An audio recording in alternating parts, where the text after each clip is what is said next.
in the Puma. I forgot what it's called, but took off the gray shorts with the black trim. But immediately, big shots coming in from both fighters.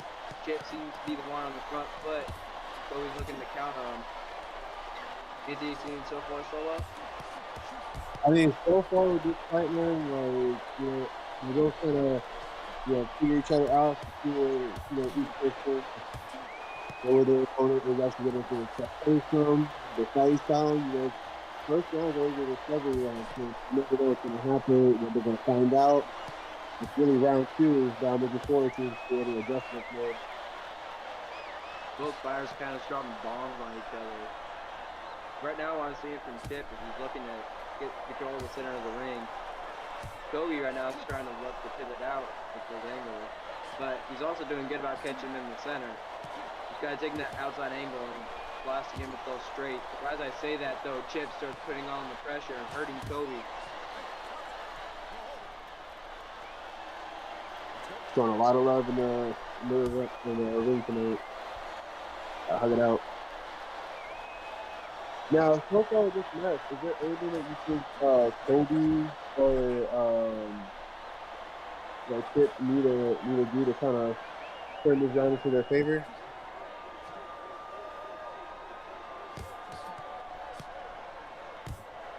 I think to answer your question there, Solo, Kobe, he's got the debuffs on him, right? So we really don't know what is kind of working against him in real life, right? So far, doing a decent job holding his own against Chip. The punishment seems to be somewhat even, Chip having a bit of an advantage. I think with Kobenomics in this game, working that jab, right, using his distance and the movement to the best of his ability is going to be what he wants to focus on, and fighting behind that high guard, right? The high guard has been buffed this patch, guys. So a lot of high guard assists and jabs have been buffed to giving them meaningfulness, right? The more jabs one lands before they throw a power punch, the more damage increase, up to about 20% for the punch before a big cash out. And Kobe has been known to have some good straight, some good movement. So I think what he needs to do is just really find a way to be meaningful using that jab behind that high guard and look for opportunities for counter punches.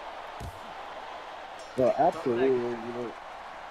The first round is done. Discovery round is over with. I feel like both fighters have an idea of how they need to adjust. Do you have any suggestions for either one of the fighters on what they should either change up or what they should keep doing for the next round? What I want to see from Kobe is more head movement. I feel like he's kind of just staying. I feel like he's staying too square. That's where he keeps getting caught with those hooks and straights, because it's so easy to kind of circle around him with those big hooks as he's kind of standing there. Something Chip's doing, though, he's putting on the pressure, taking advantage of it. But something I'm noticing is he kind of lowers his hands a little bit as he throws those punches. But that's also a common issue between most boxers I see. But I feel like Chip should do some more ring cutoff, Like, I feel like he's getting circled around too much. Round two immediately, though. Chip is going in with that jab to the body. I like this adjustment coming in. It's right there. Just like that, cutting off the ring with that big cross. Now he's putting on the volume. Now you gotta admit the high guard, with this new update, the high guard is starting to become most fighters best tool now, especially if you switch it to automatic. So definitely something cut. Something that Kobe needs to be careful of is putting on that volume, especially with that high punishment, because you don't want to get too overzealous with high punishment and get countered, Absolutely. Because if one good shot would put him down right now. One good, well-timed uppercut or something as he's moving around, Because as he's dipping around and trying to cut that angle, if he's dropping his hand, he's going to be open for a looping hook or uppercut. Now you gotta admit, the volume of punches is in this match it's like over and over again been consistent with the occasional overpowering punch. Do you think that either one, do you think Kobenomic is, his method of fighting right now is working in his favor? You think that he's doing a little too much? He also needs to stop overcommitting those punches, because that's also where he keeps getting countered. He's kind of swinging them, and as he's doing that, he also drops that hand too. So if Chip rolls under one of those punches, he'll be open for I think will change into an uppercut or check hook. So he needs to be careful of that. We're not seeing too many errors from Chip though. He's kind of playing it smart here, Although he needs to stop telegraphing those punches.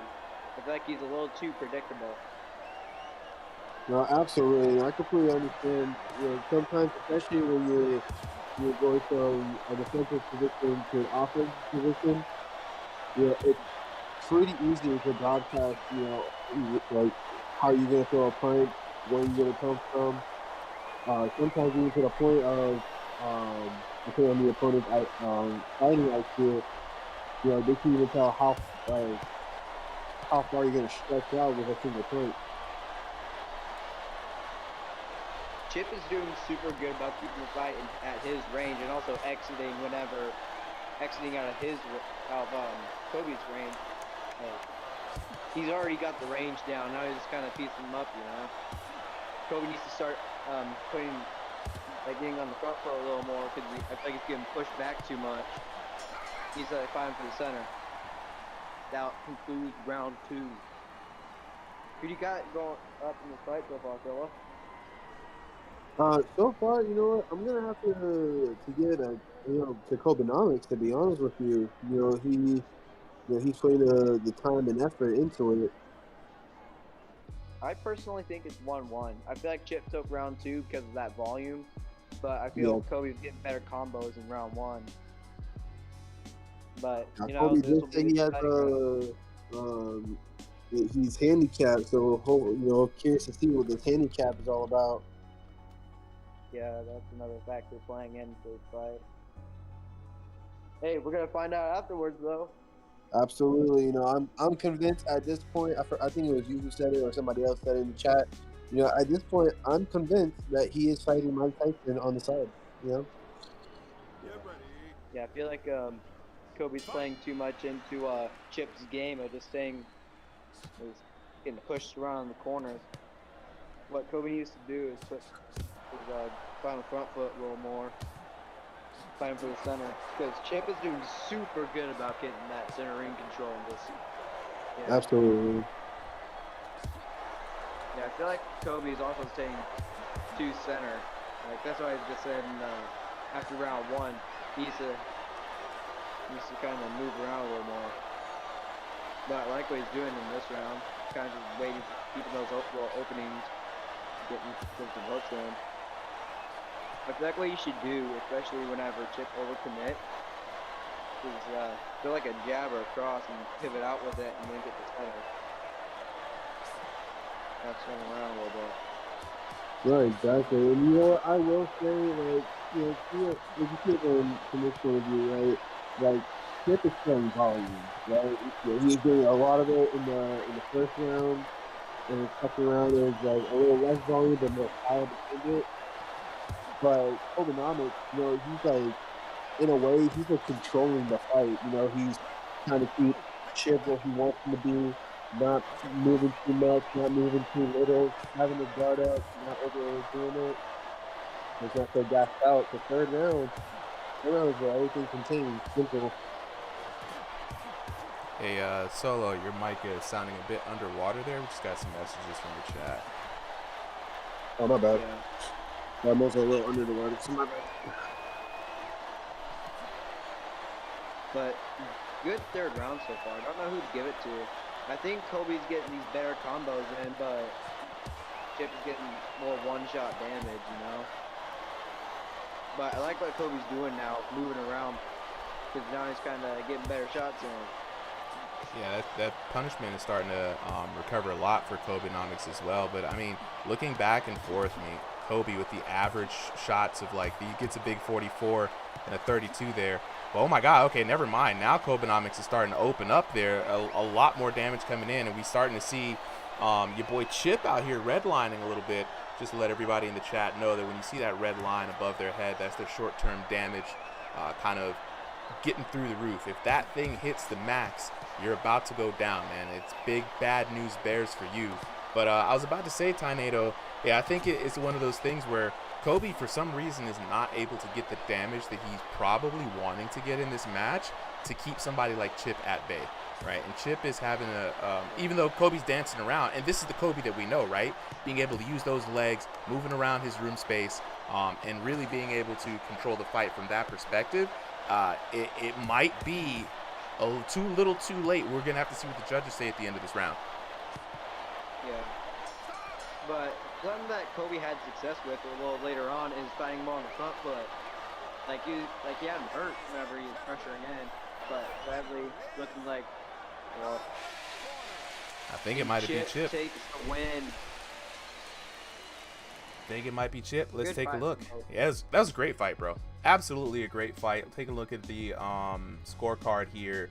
29-28, very close, but it was Chip taking the first two rounds, 10-9, 10-9, right? Kobe had the last round. Like I said, he was opening up on the damage there at the end of the round, and it was something that, you know, I really wanted to see more damage from Kobe throughout that fight. I think that's the only thing he was missing, right? He just wasn't able to land. I'm not sure what the handicap is, but I'm wondering if it was like arm weights or something like that, or if it's the resistance bands. Taking a look at the damage here, pretty close, right? 37-19 to 40-49, but at the same time, not enough damage, right? We know damage is king, right? Tornado, you're able to put on damage, you're going to be having a good time in this game. But what we do right now after each fight, guys, we just have a small word with the competitors so they can tell you guys what was really going on behind the headset, because as much as we can see through the observer, it's not necessarily a guarantee that what we were seeing was actually what was going on. So right now, let's go ahead and get Kobenomics and Chip to go and unmute. Fellas. Let Kobenomics go first again. All right. Same thing as always. Kobe. Hello. Kobe. All right. So chat wants to know, what was your physical handicap, your physical training, thing that you put on yourself today? You guys ready? Yes. I went orthodox. This man switched up styles. Okay, that was not on the bingo card. That is a good one for helping you in IRL boxing. It's so powerful to be able to switch, or at least like have an idea of what it's like to fight from the other side. Yeah, 859. Sure. I mean, I understand that. 100%. So Kobe, why'd you go orthodox today? And then what's the goal? Like, what's the plan? And how did it affect your fight, do you think? All right, so you guys know me. I'm Kobe, right? I got scoliosis, and one of the things that comes with the scoliosis is that my back is really, really uneven. And I think part of that is because I've been southpaw for so long that my left, like, it literally looks like I have an inner, like, bulge, or not even a bulge, a divot inside my back on the right side. And that connects, to the other side of my back, which I'm not pushing off on, because the left leg is what you're pushing off on in southpaw. So in orthodox, right, the goal is I'm just going to do that as much as I can.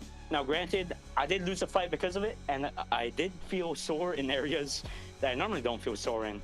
But, it's what I'm trying to do now. Shit. I know that feeling. I used to do that for tennis, because like I would just I was like dominant right hand. I was like, wow, this is like, I'm so over dominant on this side. It's like every time I served with that side, every time I hit the ball with that side, that it was just like, you just got to do something to balance it out. There we go.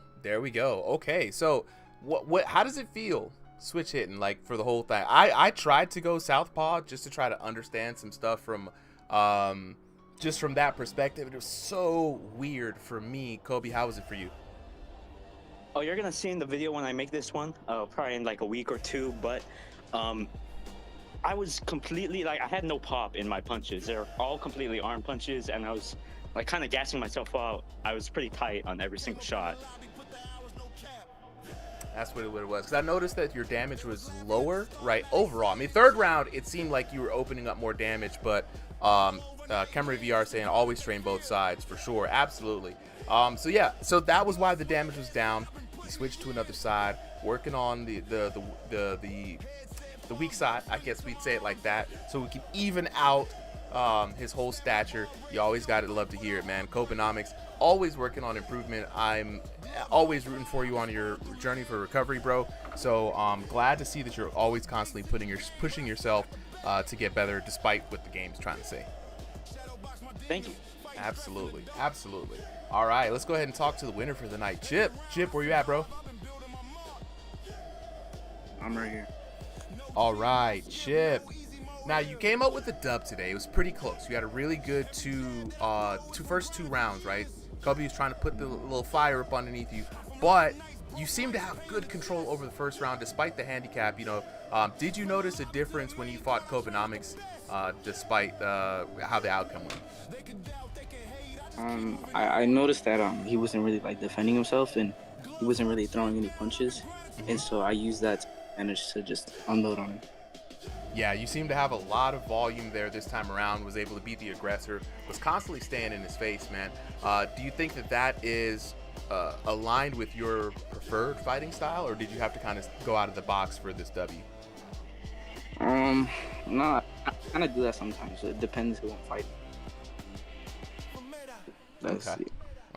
Okay. Now, I know that you and Kobe are probably so tired of fighting each other at this point.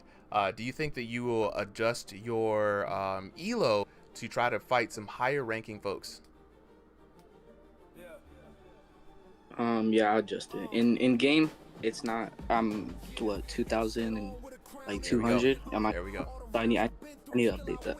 Yes, sir. All right. So just to let you guys know, the profiles, they're down for now, but sometime this week we should be getting the profiles back up, and you should just be able to use /profile and just update that elo spread. And that's going to mix up things for the algorithm for matchmaking. So for those of you guys who realize you might be stuck fighting the same person over and over, this is going to be your opportunity to go ahead and clear that out.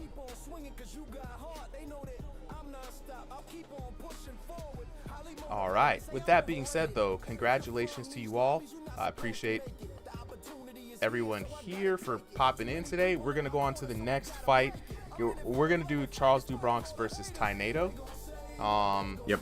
We're going to set that as the current, and the codes have been sent. I think Charles Dubronx is already up.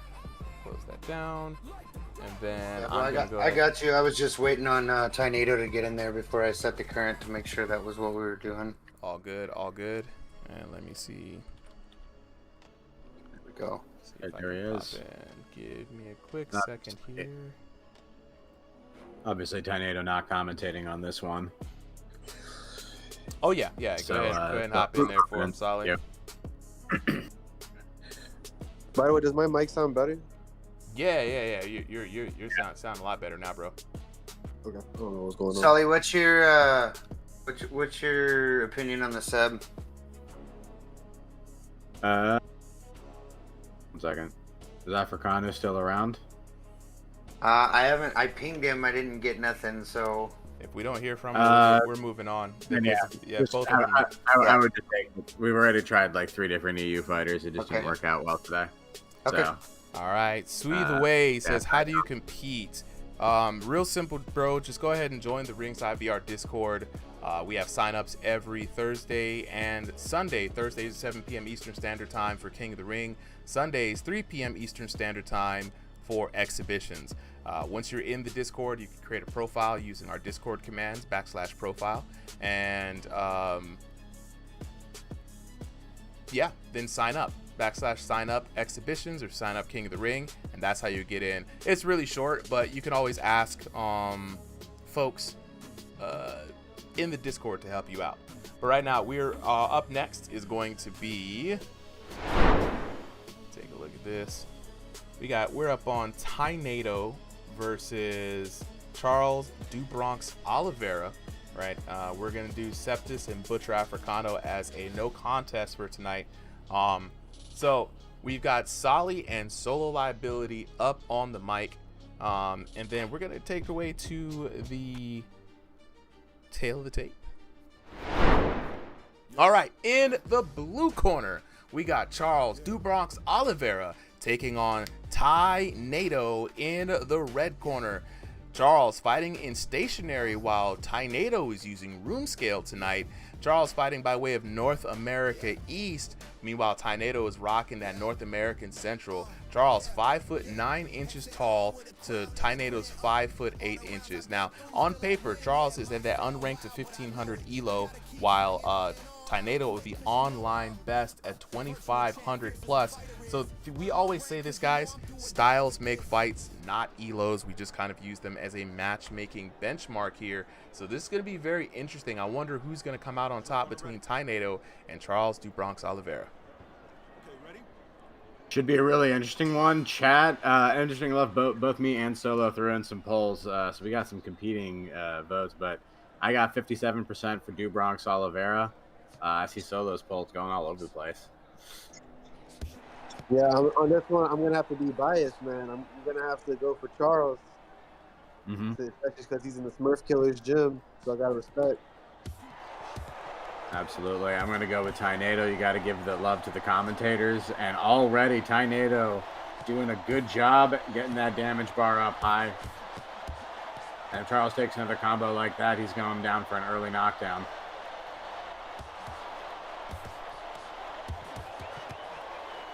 And ironically, for Smurf Killer, he's about the same size. Yeah, they are. We do rank this one. What are they? 2 inches different?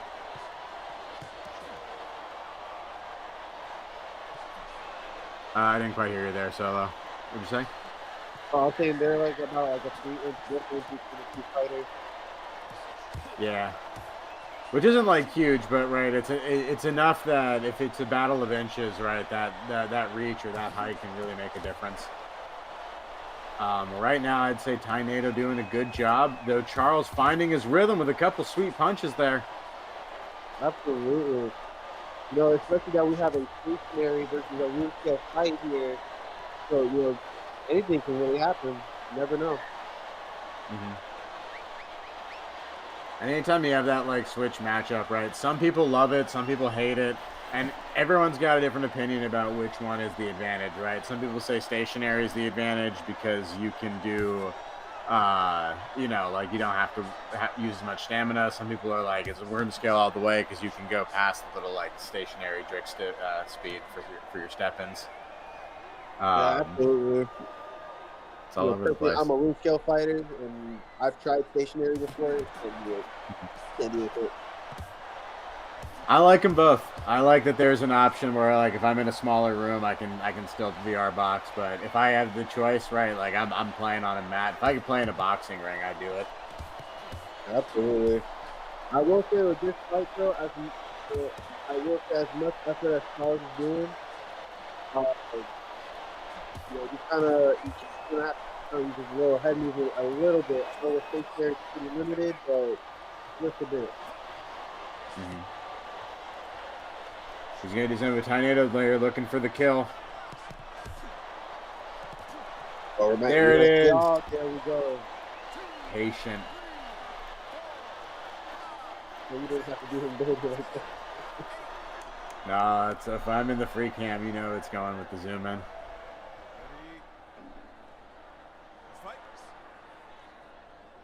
Now, I definitely think for this one, you know, for this matchup, Charles does need to switch it up just a bit. You know, hopefully, I'll give him, you know, some credit here. You know, he is getting like some shots in, but we got to switch it up and, you know, try to use defense as much as possible. But, you know, also counter some of the punches that Ty Nato is throwing at him.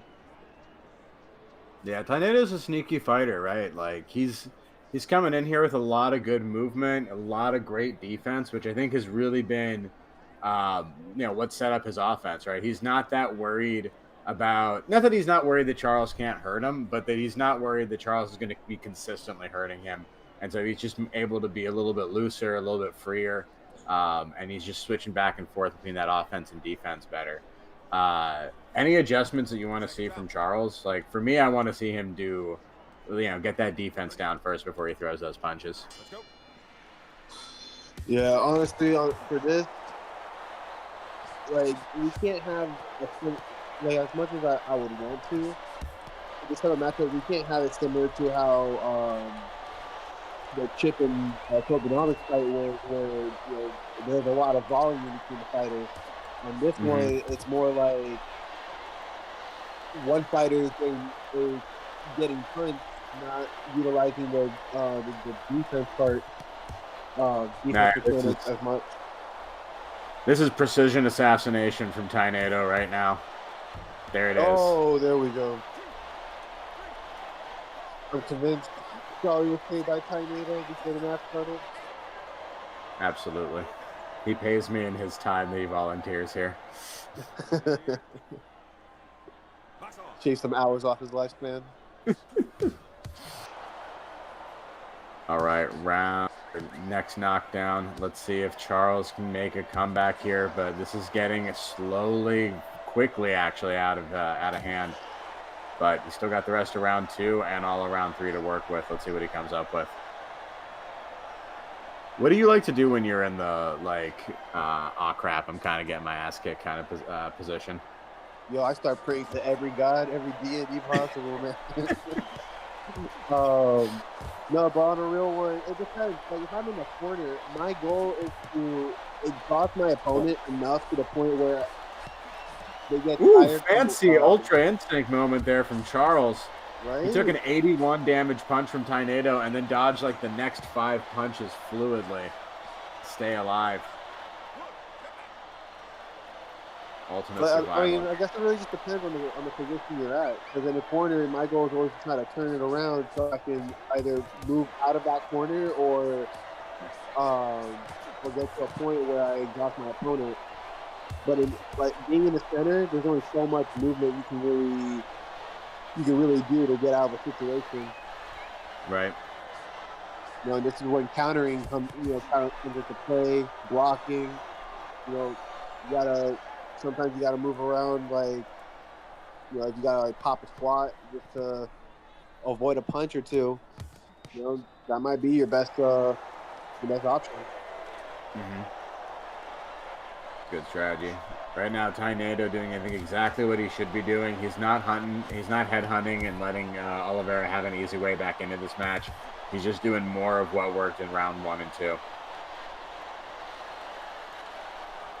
Ooh.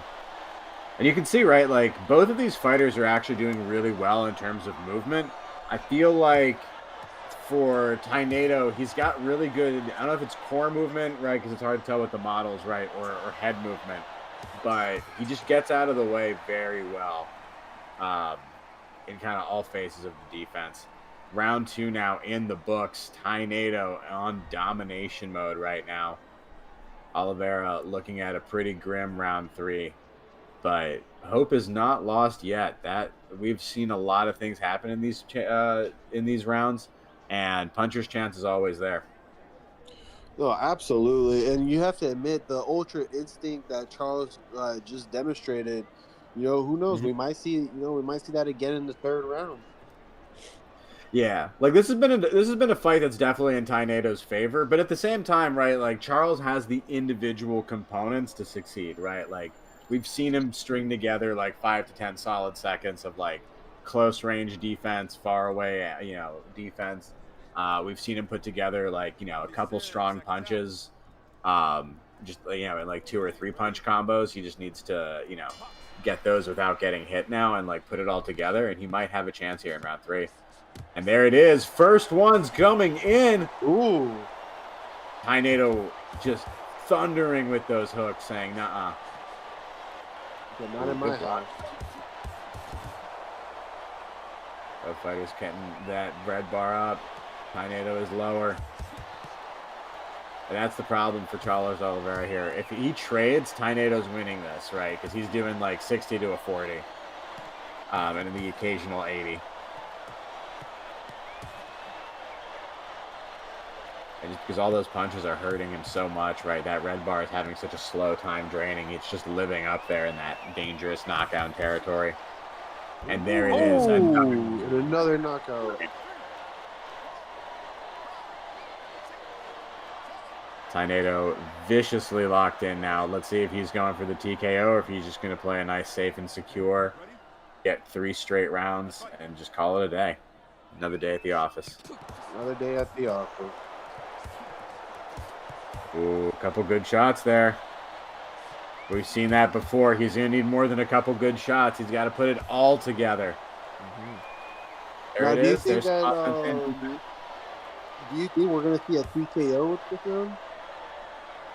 With the way Tainado's doing this, I don't think so, right? He's not being excessively aggressive. He's like, I'll fight when you're fighting. I'll fight on your terms. But he's letting him get that damage pretty high. Ooh. And that's the thing, his counters have been there all night. There's so few times that Oliveira has landed a shot that Tainado hasn't returned equally or stronger. Well, on this one, Tainado doesn't even really have to do much. Oh. Whoa, we're going to see a turnaround here? Charles might be able to get a knockout. Knockout for the round into. See if we can get it. Tainado's doing good. There it is. Both fighters in the range. Will they fight it out on the logo? Being cautious. There it is. Big hits. The body shots, I think, are really what's kind of making the difference. I feel like Tainado's had a better punch variety, whereas Oliveira kind of is going in with a very similar combo each time, right? He's just kind of rushing in forward or from a slight angle, trying to throw like a 1-2 down. No, absolutely. And honestly, sometimes the body shots, especially with this matchup here, the body shots have been throwing a bunch of high numbers here. Dang. Ooh.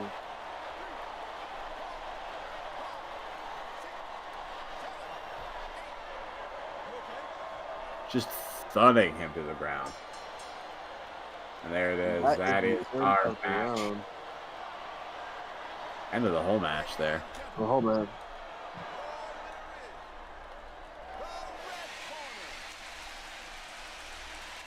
Let's go to the scorecard. Yeah, let's look at that. 30-23,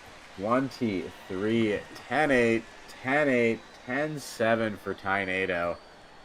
Winning with 4 knockdowns at the end of that, 1 in rounds 1 and 2, and 2 in round 3. And then looking at the damage, Charles Oliveira winning round 3 on the damage. Now, to be fair, Tainado was giving him a couple of freebies, but that was the highest damage round anyone had. Otherwise, Tainado pretty comfortably winning it overall with those solid first 2 rounds. Pretty solid. Oh, absolutely. Pretty solid all the way through. And, you know, that's just what you get when you have a Tainado fight, right? Tainado is like, I don't know, bro. Pretty up there in general among a lot of the VR boxers that we see. So if you're going to go up against Tainado, man, you got to bring your A game. With that being said, though, we're going to give Tainado the W on this one. Was it a TKO there at the end, or was that just straight up by decision? Nah, by decision. By decision. It was Okay. 2 knockdowns in round 3. Okay. And since you guys were the ones to get that fight going, we're gonna do the post-fight questioning. Go ahead, Solly. You go ahead and take it this time around. I have to go and fix something on the back end. Yeah, no worries. All right, so who is ready to speak first, Tainado or Charles? You, Charles. All right, Charles, you want to unmute? Yo. Yo, how are you feeling, man? New patch, but same, a familiar opponent. I think you fought Tainado before, if I'm not mistaken, right? Honestly, probably did. I don't know. Bad memory. Yeah, you guys are both. Again, it's one of those times where it's just like seasoned veterans meeting in the ring. But definitely, Tainado came out on top there. How do you feel about that fight and like specifically the new patch in this fight? He did good. You know, I tried anything I could. I did practice a little bit on live. I'm pretty disappointed with the results. But Tornado obviously was the dominant one for today, so just got to give it to him. Yeah, absolutely, man. Just good sportsmanship. 100%. That was a great fight. All right, so Tornado, let's get on over to you. How are you feeling after that pretty emphatic W? Feeling good, you know. It's just another day in the office, you know. Like after he salty a couple times in the first round, I was kind of like, okay, now I need to get up a couple of notches. I was kind of went from feeling out to like, okay, now I got to really showcase what's going on. Now I really got to show what's up. Yeah, and I know that Super would be mad at me for not asking this, but how are you getting those 80 damage You shots? know, look, yeah, that was the question on my mind, bro. That was the question on my mind the whole time, dog. My damage numbers were blurred for some reason. I don't know why. I didn't know how hard I was actually hitting. But with those shots, I was kind of just waiting for them to open up, and most of the time just waiting for them to dip into those shots, and then I'd throw them. That's why I get so much damage off of them. A bunch of throwaway punches, you know? Like I'll throw a jab or something, I'll force him to slip. I'll slip or dip, and then I'll run in. Then he runs into an uppercut or a hook, you know? There we go. See that we're always trying to figure out just a little bit of how, you know, from the perspective of the boxers, some of you guys get just really good damage, right? And it's not by chance, right? There is skill behind those damage numbers now. So we got to get in with people. It's a timing thing. It's a technique. It's speed. You know, all of these things matter. So that. All I'd say is punch like you do in real life. Like a lot of times, like people just kind of do arm punches and stuff. You do like most of the time in live, like you'll do these stupid arm punches and then you do like 80. But in this patch, you have to punch like you would in real life, like a real boxer would. You know, turn your hips. I've seen Coach Even Dave turning do it your a lot legs. too. I've seen Coach Dave do it a lot. Whenever I watch his IRL camera feeds, it's very interesting as how he throws punches. You know, someone who's trained and, you know, done this for a while versus what I've seen with other people. I mean, he's really out here, you know, switching his legs, getting in, digging into the body. I mean, throwing those things when he throws these punches. And I'm like, yeah. See, this isn't your mama's Wii Sports, Wii boxing game. You really have to know what the heck you're doing to get the results that you're getting, right? Absolutely. But a lot of it, you just gotta punch like you wouldn't realize. I mean, you don't even have to be like too powerful. Just a bunch of accuracy. Like go for the weak points. A lot of times with those body shots, I was going for the solar plexus and the liver. I mean, spleen isn't a weak point yet, but I hope they add it someday. Although they do quite a bit of damage, but still, like. Just go for like the chin and the nose, temple. Like go for the weak points. That's how you get a lot of damage. Yeah. Like I was really wasting my energy because I was just using more accuracy than real power, you know. Like even in real life, like you don't have to like swing as hard as you can to get a knockout. Just like land flush on the chin, you know. Yeah. And commit to the punches, you know. Look, y'all take it from Ty Nato, formerly known as Unk Nato. He putting y'all on game right now. You know what I'm saying? Commit to the punches. Throw them like how you punch in real life. Work on your timing and accuracy, right? Those things matter in the game, guys. If someone's moving into your punch, they take increased damage. If you hit them in that weak zone, they're taking increased damage. If you got good form, rotating your hips, you know what I'm saying, getting the whole body moving behind it, you're going to get that body effort increase. And then, you know, if all else fails, set it up off of a jab to get that 20%, up to 20% maximum damage. Don't lose out on your blessings. With that being said, though, I appreciate you guys for sticking around for a little post-fight. We're going to get on to the next fight. We got Starry versus Tomato. Tynato, if you're on the mic again, Tynato and Solly, can you guys take this next one? I'm gonna need to zoom out. There's a Darren's cook. Oh, yeah. You're good, bro. You're good, bro. All right, take care, guys. All right, then. Later. Peace. Camry VR saying, see, I love that. Just fight like you would in real life. It's pretty goated advice, you know. And for a lot of people, they'll follow that and still lose. That just means you can't fight in real life. No, I'm just kidding. I'm just messing with you. No, it's a game. Fighting from real life, though, is a good way to just naturally pray. You know what I'm saying? All right, cool username says, I ping the refs, by the way. Hopefully you guys get a reply back when available. Yeah, all of the refs, everybody right now is in the Showtime stage. So jump up on them there. We got the chat going on. If you don't know how to get to the Showtime stage, just let me know. I'll let you know. And then that way we'll be able to help you with registration and just how to get involved. Here we go. Bat says, help! All right, Bats, what you got? Let me see. Need that Discord link. I got you, Brody. Chatley, what's good? All right, fellas, we got the next fight coming up. Bat says, I want to fight. All right, Bats, all you got to do, a couple of things. Good news, bad news. Good news is you can sign up and register at any time and no time like the present, right? So join the Discord, get in there, hit /register as a command anywhere in the Discord, and you'll be able to register your boxer, fill out the information, give us your online ELO, what shorts you use, just all that information. It really does matter. And then after you are registered, I'm going to put you guys on game right now. So every Sunday, 3 p.m. Eastern Standard Time, the signups open up for our weekly boxing exhibition card, right? Also on Thursdays at 7 p.m. Eastern Standard Time, you can sign up for King of the Ring. Right now, the card is full. You know, by the time 3:10 rolls around, the card is pretty much full, gang. So right now, you can register yourself, message your profile, and also check out everyone here. Jump up in the Discord, say what's up. You know what I mean? Make sure yourself is known to people. Put you, get you in the right place. But right now, we got our next fighters up. Let's take it to the tail of the tape.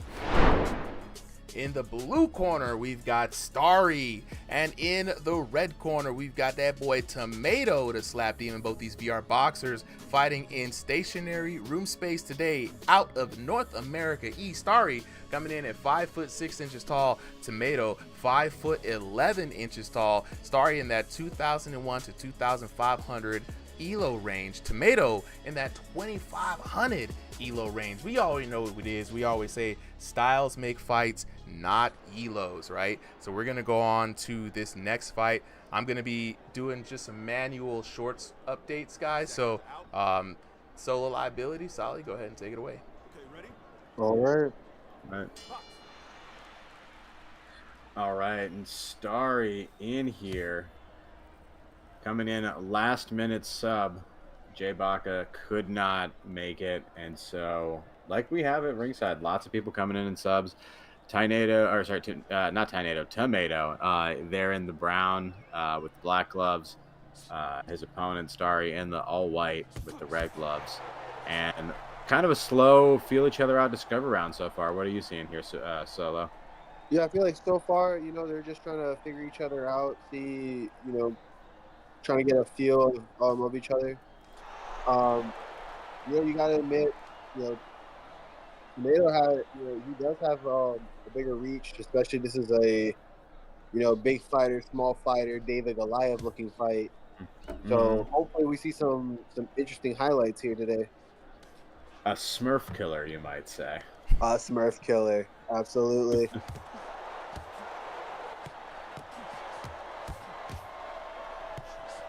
Okay. Exchanging a good amount of hits there. Not seeing crazy high numbers yet, so hopefully, the first round opens up a crazy second round. Yeah, started trying to get him into the corner. I like what I'm seeing from Starry, right? Even though he's taking the hits, right? It's not to be unexpected, right? He's the shorter fighter. He's just being very patient, and there it is. Patience paid off. He found the big shots, right? He's like, I can eat a couple of these tiny jabs. As long as I come in here and deal a big combo, I'll be the one winning this match, right? So he's looking at, he might even be willing to sacrifice, losing a round on damage as long as he gets those knockdowns. No, absolutely. And, sometimes patience is key.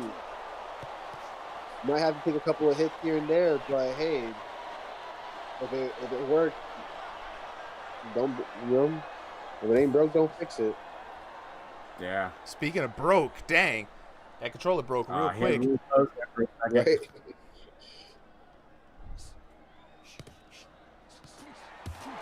Anybody feel like Tomato's fighting just a little bit different today? Absolutely. It looks like he's more just like trying to slap him upside the head. Mm-hmm. He's fighting a little bit like Tainado was last round. Right, that like hands down, just you know, a little stylish for show point style. But he's opening the round with it. So let's see if Starry's going to make him get serious. He's got to make him go into his final form, right? If not, Tomato will fight you in base form. Absolutely. We don't want a base form fight. We need a form, Lazarus Oak coming on the side with like one arm type of fight. Oh, Starry trapped up there for a second. And saved at the end of that round, but definitely those couple of shots were crucial. Tomato likely already up. Those, you know, free hits that he got definitely secured it for him. So, not a terrible round, but round one definitely going to Tomato. Solo, what do you see that Starry is going to have to do differently in round two? I think Starry is going to have, you know, I know he already has the gloves on, but he's going to have to make sure they're real tight and throw some, you know, throw a few punches in there for me, because, you know, it's either Tomato is just going to throw hands and, you know, and get them high numbers like he just did in the first round, or Starry's going to switch it up and, you know, force Tomato to also switch up his style. That's a good point. All right. So far, great fight, though. No notes for me. I want to see these guys go a little bit harder overall, though, actually. I'm going to say that's the note, right? This is round two. Turn it up. And already, starting with a 50 damage punch, Starry heard the message loud and clear. Here we go, Solo. Let's put him in the corner. He's learned from round one, analyzed. Tomato in a dangerous spot, but he's hitting back just as hard as he's getting. These guys are close to getting down. There's going to be a knockdown this round. Yeah, Tomato getting out of there with his life, was able to recover. But what I loved from Starry was he never let that bar go all the way down, right? He's letting him recover a little bit, but he's coming right back with a 20, a 30, a 40. And it's not getting him to full recovery. And so Tomato's always a little bit on the back foot, even when he's getting aggressive. Ooh. Absolutely. And honestly, Starry has made, you know, sliding adjustment compared to the first round. Sorry, that sequence for a second there was crazy. He had the lag, and then he just did the apology dodge by accident. Yeah, that lag is really affecting the match. You can see Tomato here just going to town. More. Just going to town. Look, hey, Tomato say, look, bro, you fix your Wi-Fi or I'm going to fix your face. Absolutely.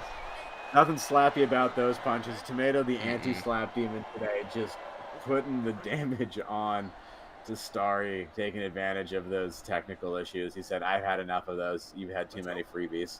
Chat Lee in the chat saying it was looking good up until that point, you know, and it was looking good. And I wonder if that's the reason why Tomato's just kind of taking this fight the way he is. It's very interesting, man. We always say, boy, you got to be better than the quicker wireless internet, man. You know what I'm saying? That's what we call any bad internet here on the channel, guys. For those of you guys who don't know. Yeah, funny enough, there's still moments where Starry's putting him on the ropes. Yeah, no, Starry is actually throwing together a lot of good punches. Just right there, you saw him put together a nice series of punches. When the internet is good, it's good. Oh, but when it's not, it's not. I got to see that one more again. Tomato might be closing this one out early in round two. Tomato paid super on Charlie with Bitcoin before the match. Just a little bit. Absolutely. You think that anti-slap demon nickname comes free? You gotta pay for that. Not in my server. Spinning elbow. I didn't see nothing. Totally legal. Keep going. Stephen Waters says, what us league racers call bad internet is mechanical failures. Absolutely. Skill issue. And there that says, how do I join?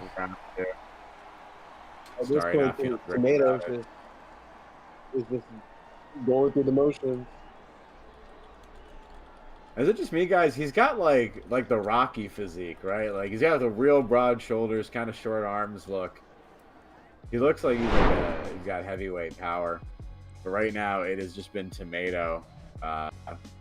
You know, you kind of want to see what would happen if the match had good internet, because I feel like it could have been much closer and maybe even in Starry's favor, right? Like, it's just a question of, is he having moments where, you know, it's crashing out, or is it overall like affecting it all the time and there's just some even more extreme times where he just doesn't move at all? We saw the disconnects a couple of times, and I thought it was like controller malfunction. But then you saw the response from Tomato, so you could tell that it was affecting both of them. All right, going right there, immediate little jab, and he's almost at the fighting ghost stage. Not quite. Not quite. Oh God, man, yo, Holo at Tomato. You Around a bit. know what I'm saying? Yeah, that head movement was peak. Nope, try again. Or it could actually be trash, and Starry's fighting so fast that he's making up for, like, you know, a second and a half of 2 seconds of lag. You never know, guys. Hit from Dragon Ball Super.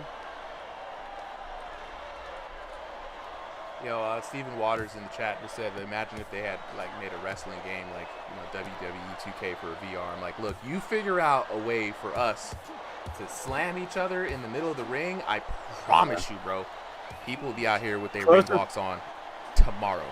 Closest thing's multiplayer that you can actually fight like another person, right? I would say is Dragon Fist, and even that doesn't have like grabs. It just has like. But one day. Kind of. One day. One day soon. Yeah. That would be so funny, doing like a stage dive all the way from like the top of. Now look. Oh, okay, Starry there. Starry got it. Ring out for Tomato.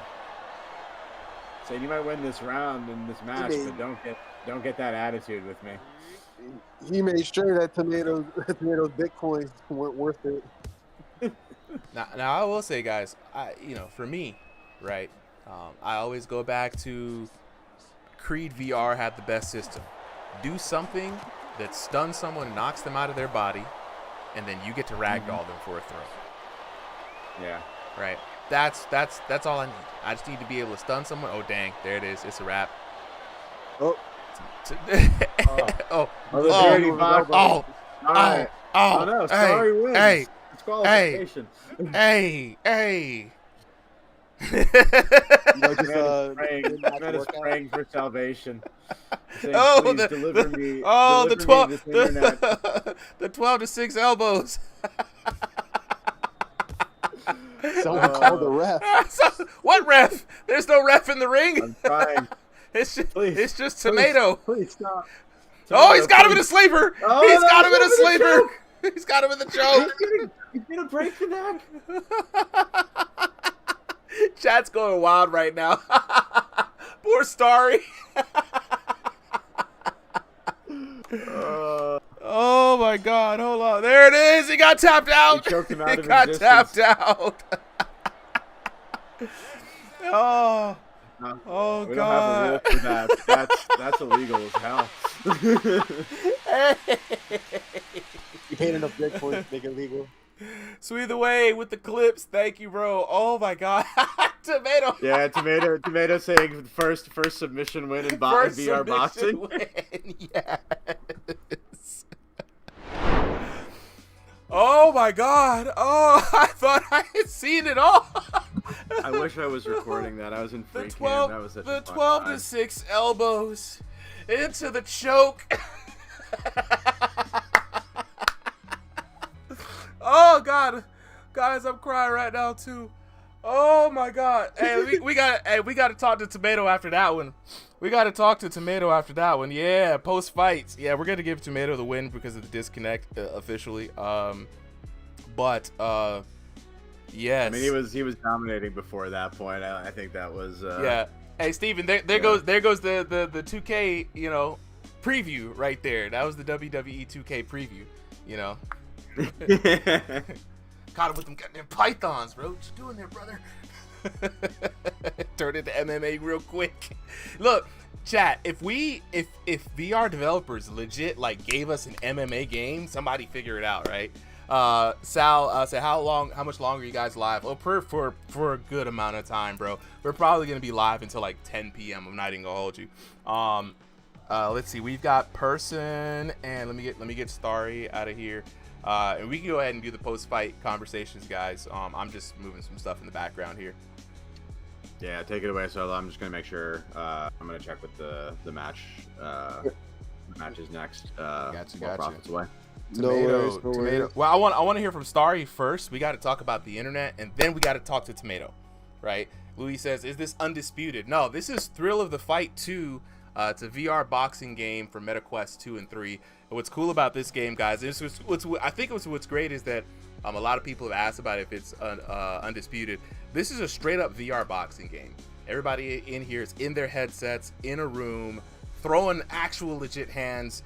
This game, much unlike any other VR boxing game, you do have to throw with boxing form, even though the game may not look like it, guys. I'm not even gonna hold you. The game it looks a little jank, but it's VR boxing, bro. It's gonna have some jank. All right, Sal says, what days and times are you usually live? So, stream is usually live Thursdays, 7 to 9 p.m. We do a small King of the Ring event in the middle of the week for folks, and then Sundays is the big stream. Right now we're in a bit of a preseason. We're doing exhibitions. Stream starts 5 p.m., ends around 10 p.m. ish, right? But pretty soon we're going to be having ranked boxing cards as well as exhibitions.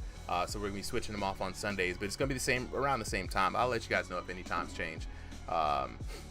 Fights available for today. Good question. So let's go ahead and take a look at the matchups here for today so everyone has an idea. So we have 14 fights for the night. We just finished 3 of them, 4 of them actually, because Septis and Butcher Africana, we're going to set that as a no contest. Up next, we have Person taking on Nenny the Flash. Then Ball against Iron Vitality. Boiled taking on Boots. The Determined Lazy Gamer, right after that, taking on the Texas King Dub. That one's going to be an interesting fight. The Killer taking on Tank Williams. Darksea versus Mike Hawk. Random Wolf versus Solo. The Smurf Killer. Liability. Judge Judy versus Bank Has Been Robbed. Blazing Ben versus Sheepish Wig. And then Brad Chondo taking on Sneaky to end the match. All right. Let's see. Chat. All right. Is there any other fights today? I have the game. So how can I? Y'all should do something like this with Undisputed. You know what? Some people have been asking me for other games, guys. And so I'm thinking about it. I'm considering it, right? The channel here for Ringside VR was primarily started for VR boxing games long time ago, and the games have gotten better. We finally got multiplayer, some cards, some IRL cameras, and all that stuff. You know what I'm saying? So it's going to be like that. So are you guys only going to do 14? Usually we do 15, but as Sundays, man, it takes a lot to get these cards together. So 14, 15 is about the max we can do at one evening. Who's the best player on the card? Hard to tell. We got some pretty heavy hitters though, man. Taking a look at Ball, Nenny the Flash did really well last week. Ball, King Ball, I mean, known for running the court on Thursday nights. Texas King Dub and Lazy Game are both really good boxers. So are Darksea. Darksea's really good. Let's see who else here. And then we got a bunch of newcomers here as well too. So it's gonna be a good amount. Exhibitions, usually it's open sign up. So sometimes our top players come in and compete, show off a little bit, and sometimes a lot of new folks, you know what I'm saying? So all right, says when's the next fight? Is there a champ in the league? Currently there is 2 champs, one for room scale and the other for stationary. We have 2 leagues when we do start up. So we have 2 champs right now. Who's the most Francis Ngannou type of guy? Probably to some dude named Yo Boy, right? Hits the hardest. I think single punch damage hits the hardest. You know what I'm saying? It's like that. All right, so next up, we've got Nenny the Flash and Person. They are both ready I think Solly is still checking on things on the back end for this solo, so it's gonna be you and me on the mic. Let's take it away to the tail. Well, we still got the Starry and Tomatoes. Yeah, stupid. You're always trying to skip these. My bad, bro. I'm always trying to shortchange folks, man. My bad. I'm trying to shortchange folks. No, you good. Because I dipped out for a little bit to jump on a stream. I didn't realize we didn't go through it. All right, bet. Let's go real quick. Post-fight conversation, right? First off, Starry, where you at, bro? Yo, what's up? It's all good, man. My bad. I didn't even mean to skip past y'all. You're good. So, Starry, man, look. There were a couple of times, right? I think the internet was really the third man in the ring this time around. There was a few times, though, when the internet seemed to be flowing just right, man. You was able to throw some of those combinations together. Tell me what was going on behind the headset from your opinion, man. Was it really the internet, man? Okay, first thing I want to say, obviously, congrats to Tomato. I didn't expect this to be an MMA fight at the end, but, you know, it's okay. I got submitted, that's fine. First ever submission. Yeah, you made history. Yeah, I'll take it. I was on the receiving end, but it's okay. No, but I don't think it was my internet, so what's going on is sometimes when I come back with my guard, my controller hits my headset, and it makes my boundary disappear. Ooh, so I think that's what was happening. Yes. It could have been my internet because it has been raining a little bit here. But to me, I think my internet was fine. I'm not sure though. But regardless, Tomato's really good. He's got weird power, man. Like it doesn't look like from yes. my perspective, it doesn't look like he hits hard. And that's like not me trying to be mean. It's just the way he throws. He has a lot of power. Yes. From like how he throws. It's weird, but no, he's good. He's good. That is the slap demon effect, right? They used to call him the slap demon. And he's outgrown that nickname, right? I don't think anybody should ever come down on Tomato for the slap, because we got anti-slap, so you know, if he was really just about being a slap demon, he'd be severely punished. But Tomato has great power. Somebody asked if there's any Francis Ngannou types. You know, I always take that as like, who's our power punchers? And Tomato is definitely one of the power punchers. I mean, when he really wants to try, guys, you know, when he's in there like, all right, you got to throw, you know, the lean forward into the matchup type of stuff. When you're playing video games, you definitely see a different side of him. But, you know what I'm saying? He definitely plays the game. I would say there are two types of people who play this game. Those who are boxer aficionados. They're in the gym, they're training, or they've used this game as a proxy. And there's folks like myself who are, you know what I'm saying, they play it for the game, right? It's like playing a fighting game. And I think Tomato leans towards the gamer side, right? Yeah, for sure. But he's able to get good damage, right? And when you're able to get good damage out of the game and you're still fighting, it kind of forces you to play in a certain type of way, right? And that's the fun part about VR boxing, bro. But Starry, man, always great to see you, bro. Can't wait to see you again. Appreciate you for coming out and being such a good sport during the submission. Of course. Thank you, guys. Thank you. Don't forget to get medical attention, please. Yeah. Definitely check that out backstage. All right, Tomato. Yo. All right, Tomato, man. All right, so we heard from Starry. The internet was probably not as much of an issue as his play space getting reset. You know, every time I see somebody hit that little neutral pose, I know something's up. But we got to talk about the damage, right? Like the way that you get damage in this game is crazy, because the patches don't seem to bother you too much, bro. How is this PTC like working for you in that regard? It's been up and down. The first update could do no damage. The second, the third, and the fourth all got way better for me. This one's gotten way better for me. I got my damage right. They gave me my jab back, so that's always nice. Yeah, that jab game is looking really nice nowadays with them buffs. Yes, for real. I mean, when they first nerfed it, it was like everything was slap for me, and then they adjusted it, and now I can actually do some damage. Jack Mom with the heart, appreciate it, Brody. Oh man, all right, we got to talk about the submission at the end, right? The 12-6 elbows really had him stunned. You know, he couldn't defend himself, and then you just went in for the finish, bro. How does it feel to get the first ever VR boxing submission win ever? Hey man, you know, I kind of just wanted to chill today. You said sometimes I go in there and I could power punch guys. I didn't want to knock them out because he replaced me, so I was playing really well. and he just hit me with like a nuke and put me down, and I was like, I gotta wrestle this guy and choke him out. Jack Ma with the 3 goats. You already know, you know what I'm saying? The 3 goats of VR of RSVR are in here. Myself, Solly, and Prophet. Shout outs to the squad.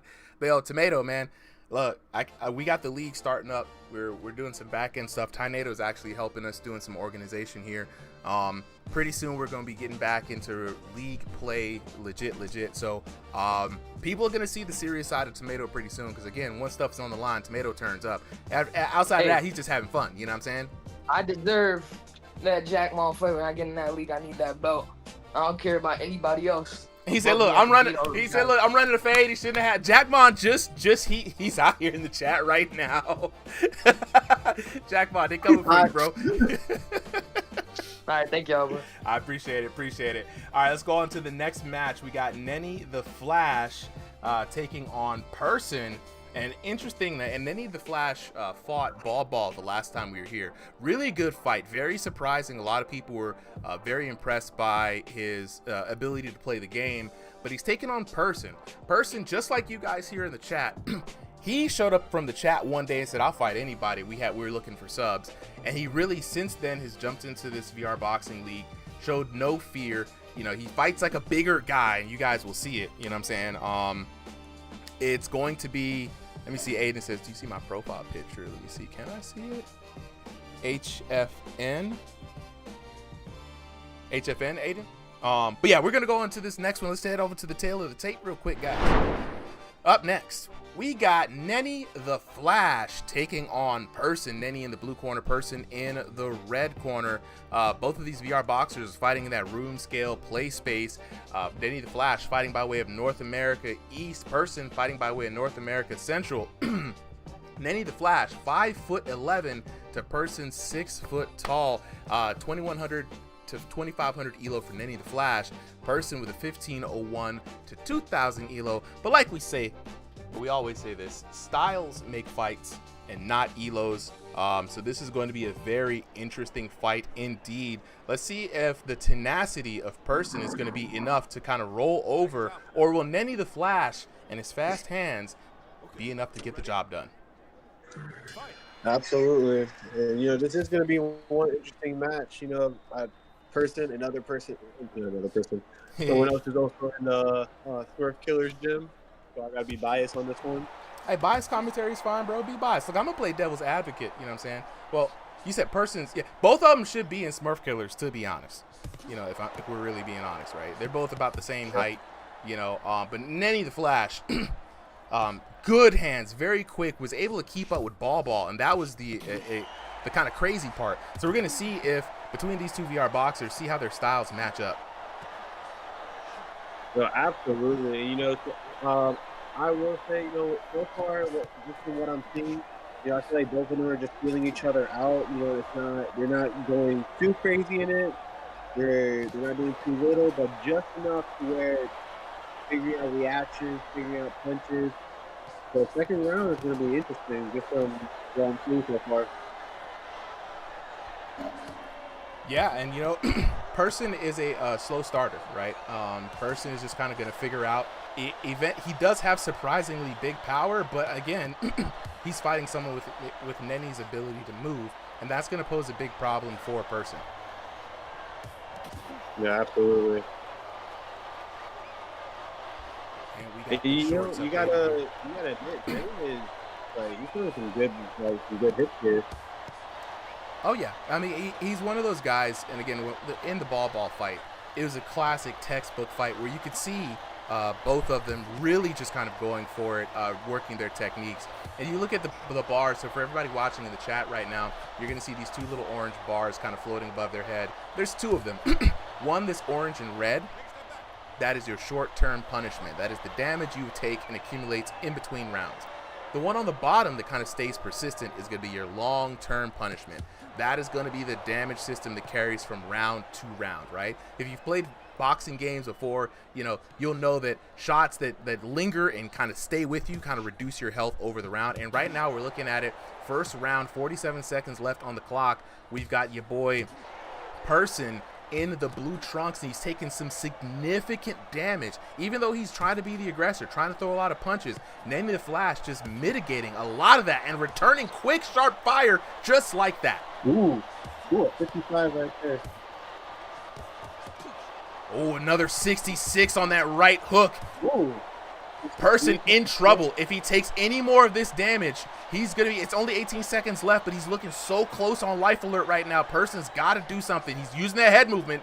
Person fighting for his life, and that's what I'm talking about. Act your bar. Too many VR boxers going here on life alert, on the red line, trying to throw, and what Person's doing right now, he's trying to preserve his life for the next round. If you're going to lose this round 10-9, don't make it 10-8. Don't be going out there with a knockdown. Do exactly like Person did. Just survive the round, right? Get back in, regroup, get some of that punishment off you, and recalibrate, right? So Solo, we say that the first round is the adjustment round, right? It's a 3-round format, right? You got a minute break. You're a Person. You just fought Nenny the Flash. What's going on through your mind, Solo, and how do you recalibrate for the next round? Well, the first thing that's going through my mind is like, man, this man got some power, you know. But absolutely, you know, something that Person would have to do for the next round is definitely move around a bit, get a little bit more defensive, and, you know, try to counter as much as possible. Because a lot of the fights that Nenny is throwing at him are things that are something can either be dodged or countered. And in the way the update is now, or how the game is now, if you throw a counter, you get a good hit, and you're going to get some bonus damage onto your opponent. This is true. Round number 2, right? We're going to go in here and knock in Alexis with the rose. Appreciate it. Waylon Jr., just join the Discord. You'll be able to join up with us. Round number 2, Nenny the Boxer coming out a little fresh. Not a lot of damage on him. That means it's his match to lose right now.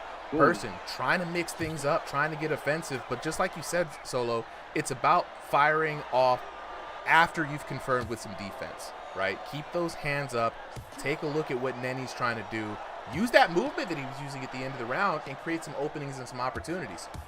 Exactly. You know, so far, like, I think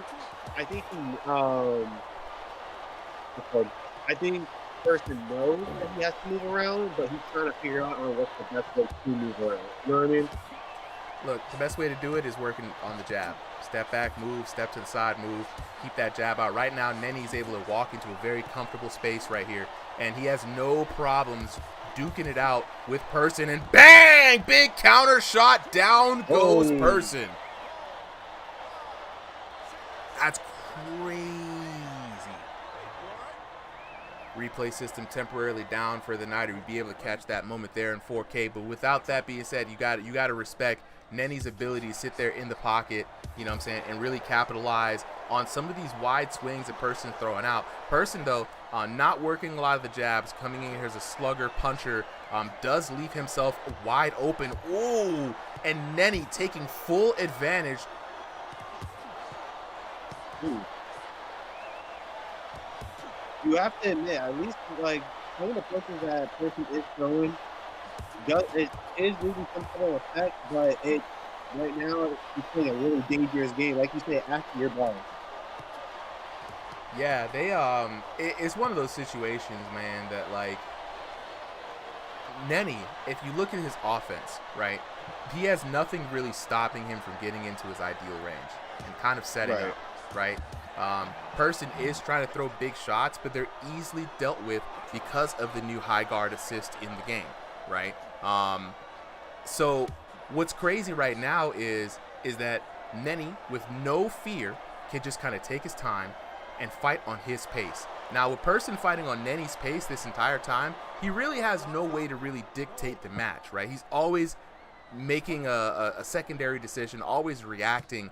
And here, like 18 seconds left, second of third round, you know, it's like it's something where you have to do something to really take back the fight, and it's going to be outside of Person's normal way of fighting, and that's really trying to set things up off the jab. I mean, he's just winding up big shot after big shot, but they're not seeming to phase Nenny. Yeah.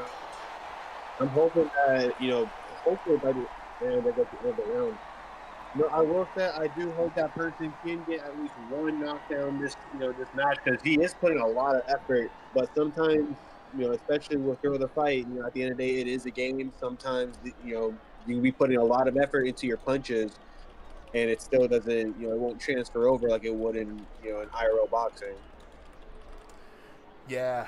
This is a really tough situation here, right? I mean, at this point, right, third round, right? Usually this is the round where you go for broke. You use the first round to discover, second round to adjust coming into there, and third round you should have the whole game plan put together, and you're really just trying to make a play for the win. If you're fighting from behind like this is a learning opportunity, right? You've got Nenny's got 2 rounds up on you, very strong. In my card, I'm pretty sure in everyone's card who's watching the fight. So right now, if you're person, it's the time to experiment, right? It's the time to try things you didn't try in the last round, right? And that means maybe work the jab, maybe move around, because he's trying to mix it up. He's going high, he's going low, he's shooting for the body. But look at Nenny, keeping those hands straight up, always ready to react. He's throwing the jab, stepping back, throwing the jab. He's circling. This is going to keep. This is the difference, right, between when you're fighting as a gamer, fighting as a boxer, right? There's just something about the meta game to boxing that still works even in a VR boxing game, right? That you just can't get over. A crisp jab, the sense of awareness, right? Distance management, boom, good combinations. And look, when you throw those combinations, step back. I know it sounds like I'm glazing Nenny right now, guys, but just using this to point out certain things. But you can see how things are going. Look at your man's person hitting the red line right now, gassed out, right? You could tell his punches are a bit slower this time around, and without anything to keep Nenny off of him, no even throwaway jabs to even catch him coming in. Right now, it's just Nenny day all day, and big shots are wailing down. We could see a knockdown here in the third round. No, absolutely. This is a dangerous game sometimes, especially when when your bar is looking like that. If your opponent's lucky enough to get like a good 1 or 2 punches in to have enough damage behind it, it's a nap for you. But I will say though, person holding on, it's in these moments where person starts putting separate things together. Like when he gets in danger and he realizes he needs to fight for his life, the head movement is there, right? I would love to see that head movement. If you're going to be a passive boxer like this, right, use the head movement to slip and then counter. You can even still do, you know what I'm saying? You could even do like nice clinch there to save a little bit of life. You're gonna have to make them overextend, right? Don't bite on everything. You're gonna have to be very judicious. But as a bigger guy, you're gonna have to be very creative, right? In how you create openings, right? And I think that's what person really needs most, is to be able to create openings, because Nenny's not giving it to him. No, not at all. And honestly, you have to admit, like, you have to get props to person. Alexis with the rose. Thank you, Alexis. Like he's finding a way to like survive these rounds, even though he's gotten knocked out. Like major twice already. He's doing his best. He's trying to survive. He's just trying to survive till the end of the round. And there we go. There it is. There it is. Look, commentator's curse is real, but I call that from a long shot, right? It's just a matter of time. One of the things in the game that you guys have to remember, if I'm doing big damage, big counter shot, a lot of combination damage, and that red bar gets up, all I have to do is just constantly make sure my glove makes contact with your body, and then your character doesn't recover, meaning you're constantly in the danger zone. And I don't have to rush to take you down. I could just keep you in the situation to where the opportunity will present itself for me to knock you down, right? Absolutely. Absolutely. And so that, that's basically how this went. The tale of this match is just Nenny the Flash with some solid skills in the ring. Taking a look at the scorecard, 10-9, 10-8, 10-8, grand total of 30-25, right? One knock in the second and third round, right? Already sealing the deal there for Nenny. Let's take a look at the damage. Big damage difference here. 16-15 to 790 for the first round, 17-27 to 1097 for the second round, 14-59 to 692 for that third round, for a grand total of 4,801 to 579. Congratulations out here to Nenny. Nenny picking up the dub. Nenny the Flash. Very good. All right, let me go ahead and give Nenny the dub real quick. And we're going to take a moment to let the boxers unmute so we can find out what's really going on behind the headset. And while we do, I'm going to go ahead and send a message out to Ball and Iron Vitality. Right, Ball versus Iron Vitality. And it's interesting, Nenny fought Ball last week, right? It was kind of a substitute matchup. Did surprisingly well. We couldn't make the rematch happen today. A lot of people I know wanted to see it, but we get to see Ball and Nenny fight people in their own regions for once, right? Which is going to be great. But before we get into the meantime, whenever you guys are ready, you guys let me know. I'm going to address the chat here. So for those who are asking how to get in on the Ringside VR action, it's very easy. So let me explain to you a little bit. I'm going to probably make a graphic for this to help me out. But basically every weekend on exhibitions are just like they say, it's an exhibition match, right? This is where it's an open sign up. Anybody who wants to sign up can sign up within the sign up window. That's 3 p.m. to 4 p.m. Eastern Standard Time. Within that time limit, the first 30 boxers to sign up get in on the card. Right? We have an algorithm that match makes people based off of their elo. It is an honor system. So if you're low elo and say you're high elo, don't get mad because we pit you up against somebody higher than you. If you're high with low elo and we see it, we're probably going to ask you to bump that elo up. We've had to do it a few times. But this is just a way to showcase the stream, for us to test some stuff out and showcase the skill sets of the individual people in the Discord server. Now we are in kind of a preseason moment right now, guys, where the purpose for exhibitions are gonna change.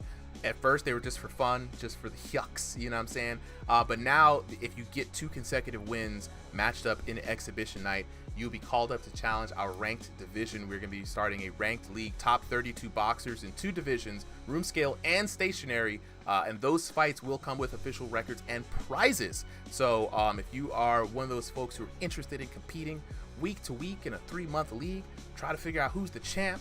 You know what I'm saying? That's the way you want to get in, right?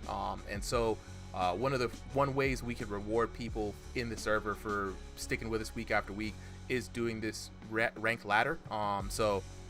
This is going to be fun, you know. So think of the exhibitions as just kind of a taste, a sampling, a showcase, if you will, of some of the folks who box in the VR server. Now, that could mean for you think that, yo, man, I got the hands, I can beat anybody on here. It's going to be easy.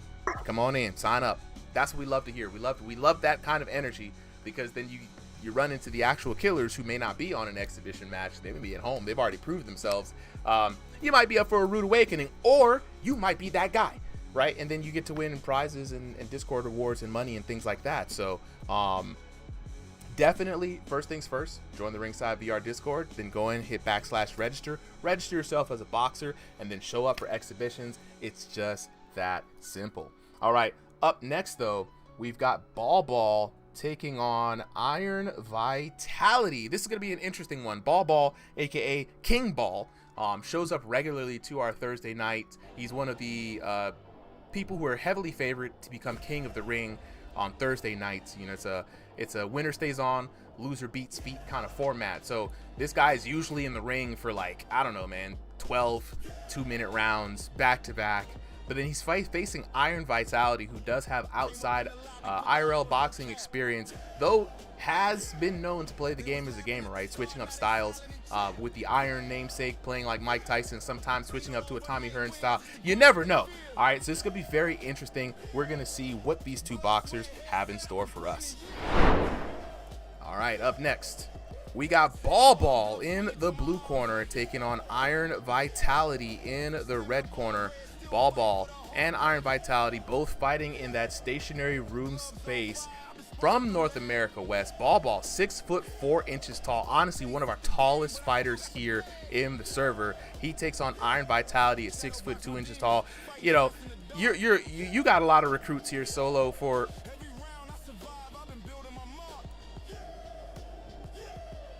I think I might have.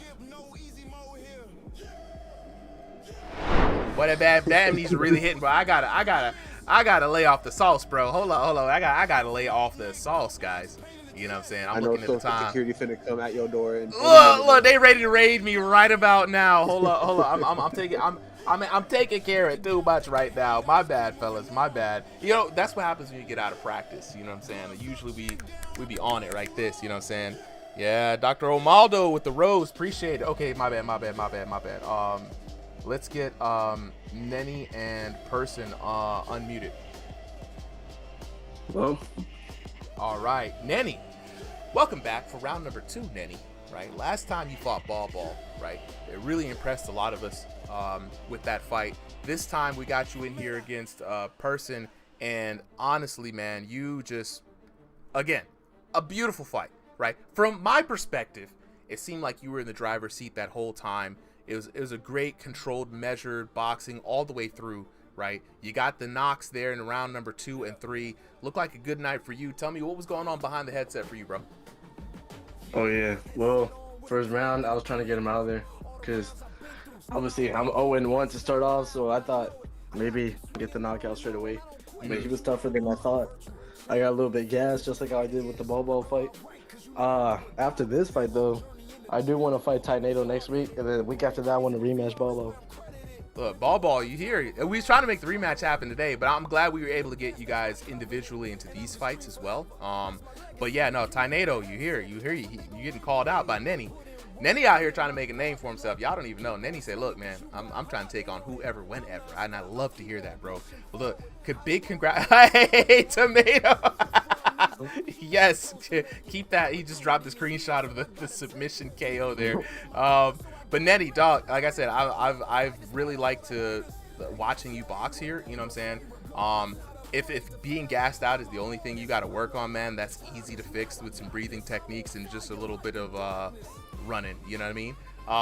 And just playing the game more. That'll fix itself real quick, bro. So it'd be very interesting to see you versus Tornado. I think that'll be a good fight. Yeah, because I'm a boxer IRL, so I be doing drills and a lot of drills and stuff. But in this fight, definitely, I go too hard first round, get tired. Second round, get too tired, and then third round, kind of gassed up. So definitely gonna fix that issue. But I do want Tornado next week because I see he's very good. But I feel like and Tornado does MMA, so like it'll be a good. What the game gets really peak when it's two people with fight IQ in the ring, right? And then it becomes a chess match that you're more familiar with IRL, right? And so it'll be good. Honestly, man, hit up Tornado for matches even off outside of the stream, right? Just to get used to it, just to get some reps in. I think it'd be real good, man, honestly. Yeah, and Person did really good. I was pretty surprised. He got a chin on him, man. He got a chin on him. I don't know how y'all be having chins in VR. I was hitting him with left hooks, right hands, left hooks, and I punch pretty quick IRL. That's one thing. I got power, and I got a pretty fast punch. And he was getting hit by them, and he was dodging some. But he definitely got chin on VR. I don't know how. Yeah, that we gonna ask him here in a bit, bro. But congratulations on the dub. We gonna talk to Person next. Person, where you at, Brody? I'm right here. Look, man, every time I see you as one of the bigger guys, you know, I be looking at your style and how you take to the fights. I know we threw you into the PTC today. A few things are different, and you went up against a fast boxer. I mean, it's in his name, Nenny the Flash, right? From your perspective, bro, how was the fight going on for you? I was just trying to survive. It was not fun. But like, normally, I always let he did a good job. The person I'm always fighting, I always let them take the tempo and everything first for the first round, and then like halfway through round 2, so I can just feel for my opponent, and because I'm normally super adaptable to every single opponent I've fought. Because you can see it in round 3 normally, but that was I couldn't adapt to this. It's tough. There were a couple of things, a couple of moments I'd point out during that last fight, right? End of round 1. Doing exactly what you usually do, right? You say, hey, I'm going to go through, learn as much as I can from my opponent, let them overextend their hand, come up with a game plan, dominate, try to adapt round 2 or 3. It's a great strategy. I love it. At the end there, you did something that most people don't do. I don't know if you looked up and saw that you were on the red line, but you turned that Ultra Instinct on real quick. Like Nenny was saying, he was throwing his fast punches at you, and you were dodging them. And I was talking to Solo, and I'm like, yo, if he could just create those opportunities, right? and dodge with a bit more balance. Yeah. And that way you can come back with a counter hit. I think that would really lend to your strategy of letting them set the pace. It's a trap, right? They set the pace, they get comfortable. If you're able to read what they're doing and their bag isn't that deep and able to start, you know what I'm saying, either you try to emulate some catch and shoot, you know what I'm saying, slip and counter, whatever it is, right, to have them open themselves up to you. I think it'd be a good thing to kind of fuck around with and find out, bro.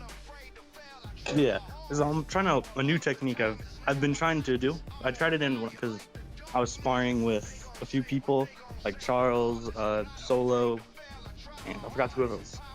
But I'm gonna like, if I can somewhat catch their fist, because I can have them slide across my glove, it makes their damage go to 0. It counts as a slap for some reason. Ooh, the slap hold up. Thing goes down because up really high for no reason. I don't know why that's the thing. I need to lock in with you on that because there may be some tech with that, right? When I go up against other folks, I'm similar to you, right? I don't have enough gas to set the tempo, right? So I'm usually trying to get a sense of their rhythm, and if they can't do anything more than left, right, I figure like I got them. We can fight, right? But to be able to nullify someone's damage with the glove like that, I would love to see that, bro. And we should test it out and lab it out, because that could be very powerful, man. But with that being said, though, we're gonna move on to the next fight. I appreciate you both for coming through. Good fights. GG's to you both. And we're gonna head on to the next fight. This is gonna be Ball versus Iron Vitality. Hey, Super. I got you, bro. Yes, sir. Appreciate you for coming through. All right. We back at it once again. In the blue corner, we got Ball taking on Iron Vitality in the red corner. Both of these VR boxers fighting in that stationary room space. Both boxers fighting by way of North America West. 6'4" tall for Ball. 6'2" tall for Iron Vitality. Ball in that 2,500 plus online elo range. You know he an online monster. 1501 to 2000 for Iron Vitality. Don't let that elo fool you, though. The man definitely punches above that class. We are gonna go now to the match. I got my man Solly with me. Solly, what's good? Is a good time. You know what's good is Ball's support right now. 8 votes to 1. 89% of the chat thinks he is going to dominate the way he does every King of the Ring. So big climb here for Vitality, but this man believes in himself, and I believe in him too. Look, and it's not a bad bet, you know. Ball has been doing very well since he's joined RingsideVR. And it's been difficult even in exhibitions to even find a fair fight for him. Being as tall as he is, being a stationary fighter, and being someone with high elo, those type of things don't really match up. But for the first time in a long time, Ball is not the giant in the ring. He fights Iron Vitality at 6'2" tall, pretty tall himself. Vitality's been growing, literally growing on Ringside. You can say he came in a little bit shorter, and like, you know, after a year, depending on what age you are, right, like that could be a couple inches of growth. So hard to check on heights, but you know that's why we have the ranked mode. We're going to check people's, you know, like, height and recorded. But for exhibitions, it's a little bit more casual. You know, a little more honor system. Something that looks real fishy, you know, we'll check and we'll call you out because we don't want people to have ruined fights, but. Otherwise, you know, just have things go by. But right now, Ball establishing a little bit of a gradual dominance here. Nothing too much, but he is making, you know, the better hits, and you know, as the longer fighter, even not the taller fighter, Vitality's he's definitely tagging up Vitality. Ooh, right now, early on, though, that punishment racking up. Iron Vitality with a good series. And this is one of those rare moments where we're seeing Iron Vitality, right? Not playing the gaming style. He's really out here trying to box. Ball working that jab and that long range. This is going to be probably, honestly, early vote for me for fight of the night. Already starting off really good. Yeah, I think so. This is a good contender.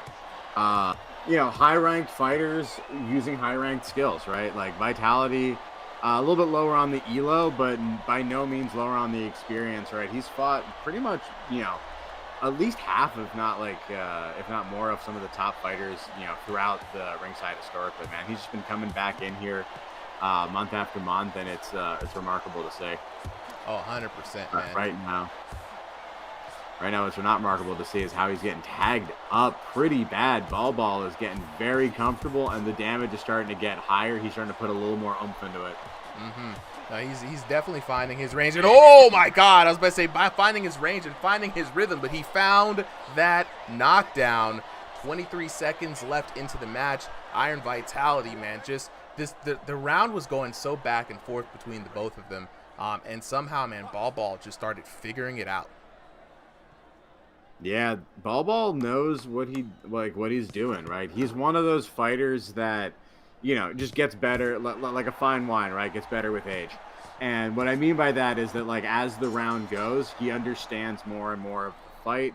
He understands his opponent's timing and rhythm, and he's got such a big bag of tricks to pull into that he knows exactly what to use for which situations, right? That's what we talk about: high fighting IQ, good skills, but Vitality's got what it matters, right? He's got the heart, and he did not give up in that first round. Got some adjustments to make. Anything that you want to see from him, Supa? I mean, honestly, this was a good first round, right? And the knockdown came early enough to where I think Iron Vitality can start thinking about how he can put this together, right? You're fighting Ball, who already, before the jab patch, already worked well behind the jab. He's a taller fighter, tall frame, good on the inside when he needs to be, right? And the only thing is that he's in stationary, so he can't really move around that much. But being as how this is a stationary match, Iron Vitality now is going to have to start figuring out what adjustments is he going to have to make, right, to kind of get back in there in the second round. And honestly, I think that, he's going to have to keep those hands up and be a lot more aware that Ball likes to snap out that jab. Ball also being a southpaw is making this hard, but you can see Iron Vitality going back into a bit of a peekaboo stance. I think that, the high guard is going to be your friend here, right? With the high guard assist, you're going to mitigate a lot of that jab pressure from Ball, and that's where you're going to be able to find ways to weave in, because when Iron Vitality does start putting in that work on the inside, which is where he wants to be, that's where he wants to put in work against Ball. But Ball, look at him, doing his best, defending up, firing back, using those counter shots. He already has Iron Vitality on the red line. Vitality has to be careful. He does, but he is catching him a couple of times. And, like, if he just puts together 2 or 3 of the right combos and sequences, Ball's in danger of, getting dropped himself. But overall, it seems like punch for punch, Ball's hitting just a little bit heavier each time, a little more accurately each time. And so Vitality's getting the worst of these exchanges. 100%. And wow, speaking of getting the worst of these exchanges, down goes Iron Vitality. VPMY saying, move your head, fam. Move your head. I mean, look, what do we say about defense, man? It's like move your feet, move your torso and head, or move your hands, right? And right now, Iron Vitality, you see he's got his guard pretty much down by his chin, right? That's not where you want to be. You want to keep that there, keep that high guard, keep it up.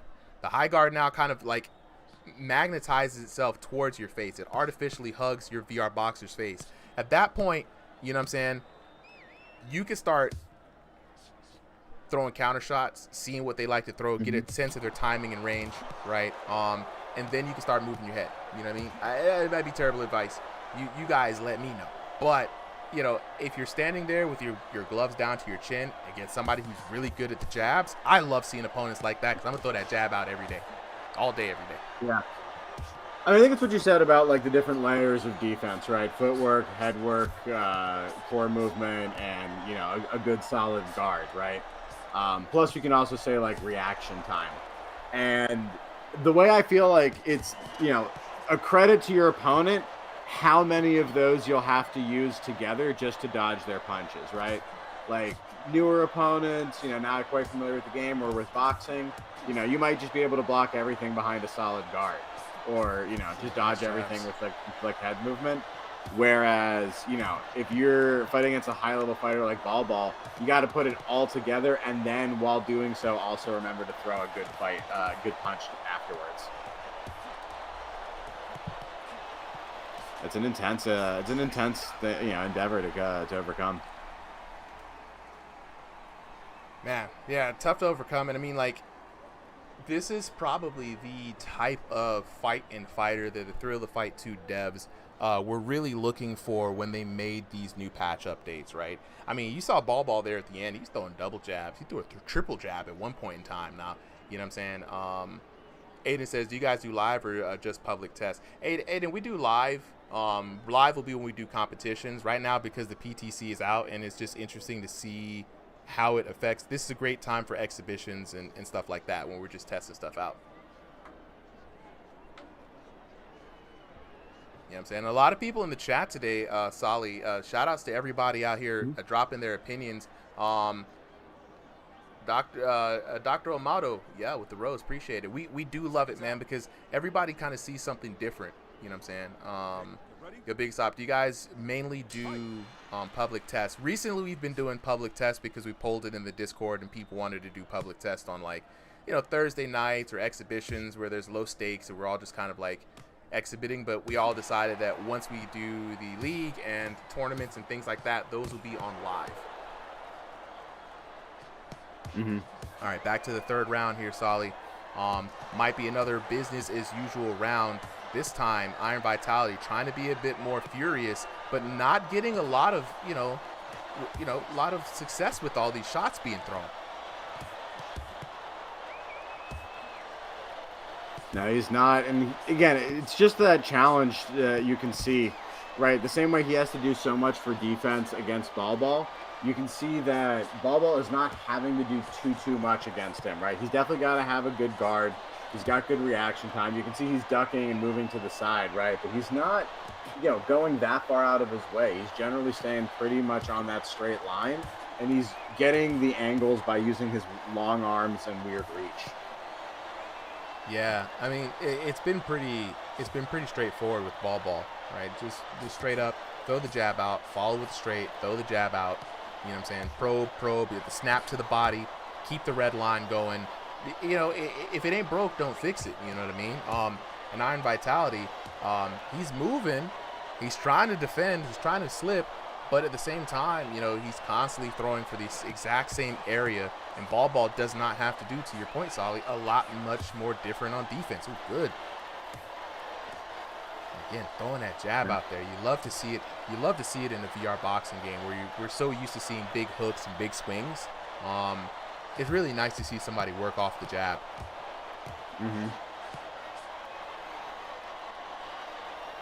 You got to give credit to Vitality here, right? Like we've seen Ball just tear through people on, King of the Ring nights, on other exhibitions. Vitality is doing a good job on defense. It's just that his opponent is one of the top prospects here, I think, going into this new ranked season. Nah, I think stationary for our ranked season is one of those things where there isn't a lot of people in stationary as opposed to room scale. Room scale is definitely where it's at, but like Ball and a few other people who are standouts in stationary, right? I'm looking at Tomato, I'm looking at Jack Mon, I'm looking at Jay Baca. They're the ones who are going to be really making this very exciting for stationary, and I can't wait to see how they do when they have to scrap against each other continually. Also blessing us in the chat. Shout out to Tren. How you doing, man? Tren. Oh, we might get to. I got some questions for you, bro. We definitely need to catch up. I know I've been putting together a lot of stuff recently, but yeah, we got to chat. And there we go. End of round number 3. Ball versus Iron Vitality. Looks like a good, solid win for Ball. Let's take a look at the scorecard officially.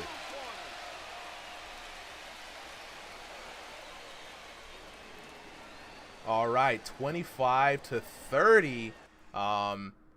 Man, let's take a look. Just take a look at those results here. 25-30 for your winner. Out of the blue corner, Ball. 10-8, 10-8, 10-9, 30-25. Right, 2 knocks in the first and second round. 1 knock apiece for Ball there, doing some pretty good work. 1272 to 876 in the first round. 1592 to 1103 in the second round. 1615 to 778 in the third round. 4,000 479 total to 2,757 there. And we're this time for real. I'm gonna get the boxers in for the post-fight commentary. So before I do that, though, let me go ahead and ask the chat, right? Let's see. Ada says, after I register, do I get to try out or immediately join the community? Good question. You guys have been coming up with some good questions tonight. So how getting into the Ringside VR works may be a little different from what you're used to and maybe some other servers, right? A lot of people come into this server from YouTube or from the streams, right? And so we generally keep an open revolving door policy. When you get in and you register yourself as a boxer, that just register you in our system. If you hit /roster, you can see everybody who's registered, their records, etc., right? Exhibitions and King of the Ring, anybody.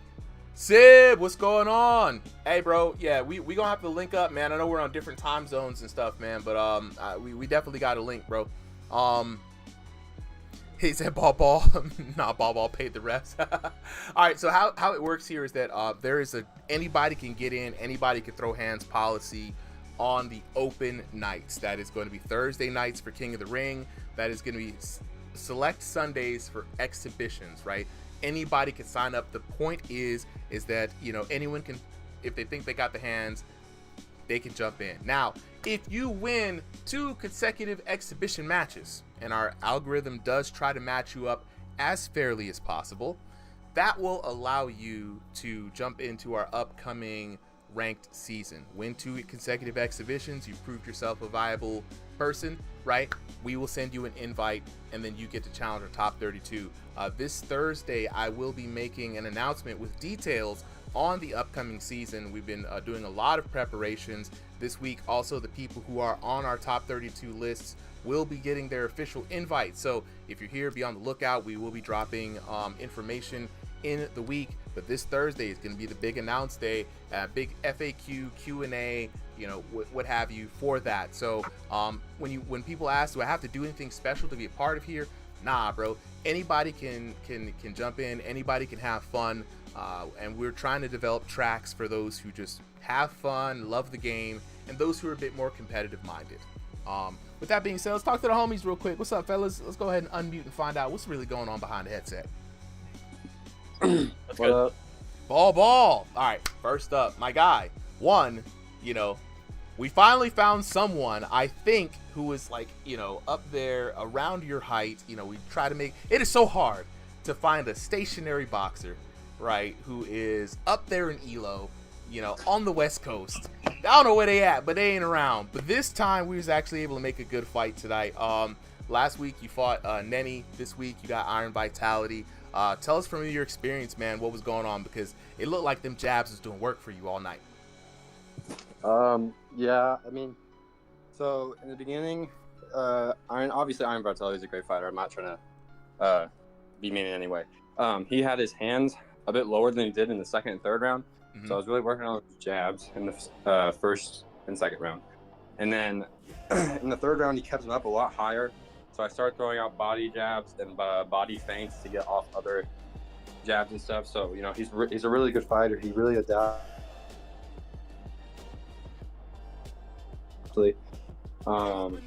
Yeah, it was a good fight overall. Now here's a golden opportunity, right? We got Trent from the dev team in the chat, so I'm gonna ask you a game-specific question, right?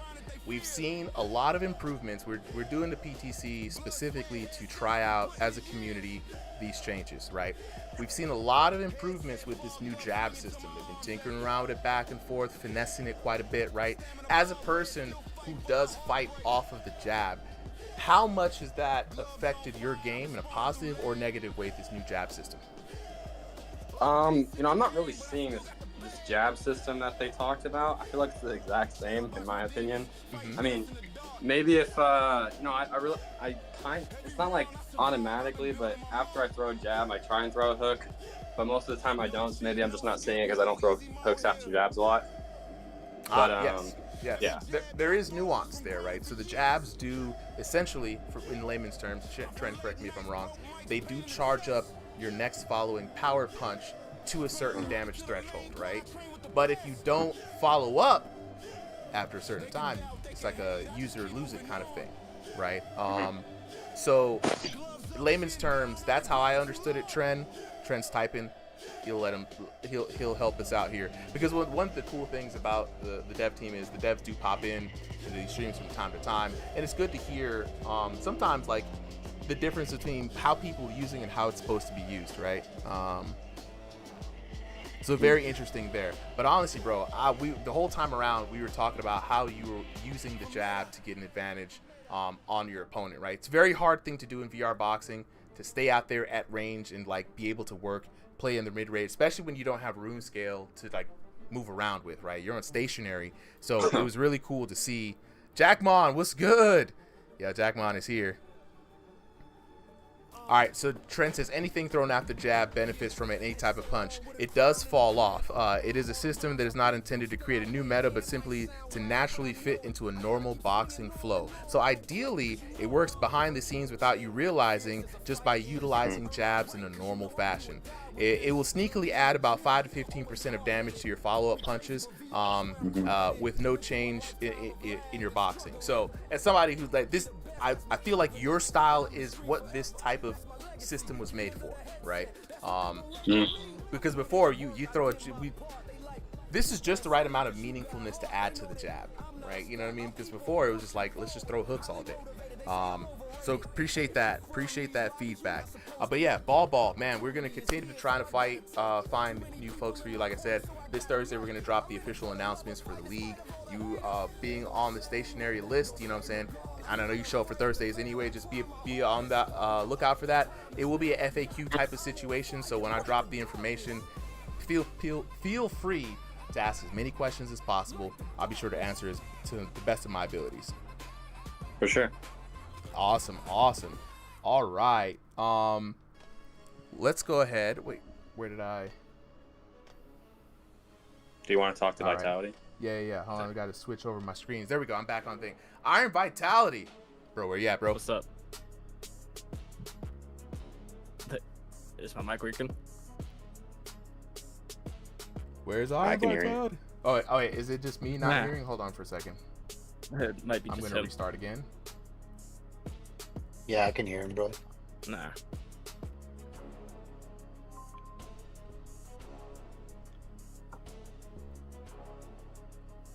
All right. Every once in a while, my stuff gets messed up. All right, Iron Vitality. I think I'll be able to hear you now.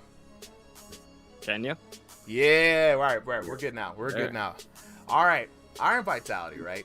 So I think this is your first. Is this your first time going up against Ball? Yes. All right. First time against Ball. The rare times we get to see two fighters over 6 foot fight each other, right? Folks both with experience, both inside the VR and outside the VR ring, right? What was your take on that fight from your perspective? He's pretty fast. It's quite difficult to keep up with him, I'm also pushing 6'3", so I'm getting there. Bro, how are you growing? So is it a growth spurt? I don't know. Is it the Wheaties, bro? Because we were just saying that we've literally watched your height grow. You're growing so hot. You're growing so fast that people are accusing you of height glitching. Let's go, bro. He chose to stretch. Look, if I had a camera, I would turn it on. We've been here from the beginning, so we know. We've literally watched your growth in literal and figurative ways. So I went from a little goofball to a damn monster. 6'2", guys. He's taller than me. This is crazy. Okay, so now let's talk. That's not my fault. That's my grandpa. right. Dang, you can still grow too. That's crazy. All right, so back to the fight though, right? 6'4". Jeez, man, y'all should just play basketball. I don't even know why we're in here playing VR boxing. Just start hooping, dog. 6'4", let's go. All right, so no, we're that's short in the modern NBA. You know what I'm saying? So like 90 feet tall. The speed was the issue in the fight, right? There was a bit of a question that I had asked during the fight a lot. Was like, do you make use of the new guard assist? Right? Because I noticed I didn't really tell. So yeah, this is another opportunity for Trent here. So a lot of the times, especially when I see the situation where the hands are down, right, around shoulder level, Hey, that's the neutral guard. Yeah. So a lot of times, taller for a person like Ball, me, I do this all the time. I'm just gonna throw jab over top. Let's see if he has the hand speed to react, and if he does, can I get him in this weird game of I'll just take the damage or I'll force his hand to go up when I want to, sneak in some body shots. And that seemed to be a strategy that was working a lot, but you were making some adjustments. What was going on through your head? You know, seeing as how that's your neutral guard, what was going on through your head gameplay wise, and what were you trying to tackle, and what were problems as you were seeing going through the match? Firstly, I was trying to tackle his height. I was trying to bring back the old. I still have some cobwebs to wipe off, but it's getting there. It's almost back. You will see the transition between the Hitman, my natural, and my Mike Tyson. Yeah, because that's the side. There's two sides: the gaming side and the natural side. There's like I have two styles in gaming and one in natural. Too many styles. My natural, I just keep my hands like at my chest. Fair enough. Now look, before we get off, we may have a run back. Do you think you could make the adjustments, shake off the cobwebs, and take Ball and rematch? Oh, most likely. Ooh, okay. So we're gonna see if we can make this happen next week again. I'm just very interested to see. You know what I'm saying? You got a target to aim for, and Ball, you can meet him anytime, King of the Ring. You know, you try to take the crown from him. But with that being said, guys, we're gonna go ahead and move on to the next match. We've got the Boiled One taking on Big OG. This is going to be another very interesting fight. We're waiting on the Big OG to go ahead and ready up. All right. I got boiled on this. Look, so I was going to run the poll here. Let's take a look at the matchups for the night. Everyone's going Boiled. Big OG, you got some big moves to make, bro. Prove everyone wrong. Next up, we got Lazy Gamer taking on Texas King. The Killer taking on Tank Williams. Darkseid going against Mike Hawk. Random Wolf taking on Solo, the Smurf Killer Liability. Judge Judy taking on The Bank Has Been Robbed. In the courtroom of VR boxing, we got Blazing Ben taking on Sheepish for both of their debut fights here, and Brad, Chondo, and Sneaky pulling up the rear for the last fight of the night. Both of the VR boxers, when you guys are ready, you know what I'm saying, go ahead and ready up. Aiden, bro, you've been fighting a lot of people in a lot of other leagues, man. I promise you, like, a lot of the folks you know, they roll through Ringside VR as well, man. So you'll feel right in here at home. We are ready. We are waiting for the Big OG to ready up. Someone can DM him or just let him know to go ahead and ready up.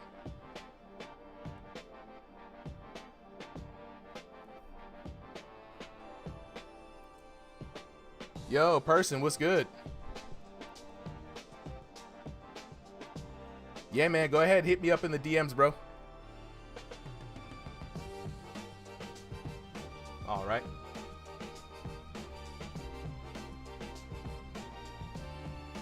Oh yeah.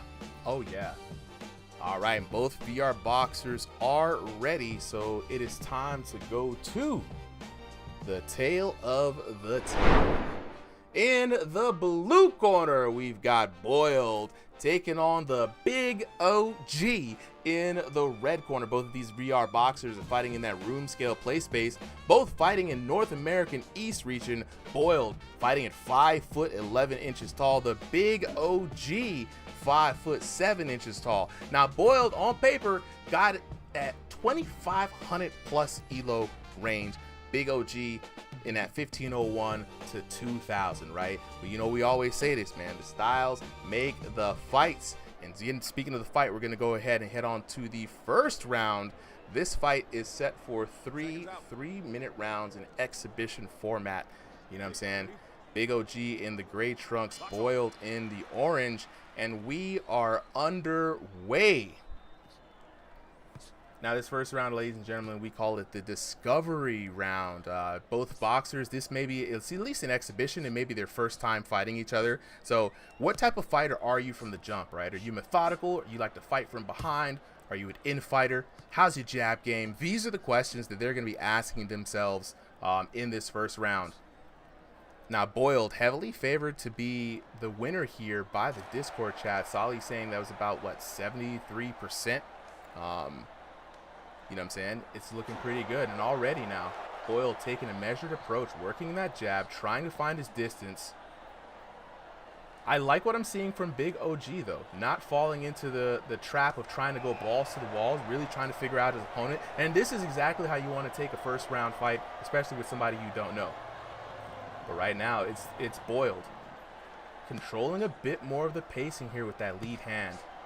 Good shot to the body. Big OG trying to find some good timing for the counter for when Boiled gets in. Boiled letting that lead hand drop a little too much and taking a bit of short-term damage. But, man, starts to fire back, and now the damage is flying, ladies and gentlemen. Crowd in the virtual arena going wild here, Philly. And it is now Boiled taking a lot of the damage. This is the opportunity for the Big OG to really set the pace. If he could just land a couple of shots to stop that short-term recovery, this could be bad news bears for the Boiled one. All right, back and forth now. Big OG is the one taking a few more shots there from that jab. And I like this matchup so far. Very even for both of these VR boxers. Nice jab there by Boyle. Caught Big OG unaware. Big OG now showing that respect, saying you got him. And nice big shot coming in here from Boiled. And I like what I'm now seeing from Boiled, right? One thing that we've noted that time and time again, VR boxers have said, hey, you don't have to always throw it every bit of gas that you have. Sometimes a throwaway punch will do more damage than you think. And Boiled now just really honing in, trying to find that distance, landing another big 53. And this is where the Big OG might find himself in a bit of trouble if Boiled can keep the pressure on. Ooh, nice shot there by Boiled. 15 seconds left on the clock. And, you know, it's been a nice back and forth fight. Almost hard to call, but, you know, if I'm a betting man, ooh, I think just by a hair, Boiled has got this one 10-9. And there we go, down to the last minutes. The first round comes to a close. I mean, is it just me, chat, or is that a close matchup? Y'all let me know. I've been saying, how do I join this? Ivan, all you gotta do is join the RingsideVR Discord, my friend. Hop in, hit /register anywhere in the chat, register yourself as a boxer, and just say what's up in general chat. Let people know who you are. You know what I'm saying? Aiden says, when is the perfect time to sign up for King of the Ring on Thursday? 7 p.m. Just show up in the Showtime stage. I don't usually start it until I see some people there. I start the signups for the folks in the Discord, and then I open up the signups to folks on the stream. We do them 10 at a time. Boiled round 1. Yep, I agree.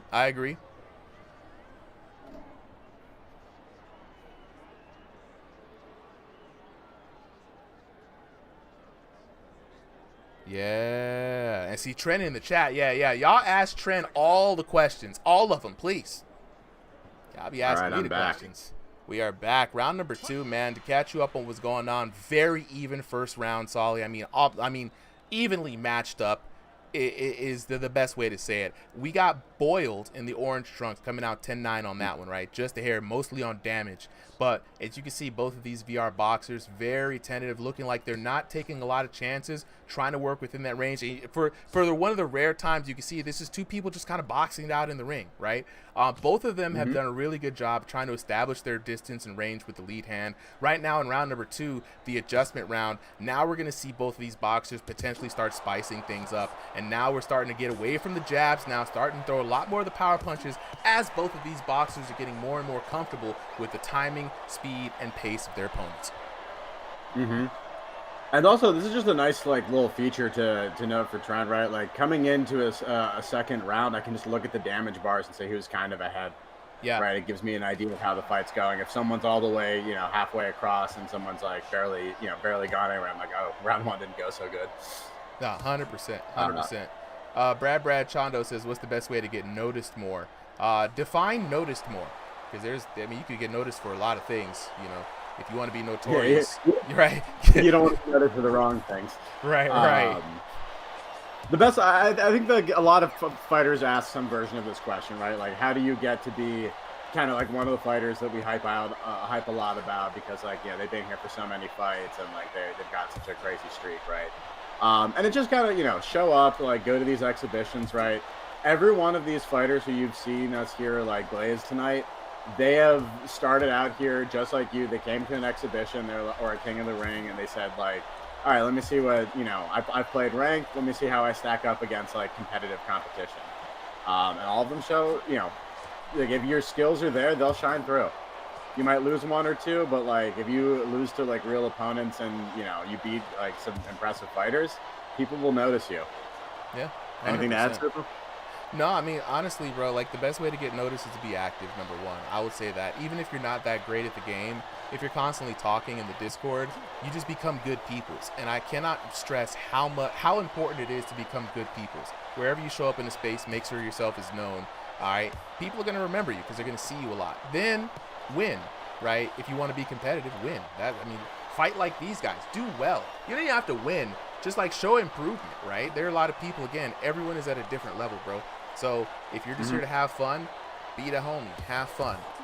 If you're here to compete, like these two absolute legends in the ring right now, throw hands. If you're not that good, ask for help. This is how you get known. You know what I'm saying? But back to the action, though. One thing I will want to say, Trent, I know these health bars are for debug reasons for the PTC, and I totally understand that. But I would love to see these stay, or maybe even have a HUD display version for the streamers, because it's such useful information in this match. Honestly, like Sally was saying, we're able to see in the middle of the match exactly how much damage both of these boxers are being able to put out, man. Second round absolutely ramped up 100%. This has been another one of my I'm writing this one down as a match that I want to showcase on the channel, because this is just two people just going at it in boxing. You know what I mean? Second round, they did the exact same thing they were supposed to do. They turned up the heat. Now you're starting to see things starting to open up, right? People starting to see weaknesses in the guard, seeing where they can throw a hook, seeing where they can catch their opponent off guard. And you can see it represented in the long-term punishment in the middle of the round. And honestly, that's one of my favorite parts about this update. You know what I'm saying? 100%. Yeah, I think that 100% too. Also want to point out something that was said in the chat too. Another way to get noticed, right? Noticeable gimmick. We've had a few of those. You can't rely on it entirely, right? But it does help some people, right? Landon's turnaround punch. Certain people with, like, Carl crazy with one punch. Carl with the low hands. Yo boy with the power. Right, you got Kobenomics in his footwork and everyone's got a thing, right? If you want to make yourself known, man, get a thing. I mean, let's go back into this third round, though. I mean, because we've got a bit of a fight on our hands here between these two boxers, and it's really, really close, right? I would say the Big OG probably took that second round, really turning up the heat, right? And as you can see, while it is close, Big OG now having the tides turned on him in the third round. Your boy Boyle might have been just sandbagging for the whole time and just really trying to turn it up. Yeah, like, I like what I'm seeing here, right? Like, really locked in, really clean punches, taking every opening and then not taking too much, right? Right back to the guard, and really maximizing what Turner's talking about, right? Like, using the jab to get bonus damage on the other punches. And he's employing your death by 1,000 cuts method right here. You see how long our boy Big OG has just been there on the red line. That is an absolute play style that I've noticed here. As people are able to see the bars, they're able to play more intelligently, right? Where they're able to make smarter decisions. And you can see Boiled right now deciding to just keep the pressure on his opponent, right? Gets him to a certain level, works him there, tries to increase that level, and it's like boiling a frog. I can't believe that happened. That actually, I didn't even plan for that.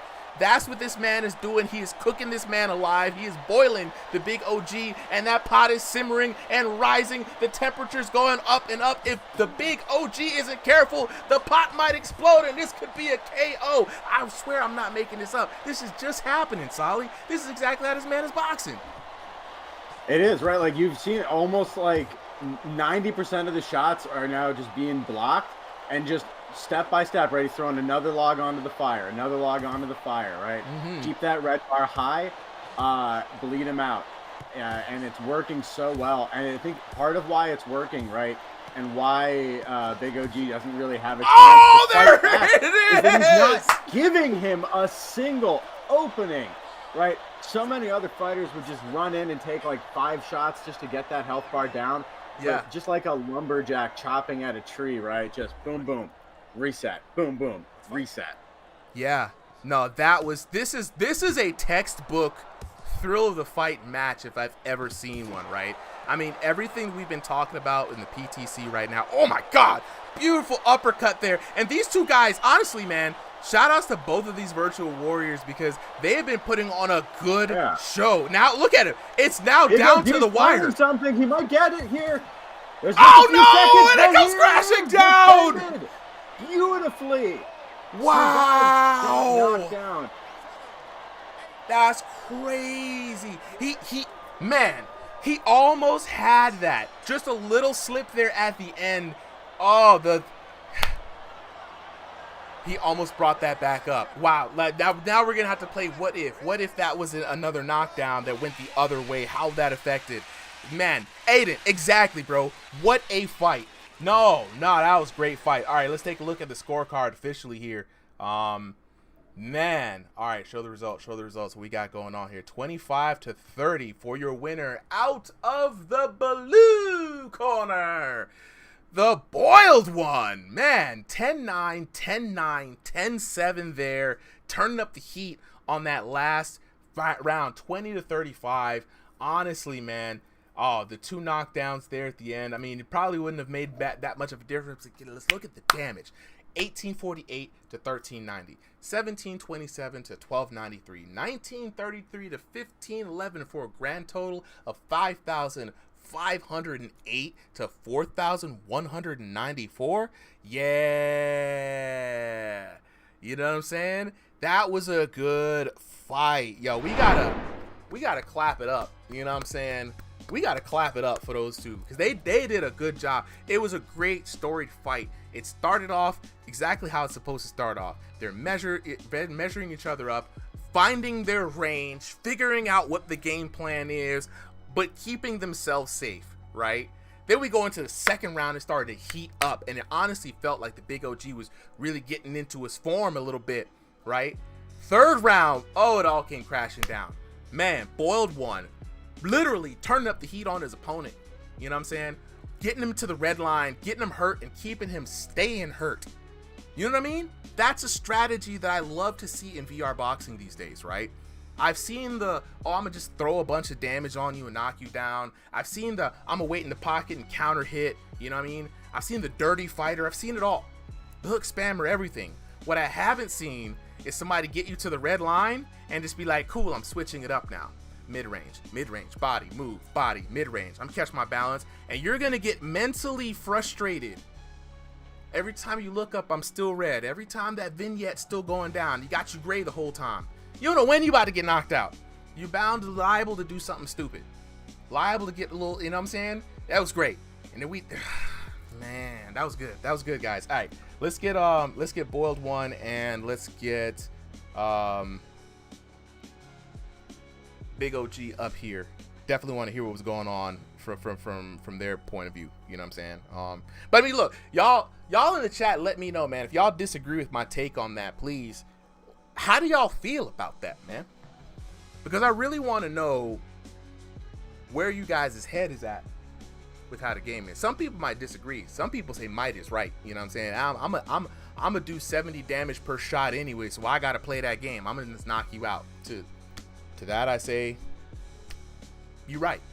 That can't say nothing. That's the Mike Tyson strategy. Like, I don't care what you come in, I'm just gonna hit you in the face really hard. But you know, how do y'all feel about being able to play the game intelligently around how your virtual opponent is? Aiden, definitely not today. As you can see, we've got a whole bunch of people who've been waiting for their stuff who signed up since 3. But hop in for King of the Ring this week, bro. I'm here 7 p.m. and again, I don't usually start the signups until I see people coming in and I talk to the folks. I'm like, all right, cool, let's start the sign up. Give everybody a nice, good, fair shot to get in. And Sundays is 3 p.m. Eastern Standard Time. It takes a little while to get used to how we do things here at Ringside VR, mostly because there's so many people. We've had to really think about the systems of how to get everybody in. It may not always be like an immediate get into a match, but there are also opportunities for you to sub in. So sometimes if you don't even get to sign up, bro, just still hop in on the chat. And if you're registered already, you'd be eligible to sub in. Mike Hawk said he doesn't waste his energy. Yeah. Everybody, yep. Trend's right. Everybody in VR boxing, everyone's got a plan until they get punched in the face with a Nerf. That's true. Your strategy. Rio, next match? Yeah, so the next match that we got up is going to be Texas King Dub. Let me make sure we got the right one. Yep, Texas King Dub versus Lazy Gamer. Texas King Dub versus Lazy Gamer. That's the one we got up next. Checking back in to see if anybody agrees with my take here. Bold One says, my plan is to adapt. It's foolproof. Yeah. All right, Lazy Gamer's getting on right now. Yeah, this is going to be a good one. It's going to be a good one, guys. This is going to be a good one. Right? Lazy Gamer versus Texas King Dub. Right? Texas King Dub, known for a sneaky defensive style. Right? Texas King Dub just ahead of time today, you know what I'm saying? He's also got some sneaky counter hit power, and he attacks from weird angles, right? And it's thrown a lot of people off. Initially, people are like, oh, I don't like the style, it's boring. Some people are like, oh, no, he's constantly like ducking, that's cheating. It's not. It's a very unorthodox style, but it works, right? Lazy Gamer's anything but lazy. This man is active, I tell you. You feel me, right? We about to see a good match. You know what I'm saying? We got to get that poll going, Solly. Who do we have up in the matchup here? All right, so it's going to be Lazy Gamer versus Texas King. Let's get that poll up. Did we do our post fight with Boiled yet? Not yet. I want you to get this. I want you to get this up started before we get everybody up together. Where's the big OG? He said he didn't want to come up. Okay. That's Lil Matt. That's cool. Boiled One, where you at, bro? Yeah. Look, I'll say this, Lit Matt, that was one hell of a fight, right? To you both. I was getting so hyped watching that because it's been a long time since I seen two people go up and they just square up and they're like, is this testing each other out? Man, from testing each other out with the jabs to picking up in the second round to the big finish at the end, that was a great fight. Lit Matt, I hope you had fun on that one, bro, because you did your thing out there. It was a good fight. Really good fight. But we're here talking with the winner of the night, you know what I'm saying? And honestly, right, I gotta say, did that just go just perfectly to plan for you, right? Absolutely. I mean, it was, I feel like my counters just showed off perfectly, and even when I wasn't countering, I was doing pretty good on the pressure too. I loved it, man. When you're going into the first round, right, was this your first time fighting Lit and Matt? Because it looked like you guys were either super familiar with each other or just testing the waters. I don't know. I've been around for a while, so I might have fought him before, but I can't say it comes to mind.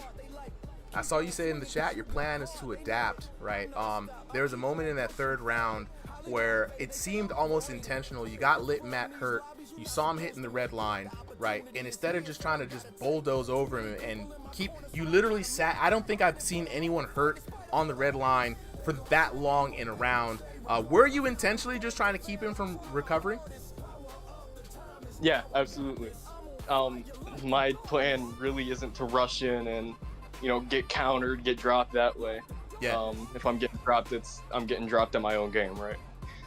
Okay. Now, Trent's here, right? And I always say I think that the way that you tackle that is honestly the smartest way to tackle a VR boxing game, right? Because there are conditions you just can't replicate in real life. So you got to work with the conditions that you have in the game, right? Were you always that type of boxer, right? Or is it now being able to see those bars helping you kind of make better decisions? I definitely was not like this last update. Even the update before that, I used to just throw crazy overhand, just big power, but now it's more technical because I can actually use my jab. Yeah. Nice. Well, look, just wanted to give that feedback point, you know what I'm saying? Whenever we get a chance, we always like to connect the voices of the people with the voices of the devs in any little way we can. But I'm just really glad to see that the systems are working. You know, people are, you know, playing around it. It feels good, man. It feels good. Looks like you guys did a lot of stuff. You know what I'm saying? Dirty jab spammer, go back to hooks. Hey, I am waiting for the jab spammer meta when people are like, oh, all he's doing is spamming jabs. Oh God. Well, all right, with that being said, bro, appreciate you. Congratulations on the dub. We're gonna move on to the next fight where we have Texas King Dub taking on Lazy Gamer. And just make sure they're in the right corners. I think appreciate you, my guy. There we go. We got him in there. All right, let's go on to the tail of the tape. The Sean Strickland meta. I love it. Tail of the tape time. In the blue corner, we got Lazy, the weave machine. Oh, the determined. Sorry, no longer the weave machine. The determined Lazy Gamer taking on Texas King Dub in the red corner. Both these VR boxers are fighting in that stationary room space. Texas King Dub fighting in North America Central. Lazy Gamer fighting by way of North America East. 5'7" and 5'8" respectively for both of these boxers. 1501 to 2000 elo. It's going to be a pretty good even match on paper, right? We already know them styles make the fights, right? So let's see what's going to go on here for both of these boxers in this 3-round throwdown. I'm joined by my co-commentator Solly. Solly, man, we got another good one on our hands, bro. Absolutely, and so far chat looks like they are going to be in favor of Lazy Gamer 75%. Closing that poll now. Everyone is losing their money if they are if they haven't locked in yet. Right. All right. And Texas King in the red corner with the red hair. Honestly, I don't know why. I just like the red low fade. I think he's the only one that I know who has this, and it feels like a unique character. But right now, already different type of fight from the last fight. Both these VR boxers throwing hands immediately at the bell round. Immediately, and they saw the last fight and they said, we can top that. That's not going to be an easy task. Let's see how they do it. So far, both fighters too rocking very similar outfits. So, you know, like we like to say, right? It's a battle of the prom dresses. Prom dress. Can't come out here with my same fit on. We got this. We got to throw down. Got to. Ooh, Lazy eating a couple punches there that I don't think he needed to. And it's very interesting, right? The expectation for this fight is to see Texas King Dub constantly backing up, constantly circling out, right? Forcing his opponent to make an overextension to which he can counter on. And all the time trying to figure out a way to land a sneaky shot on his own tempo, right? Lazy Gamer now throwing that hand down, slapping that lead hand out from Texas King Dub. Now, one thing that's very interesting, you know, we've had some this is probably the only time we've ever seen this, right? But we had some reports of like that lead hand being out, being problematic, right? Checked into the rulings, you know, found out no, absolutely, you know, in both in amateurs and in professional boxing, you know, keeping that lead hand out there to blind an opponent is not, you know, it's not looked down upon, it's not looked upon favorably. So we're looking to keep monitoring that. This is what the exhibitions are for, right? We'll get some feedback from Lazy Gamer, see how bothersome it was for him. But, you know, Texas King Dub in this first round, keeping that measuring stick out there, always having a good kind of awareness, a circle of, nah, don't mess with me, to try to get in on his opponent. Yeah, this is also a good chance too to see what the dev team thinks about this, right? Of like, is posting something they want in their game, is that authentic to real boxing or is it not, right? Because there's debate on it, right? Like you can't generally you're not going to get penalized for it. It's in that gray area. But if you're just like the entire match sticking your hand in your opponent's face, I would say like more than you're, throwing any kind of meaningful shots, then, that's something that we're probably going to have to like give you a warning and a penalty for if it keeps going on. I 100% agree. Because if the aim is to measure up on your opponent, that's one thing. But if it's actively blinding them, and I did ask people, I'm like, hey, I've tried to make this work against you, Solly. I'm like, hey, can I just keep my hand in your face and do some cheeky stuff? Sometimes it was effective. Sometimes I got my ribs blown up, So let's take it to the chat. Rome says 100% disagree. What's your take on that, Rome? Where do you land on that side? Round number 2. About to throw down. We got round number 1 in the books, though, Solly. Both of these boxers very differently, throwing a lot of hands. I would say that Texas King Dub came out better on that one, right? We'll have to see what the damage says, but if I'm a betting man, I'm going to go 10-9. Texas King, how are you feeling about that? Yeah, let's see. Looking at that bar, I don't know, let's say about like a 4th or a 5th. Lazy Gamer, on the other hand, I would say definitely like closer to that 3rd of the health bar, right? So Lazy probably took a couple more shots. But again, I think that was just a little bit of a slow start, and he evened out. And I'm pretty sure, this is something that we've seen in a lot of Lazy Gamer fights, right? Whether he wins or loses, he ramps up, right? He's going to do better in round 3 than he does in round 1, pretty much unanimously. Yeah. Even against the fighters, right, that have like lots of IQ and adjustment, like Lazy has this very, tenacious kind of fighting about him. And it's not always entirely technical. Like sometimes it's spirit, sometimes it's like he figures something out, but it's a real pain to fight against. But right now, Texas King not worried about it. Not worried at all, bro. And he actually, man, he was able to really kind of measure up and shoot some really mean crosses there, putting a lot of punishment there on Lazy Gamer. Lazy Gamer now keeping with the same momentum and same plan. He's just going to stand there, throw the hands, and let's see how it works out for him. Little rabbit punches there, rolling him forward. Not technically rabbit punches, but like, dang. No, just doing a little it's fancy. It's a I like Tekken it. It's move, stylish. Yeah. I played too much Tekken. He's Roger fighting Jr., real guys. twitchy, right? He's fighting real twitchy right now, and I think it's interesting, right? It's a lot of movement, but it's a lot of almost wasted movement. They're not really feints; they're just a lot of motion. And Texas King isn't biting on him. He's just waiting for the right moment where he throws the actual punch, blocking it, and then just landing a nice clean shot.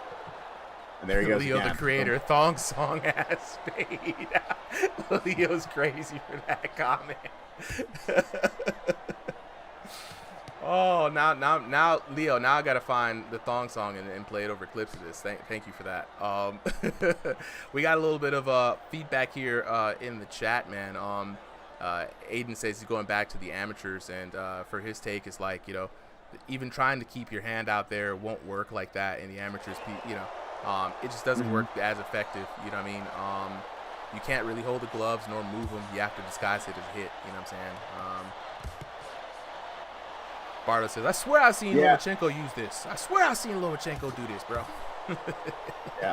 Here's my theory on it, right? Oh, at the end of the day, it's a move you can use, and it's a little bit annoying, but it's actually, like, it comes with a glaring weakness. If your hand is out there, it has no momentum for a punch, and you're leaving a glaring opening somewhere, right? Like, you just can't block the whole body with one hand. And if the fighters who know, they're not really bothered by it for long, right? They slip under it, they hit the ribs, and they'll get that opponent to put that hand back real quick or punish them for it. But right now, also, we got in the chat some really interesting feedback from Trent. This is a good point, right? So to keep in mind, it's not a health bar, it's a damage bar, right? So, it looks like a health bar, and like we'll say that because we're, fighting game nerds. But it really is, at the end of the day, just damage accumulated. Yeah, because it goes up instead of going down. Right. That bottom one constantly building up with the bowling. Let's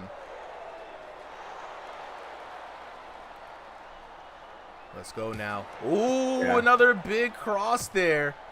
Texas King, man, really shooting for that thing here in round number 2. He's doing a great job so far, right? He's just calm and collected, right? In a lot of ways mirroring some of the other fighters who have won earlier tonight, like Ball, right? Just not panicking, not biting off more than he can chew. and, you know, playing within his skill set. And like you said, right, playing to his bar.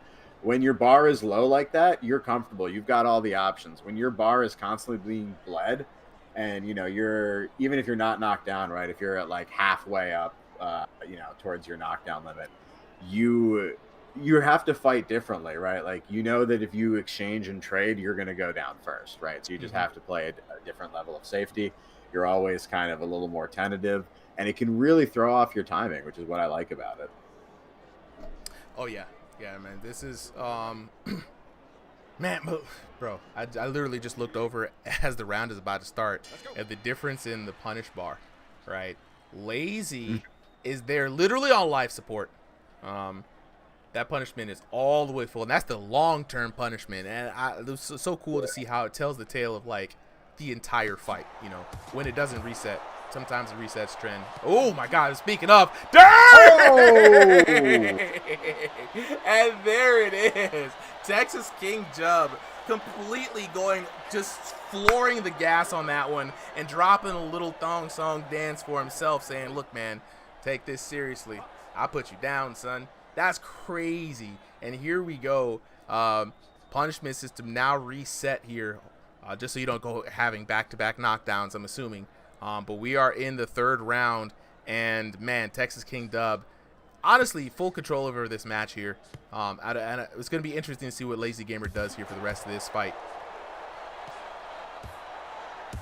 Yeah, but he's not giving up, right? And he's still trying to improve, but at this point, Texas King is keeping up with him and even just surpassing him. Yeah. It feels like he's the one getting, you know, stronger as the rounds go on. He's not even doing that much different, right? It's just been clean boxing and just really reading Lazy very well. Good shot there by Lazy. And even Texas King had to nod his head, like I got to respect it. Great counter shot, probably rung his bell a little bit. Yeah, he had another one there for 60. Lazy's got the damage, right? But sometimes he does stuff like this where I love it. It's stylish, but it's dangerous, right? Your head is wide open, and, you know, damage racks up differently than it used to. Oh, no, 100%. Showboating is very easy to punish. Yeah, and they've made sure of that over several patches, right? Remember, the hands low style used to be a style. It is not a style anymore. Let the hands drop if you want to. But, I mean, Lazy Gamer does make it work, man. It's been something he's been doing since day one. He's very comfortable with it. And at this point, it's just his personal, you know, personal style, right? Now he's dancing, hitting a spin move on him. You have to take all of Lazy's dancing clips. Oh my God, there it is. Texas King putting the offense now, putting Lazy in the corner, who was trying to get Texas King against the ropes all night. And now Texas King is fast. Lazy just trying to survive. Serious damage there by Texas King. And I mean, constantly the short-term punishment has just been racking up. And with, 25 seconds left on the clock, death by 1,000 cuts is the factor right now. Texas King has the sense of mind to just keep landing those shots and prevent that recovery from going down. He really could have Lazy in a bad situation. Lazy not giving up at any point. He's still dancing, he's still styling. And this man is going to go down in a blaze of glory if he's going down at all. Oh, I almost thought that was a knockdown. They got me. They got me. Yo, in my mind. I thought that was a KO. My goodness. They got me. Okay, chat, I'm going to let y'all know how to get in here in a second. I promise you I have. Let's go, Cisco. Leo, the creator. Take a look at the scorecard. 30-26 for your winner out of the red corner. Texas King Dub. Man, let's take a look at the scorecard real quick, man. Yeah. 10-9. 10-9, 10-8, 30-26 for Texas King Dub, right? The knock in the third round was just the icing on the cake, but he was having a great fight the entire night, man. 14:08 to 10:03, 14:44 to 6:78, 15:46 to 8:55 for a grand total of 4,398 to 2,536 for a very, very, very decisive win for your boy Texas King Dub. And let's take a look at the matchups we have remaining for the night. It's going to be Texas King Dub with the win. Next, we're going to have the Killer versus Tank Williams. The Killer and Tank Williams up next. And while we wait for those guys to pop in here, I'm going to let you guys know how you can get in on the action. And then we're going to talk to the homies real quick after the fight. So let's see. How do you get in on the action here at Ringside VR? It's very, very simple, guys. All you're going to do, first things first, is you're going to join the Discord. You know, link to the Discord is in the chat if you're on YouTube or anything like that. You know, you could go ahead and check under all the video descriptions on the channel descriptions right there, right? First things first, join the Ringside VR Discord. Next thing, type in /register to register yourself as a boxer. That's what you're gonna do right now. Now, once you're registered, you got your profile up, you can check out everybody else's profile. You can join us here on the Showtime stage, you know, join in on the action, chop it up with the homies. You can also look to sign up for future cards. Not tonight, we're full. Everybody already signed up for today. Every Thursday, 7 p.m. Eastern Standard Time, we open up signups for King of the Ring. Every Sunday, 3 p.m. Eastern Standard Time, we open up signups for the exhibition cards. Now, Thursday nights starts immediately. So we sign up at 7, we start at 7, easy peasy. Sunday's a little different. It does take a lot longer to get the fight card matchmake, get everybody registered and all that. So we start at 3 p.m., but the stream does not start until 5. So you can sign up and then come back at 5, just to make sure you sign up at 3 p.m. Eastern Standard Time. Type in the command /sign up. Look for sign up exhibitions or sign up King of the Ring, whichever one you want to do. Click the command. Once you're registered, it's as easy as that, right? Win 2 consecutive exhibition matches, and you will have the opportunity to challenge the official top 32 in each division, right? That is the top 32 boxers in the server. We're trying to officially rank everybody, so we're going to be getting in on a bit of a league, right? Rewarding those who fight every week, stay active, and find out who really got the hands, you know what I'm saying? So when it's Eastern time, so for you, Aiden, that would be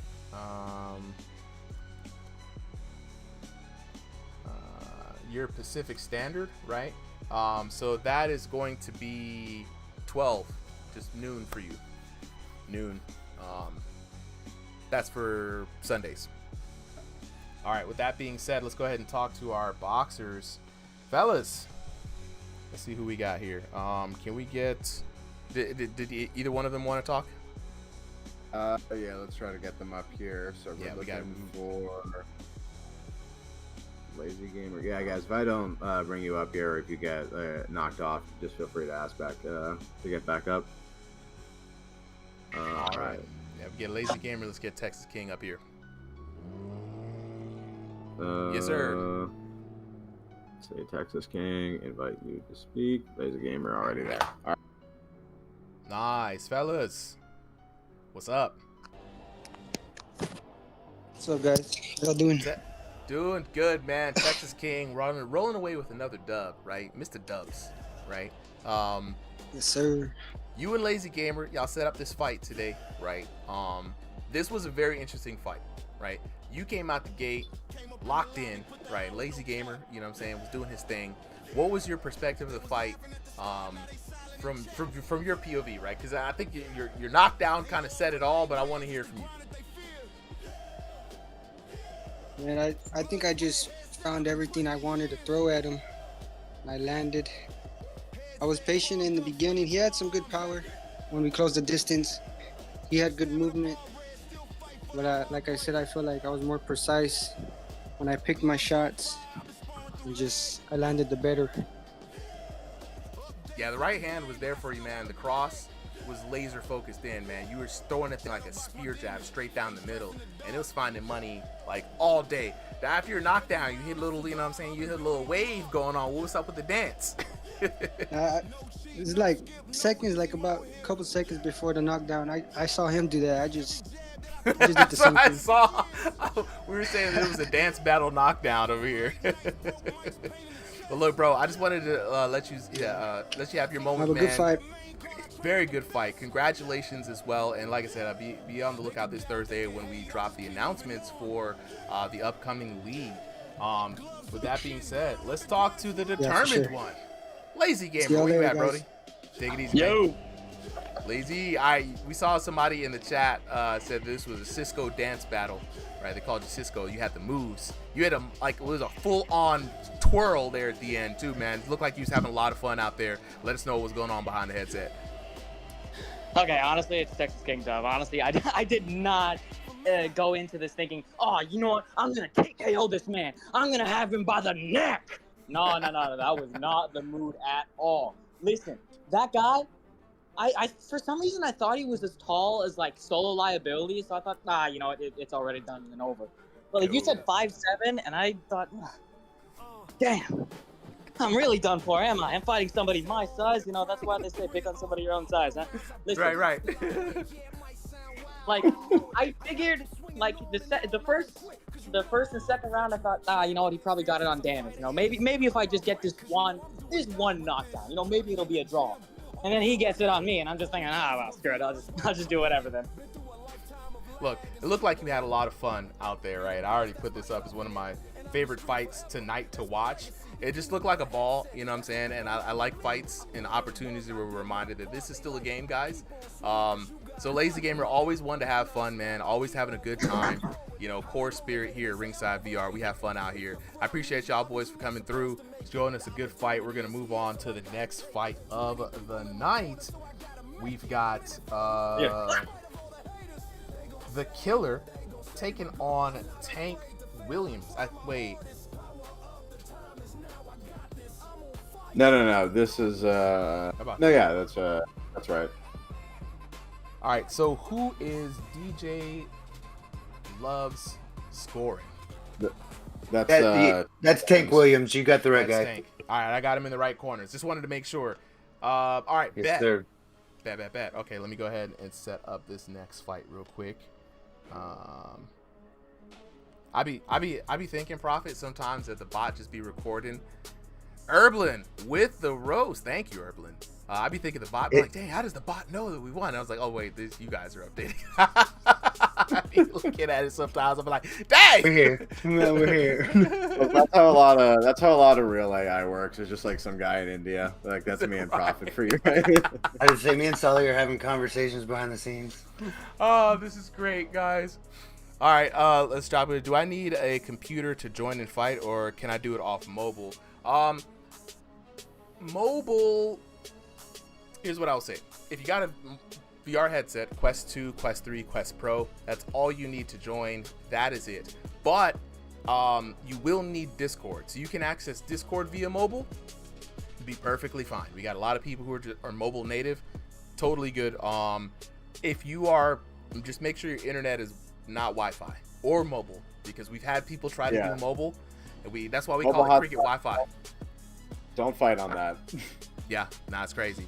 Now that Herblin, that's an insane record. 106, 80, and 4. That's an insane. Online, it's a crazy record, bro. It's insane. I don't even think I've had 116 fights myself yet. That's wild. Good stuff. Yeah, and look, don't wait to train to join in. You got a lot of people out here. Yes, we see some people with some hands. Don't get me wrong. We got a lot of good competitors. But you got some people like me who just be throwing hands. We're just here for the fun and the yucks and just like the community. You know what I'm saying? These are the kind of folks you can get in a lot of training with. People who will be down to show you some stuff. We got old dudes. We got new dudes. We got, all kinds of dudes. You know what I'm saying? We'll get some matches in with you, bro. So join in the Ringside VR Discord anytime. There you go. I got the link for you. All right, let's go to the tail of the tape. Next up, we got the Killer in the blue corner taking on Tank Williams in the red corner. Both of these VR boxers fighting in that stationary room space. The Killer fighting out of North America East. Tank Williams fighting out of North America Central. The Killer coming in at 5'6" tall. Tank Williams 6'1". Both of these VR boxers in that 1501 to 2000 elo range. So you know what, Solly? It's looking like a good, even fight. Might be a clean fight. Let's go ahead and take it to the match right now. Well, chat does not think so. Right now, 75% in favor of the killer, and with a name like that, you can understand why. This man has murderous intent. All right. Look, I'm going to go ahead and take care of updating the shorts real quick. You go ahead and take it away, Sal. All good. All right, both fighters throwing it right now. And then just to make sure I have it right, Killer is the taller one or the shorter one? Killer's in the all-white. The all-white. All right. The Killer right now getting killed actually a little bit, getting real high on that damage meter. And put in the corner already in the first minute. Very dangerous position. Very good work by Tank Williams. Not letting him escape. Killer's trying to duck, and it's interesting. I've never seen the big man try to duck and clinch like this. That's crazy. That's crazy. This is a shocking start. There he is, Killer getting his composure back. And there he goes. Some good shots to the body. I love to see that from the taller fighters with the longer reach. Right, hit the body. It's your free target.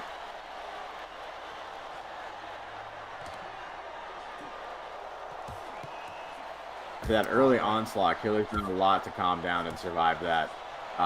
Hopefully, Tank didn't gas out, and he's still got something left in the tank, so to speak. Yeah, and I'm back, man. Nah, this is kind of a crazy David and Goliath fight, and honestly, Tank Williams is doing exactly what he needs to do. It's a big man. He's got a big target in his body. That's going to force him to have to keep his hands down. And, you know, sometimes a little shorter fighter going to jump up for that little Mac punch. You need those hands down to make a connection, and boom, big uppercut. Wow. Screw what I was saying. This man said, I'm going to find an uppercut. Oh, right up under that guard, and now the Killer is going to have to think twice. Him. No, he's been countering him. Look at that red bar. He's been blocking those a little bit. But listen, Tank is just determined. I will throw as many shots as I need to. Right now I'm up on damage. I'm going to keep this win. And as long as you don't knock me down, I'm going to keep throwing. Yo, man. Hey, Tank Williams out here. Literally, I mean, he might be the shorter fighter, but he's punching like he's 8 foot tall, bro. Like, he is really out here taking the fight to the Killer. Mm-hmm. And it's weird to see as the big man, but he really is fighting small, right? Like, he's not using his space. He's really closed in there. Tank is coming at him from all corners, and it's like, dude, you have the reach to just, like, go around this man. Mm-hmm. And honestly, from behind. Both of these boxes are stationary, right? So while the movement around the ring is limited, you do have a radius around your actual person in the VR headset. In order for you to move, have some micro movements, right? And kind of remain tricky. Right now, you know, the Killer just kind of not just being a stationary target, to be honest, right? He is fighting behind his guard. He is keeping those hands up, but at the same time, you know, without any head movement after the punch, without any head movement beforehand, he's just really just there getting eat up. And we can really see it here from the damage the Tank is able to put out. Now, what is interesting, though, what is working to his advantage, he is able to fire back, right? So it's not like he's behind on punishment too much, right? At least in those exchanges. There is a moment to where he could potentially, like we've seen it a couple of times on those uppercuts, like you were saying, he was able to land some counter shots on those uppercuts, but just not enough. If he could put it together, his path to victory is sneaking in a knockdown in some of those high intensity moments, right? Because if it's a battle of attrition, long-term punches, I think Tank's got it. Yeah, but again, like their top damage seems to be about even. So if Killer can find, you know, that calm that he found later in the round, you know, do what he needs to do, and you know, catch Tank when he's just kind of being overly aggressive, he might have a shot. Because like that's the thing with all those punches, like he's getting the anti-spam system a little bit, so he's not getting bonus on his punches, and he's opening himself up to like just any shot being a counter shot, right? Because he's always throwing something. Man, round number 2 starts, and chat just said that Tank looks like Demetrius Johnson, and I can't. His Mighty Mouse in the ring. Oh, it's true. It's true. I can't unsee it. Oh no! Somebody tag Mighty Mouse in this real quick. Hey, but yeah, look, I mean, round number 2 we starting off, man, and it's a tough battle here for the Killer, right? Because as the taller fighter, he's really just kind of aiming for head height And it's really making Tank Williams just be like, look, I'll just keep my guard up, bro. Mitigate, come in for my own counter, and this is not where you want to be. Not against Tank. Yeah. What's interesting, too, is Tank, even as a shorter fighter, right, he's doing a lot of different punches. You've seen so many uppercuts come out. You've seen hooks, you've seen straight, you've seen jabs, and he's just landing them in sequence. He's not all of them. If I had to criticize anything, right, it's that the precision's not quite there all the time. Right, he's throwing to different shots, but it's like, you know, he's not getting the exact critical zone, or maybe he's clipping the guard a little bit, and he's just throwing a punch for the sake of throwing it sometimes, instead of like what I would suggest is just, you know, sometimes take a half beat off and like, you know, see where he goes and then throw, your punch and just kind of read him a little bit more. But right now it's working for him. I mean, look, he's managed to escape a lot of depth. I mean, looking at this, man.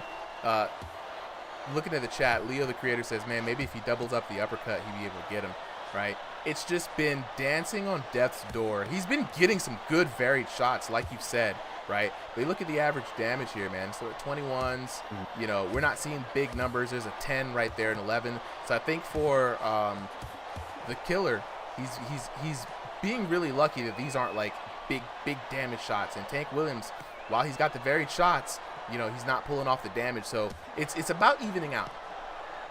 Yeah.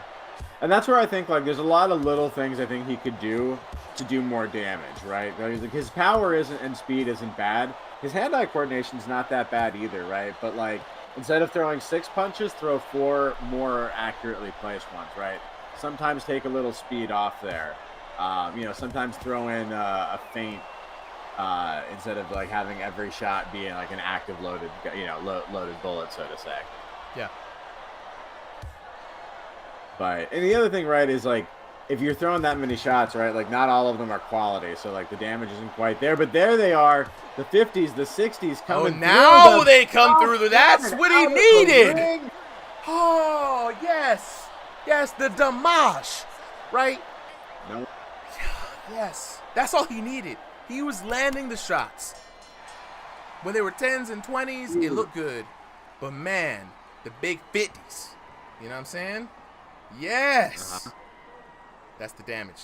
I don't know if he took my advice or if he just, you know, something clicked at some point in that round or that defense started slipping. But that was a beautiful executed ending of the round.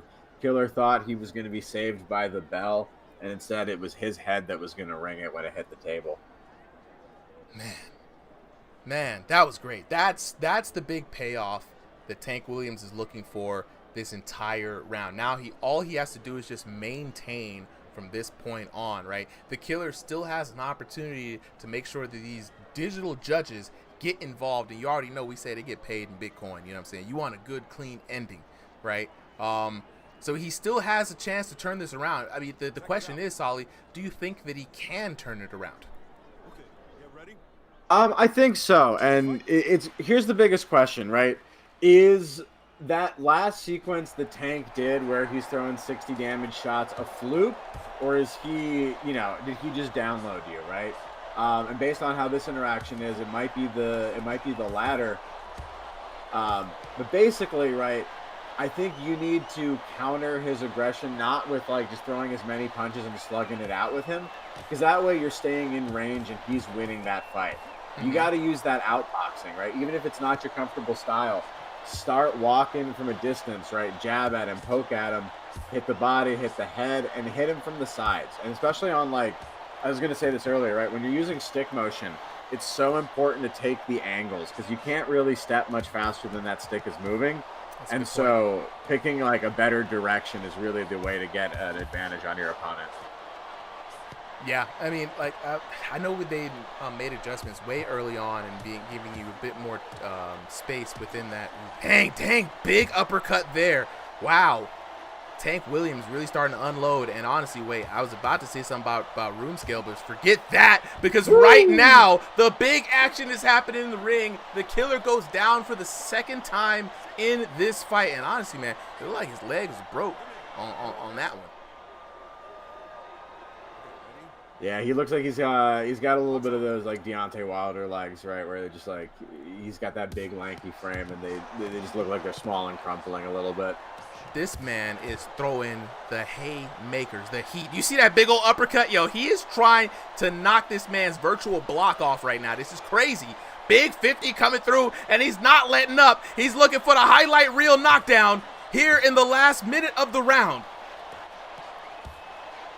And he feels like, and there's no, you know what? And this is the point where he's like, I know you can hit me for some damage, but you can't hit me for enough to make me stop. Yeah. And that's a danger to be in, because then you're just going to lose options, right? You're fighting a rampaging bull. Yeah, he's more like fighting a little honey badger who don't care. You know what I mean? That's really what's going on, because this man is just throwing the big shot. These are some anime shots his man is throwing right now. Absolutely. It feels like an anime, right? It's like that Ippo, like Mashiba fight, right? Just in size-wise, but like Mashiba with Ippo's demeanor. I'm here for it. I'm here for it, man. Throw with all the emotion, bro. Yeah. He's got to be careful, though, because he is on the red line himself, you know, and so hopefully he does not just forget, because this is the time where you do get knocked out when you're just focused on that offense. The killer really needs to stay sharp and take advantage of the fact that he has his opponent on the red line and throw some counter shots in there. He's, I think, playing a little too passively, but we don't know if that's just him being knocked down. Oh, my God, big damage. Or him just being tired. And there it is. He makes it to the end of the round at the very least. That was crazy. That was crazy. Good fight by the winner, Tank Williams. Let's go take a look at the official scorecard here. Show these results. Tank Williams winning by decision, right? No, actually, no, it wasn't Tank Williams. Did I have those wrong? What's up? Did I have those wrong? Because is the killer in the blue corner? Because it's saying 10-9, 10-8, 10-8. And I thought Jay Loves Corin was Tank Williams. Or did I have that Jay wrong? Loves Corin. Jay Loves Corin is Tank, and Santiago is the killer. Okay, so we had that backwards. We had that backwards. Okay. Because I was looking at it like, what's crazy? So the killer was the shorter of the two fighters. Is that what we're saying? We had it wrong the whole time? That's crazy. Oh, all right, man, well they get to unmute and correct us. Yes, no, yeah. Damn. Dead Boy said he said that too. I didn't even check the chat, bro. That was on me. That's on me, gang. That's on me. 100%. Oh, Solo, welcome back to commentary. Here, you want to take over right now, real quick? Wait, yeah, it was all Solo. It was all Solo. That was all that guy's fault. Let's take a look. All right, let's take a look at that. So the killer was the one who won that one. We called that one wrong the whole time.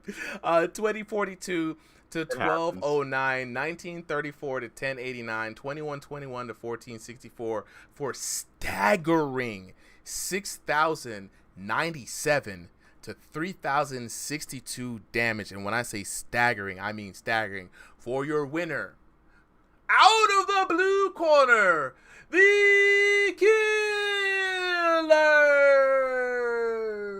We didn't mess up. All right. Let's talk to the homies real quick while we wait for them to go ahead and unmute. Tank the tall one. Okay, yeah, well, that's what it was. Leo the creator says, I beat him all the time online. That's crazy how a lot of people, though, really do see people online like this. I'm telling people, get into VR boxing, you jump online, someone's going to see you in these Discord streets, man. 100%. Talon says, I just lost all my life savings because these guys got it backwards. I need to fight. Boo these guys. Boo. All right. Let's see, who do we have up? Do we have the homies up? Nah. Boo these guys. Fire them. Get them off the stage. You know what I'm saying? Okay, do you have a Discord? How do we get involved? Okay, great question. We do have a Discord. It's the RingsideVR Discord. Link is in the chat. Go ahead and join in. If you're interested in competing, the first thing you want to do when you get in there, we do have a About Me welcome section, right? Say what's up. Hop in the general chat. Make yourself known. Anywhere in the Discord, you can type in /register. Jackmon with another GOAT. Appreciate it, my guy. That'll allow you to register yourself as a boxer in our system, create your profile. You're going to give your name, a little backstory, height, region, your online ELO, and the shorts that you're currently using. You can update these things at any point in time, and then you too can sign up on Thursdays or Sundays. Thursdays for King of the Ring, Sundays for Cross the Void, for exhibitions, right? And all of this is leading up to opportunities to join our ranked league. We've already kicked off a starting tournament. We got our draft coming in. We got the people starting the league, but you will still have an opportunity to join in even after the league starts by winning 2 consecutive exhibition matches. So exhibitions will have a bit more meaning outside of just having fun and kicking it with the homies. So if you're trying to get in, jump on up in here. Yeah. What online do... Let's see. Let me go back and jump back into multiplayer here. There we go. All right, Darksy in the blue corner. There we go. So jumping up into the next matchup, guys, as you guys can see, for those who might be wondering, how these cards are, here is the fights that we've had all night, right? And we have about 4 more fights left. And so Darksy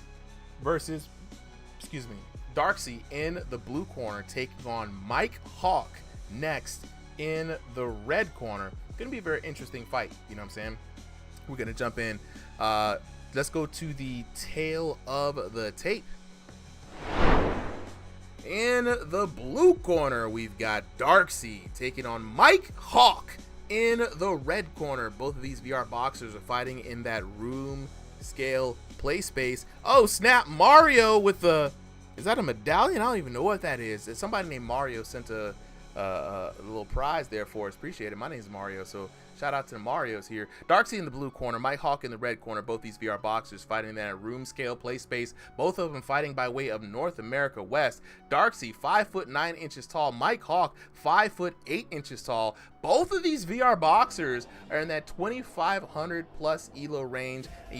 When that algorithm matches up, that perfect matchup, so you know it's good. We about to jump into this next fight.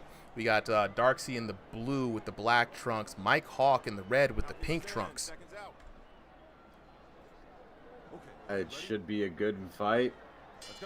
Both fighters looking pretty even in matchup today. But already Mike Hawk with some big shots. Yeah, they swinging. That's why you get that name. So I'm gonna just use I'm gonna call him Hawk. Yeah, we're gonna call him Hawk. I feel like that too, man. Darksy already fighting for his life here. They're in a scrap. There's no warm up. There's no, you know what I'm saying? No nothing. No niceties. Just straight hands. And you better be in a fight for your life from day one. And so this is a different type of way to go at a 3-round format. You know what I'm saying? And these are just going to be 2 bulls in a coffee shop battling it out, Solly. It's going to be hard to tell who's going to win. Right now, they're looking dead even. Yeah, and again, these fights, even if someone's dominating, right, because of their chaotic nature, like 5 shots can just go in any one direction, right? Like it's like a high scoring basketball game. Like you just have these crazy sweeps back and forth. And so it's just about who capitalizes on the moment, right? Or who makes the bigger mistake. Nice body. Oh, I love to see it. I love to see it.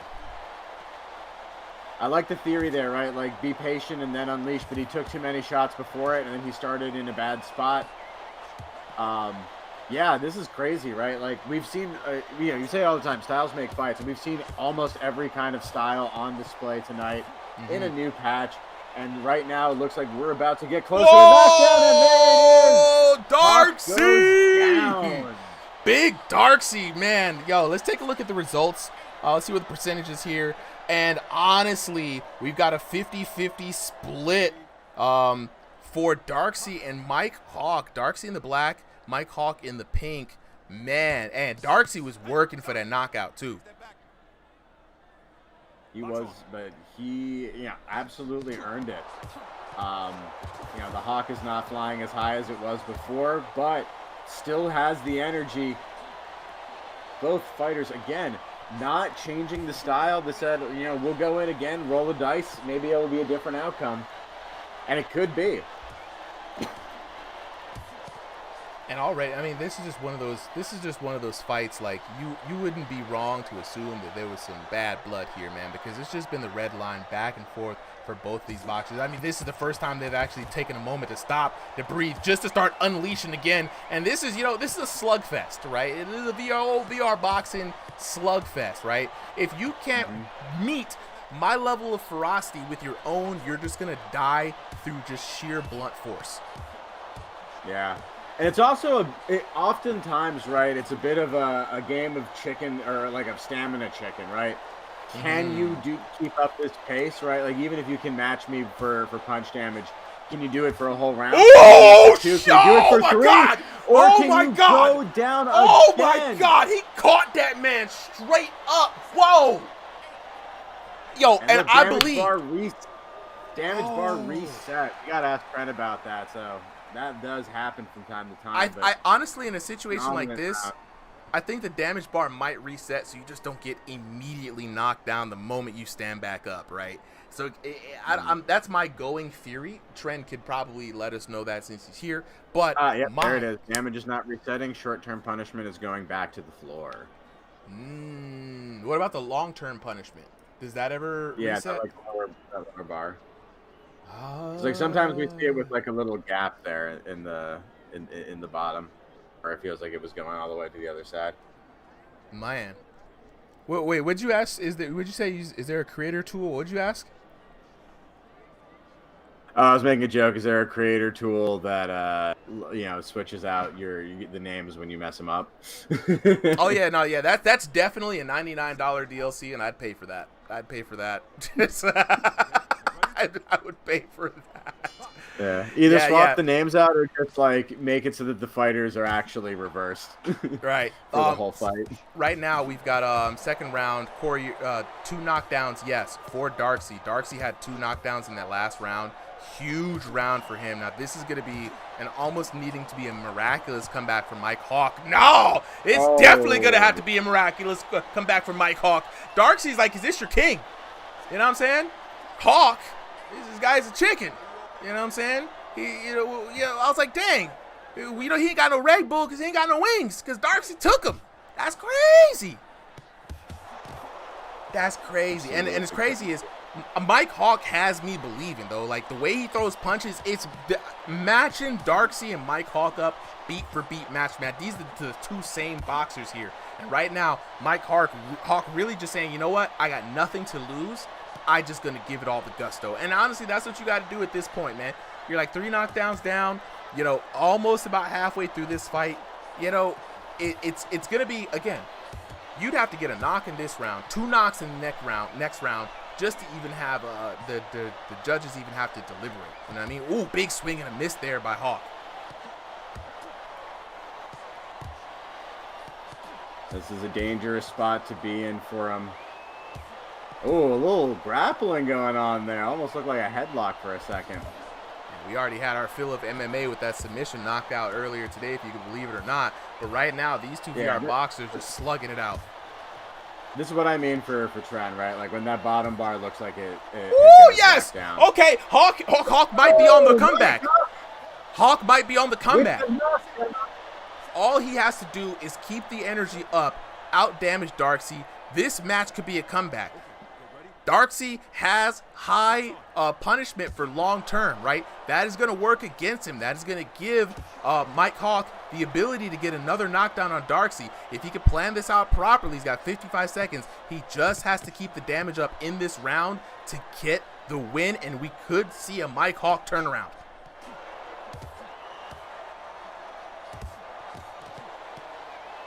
I see. So, Solly, it's not refilling. That's just an additional bar. An extra bar, yeah.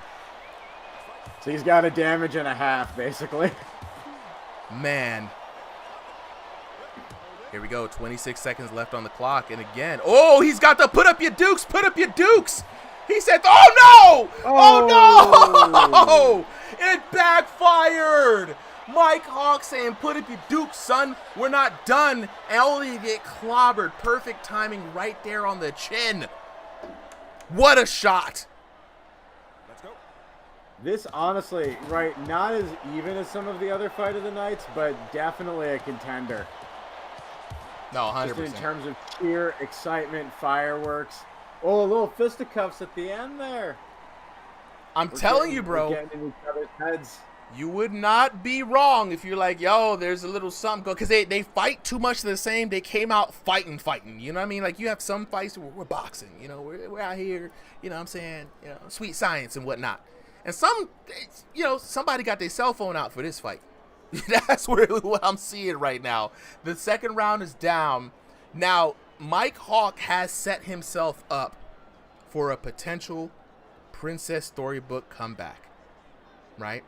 If he can get 2 knockdowns in this round, nay, even if he get a TKO, he flat out wins, right? But if he can get 2 knockdowns, he definitely puts this up to the judges, and it's really a battle of damage to damage. Do you think Mike Hawk can do it? Chat, do you think Mike Hawk can do it? Do y'all believe in Mike Hawk?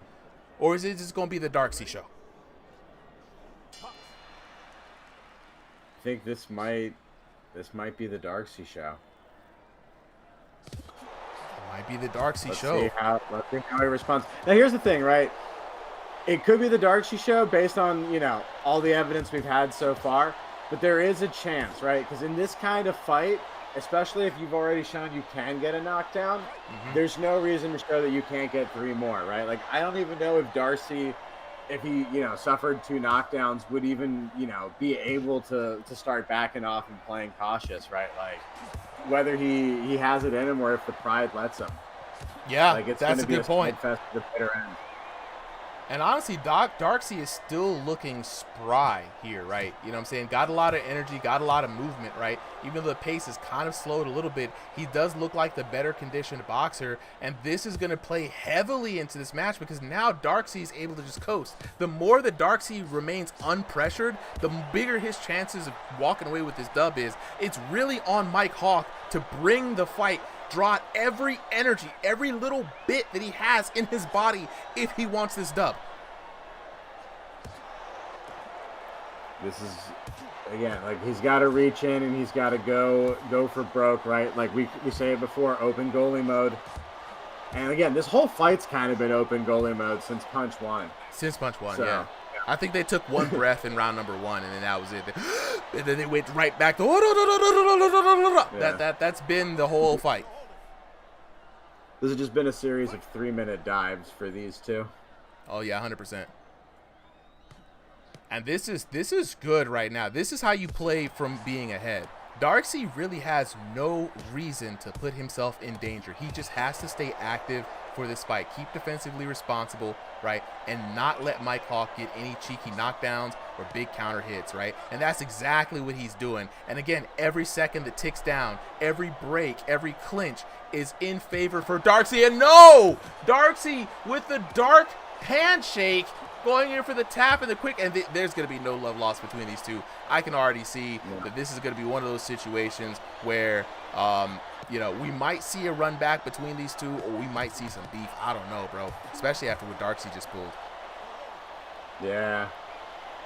Both of these guys, too, in that, like, high damage. This is going to be our highest damage match, no question, right? Like, I'm looking at easily, I think, over 5,000 each fighter. Possibly Darksea going up as high as 7. Oh, that boy Llama showed up. He destroyed that king in the ring. What you mean? Yeah, nah, when Llama pops in, man, he be out here throwing hands, bro. And here we go. Last 15 seconds of the match, or rather last 10 seconds. And here they are going at it. Putting it all on the line, and this is what you love to see. Ladies and gentlemen, give it up. W's in the chat for both of these guys. Man, what a good fight indeed. All right, let's take a look at the scorecard. 25-29 in favor of your winner out of the blue corner, Darksea. Take a look at the scorecard here. two knockdowns in that first round, 2-1, and then it was just 4-1 all the way through, 5,228 to 4,730. Not our highest damaging fight of the night, but man, it's up there. Fire, man. Like, they were hitting. They were. I mean, look, first round alone, Darksy 2176 to 1692. Then another almost 2,000 round, right? That's crazy damage numbers when you think about it, when most people don't even get that much damage in a 3-round fight. 1928 to 1491, and then it was 1124 to 1547, but that third round, Darksy really was playing more defensively responsible than anything else, right? I mean, the ball was definitely in Hawk's court, and he played it smart, and that's exactly how you need to play it. So we're going to let both these boxers unmute, get in on the Discord, and let us find out what was really going on behind the headset. And in the meantime, for the folks who've been asking, hey, how do I get in on the action? It's very simple, guys. Just join the RingsideVR Discord. Link is in the chat. When you join, type in /register to register yourself as a boxer with our back-end system, right? Say what's up, become good peoples, right? That's the best way you're gonna have fun in the server, to be honest. You know what I'm saying?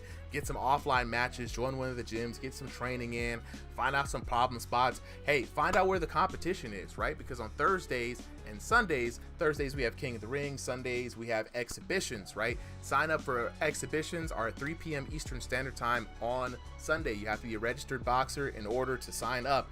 And on Thursday, 7 p.m. Eastern Standard Time, we will be having our King of the Ring. Winner stays on, loser beats feet. That's how we do it. So this Thursday, though, we're going to be having a special announcement, the official announcement for our upcoming league. We're going to be letting everyone who is in the league know who they are, explain rules, have a good little FAQ, and then we're going to chop it up with some King of the Ring. So join us this Thursday if you're interested in league play and how to get involved. With that being said, though, do we have any of the homies ready to chat? Okay. All good. Hey, Darksy, just want to tell you, bro, congratulations on the dub, my guy. That was a good fight all the way through. But we're going to go ahead and talk to Mike Hawk. Mike Hawk, where you at, bro? Yo, all right. Now, Mike Hawk, right? Y'all two came out here. I think, like we said earlier, you took maybe one breath somewhere in the middle of the first round and went back to straight muda, ora, the entire way through. You don't even sound gassed, bro. Like, what is going on? Y'all were throwing straight hands for 3 rounds. Yeah, I mean, I wasn't as gassed as I thought I'd be. It's been a while since I played this game. Like, I hopped on yesterday and I was like, you know what? Might as well just do another fight. Man, hey, look, I appreciate it, bro. Look, impressed is what I am, right? Because if I take a couple weeks off and I step in the ring, I'm about ready to die. You don't even sound like you fought, dog. That's crazy, right? So, you know, even though you didn't come up with a dub, honestly, one of the most entertaining fights we've had tonight. You know what I'm saying? You met fire with fire all the way through, and even it seemed very competitive all the way through. Tell us how it was for you. What was the fight from your perspective? I mean, to get back on that cardio thingy, I mean, the main reason why my cardio is so good is because I was preparing for a kickboxing fight. So, you know, that's going to get my cardio up. And then what I thought about the fight, dang, bro, he's lame. I don't know why he's being so mean to me. I was trying to, you know, after the fight, I was trying to be nice to him, give him a hug. He didn't want that, bro. Yeah, I don't know what was going on, man. I thought maybe you guys knew each other from before this, because sometimes it happens. But it seemed like, nah, that wasn't the case.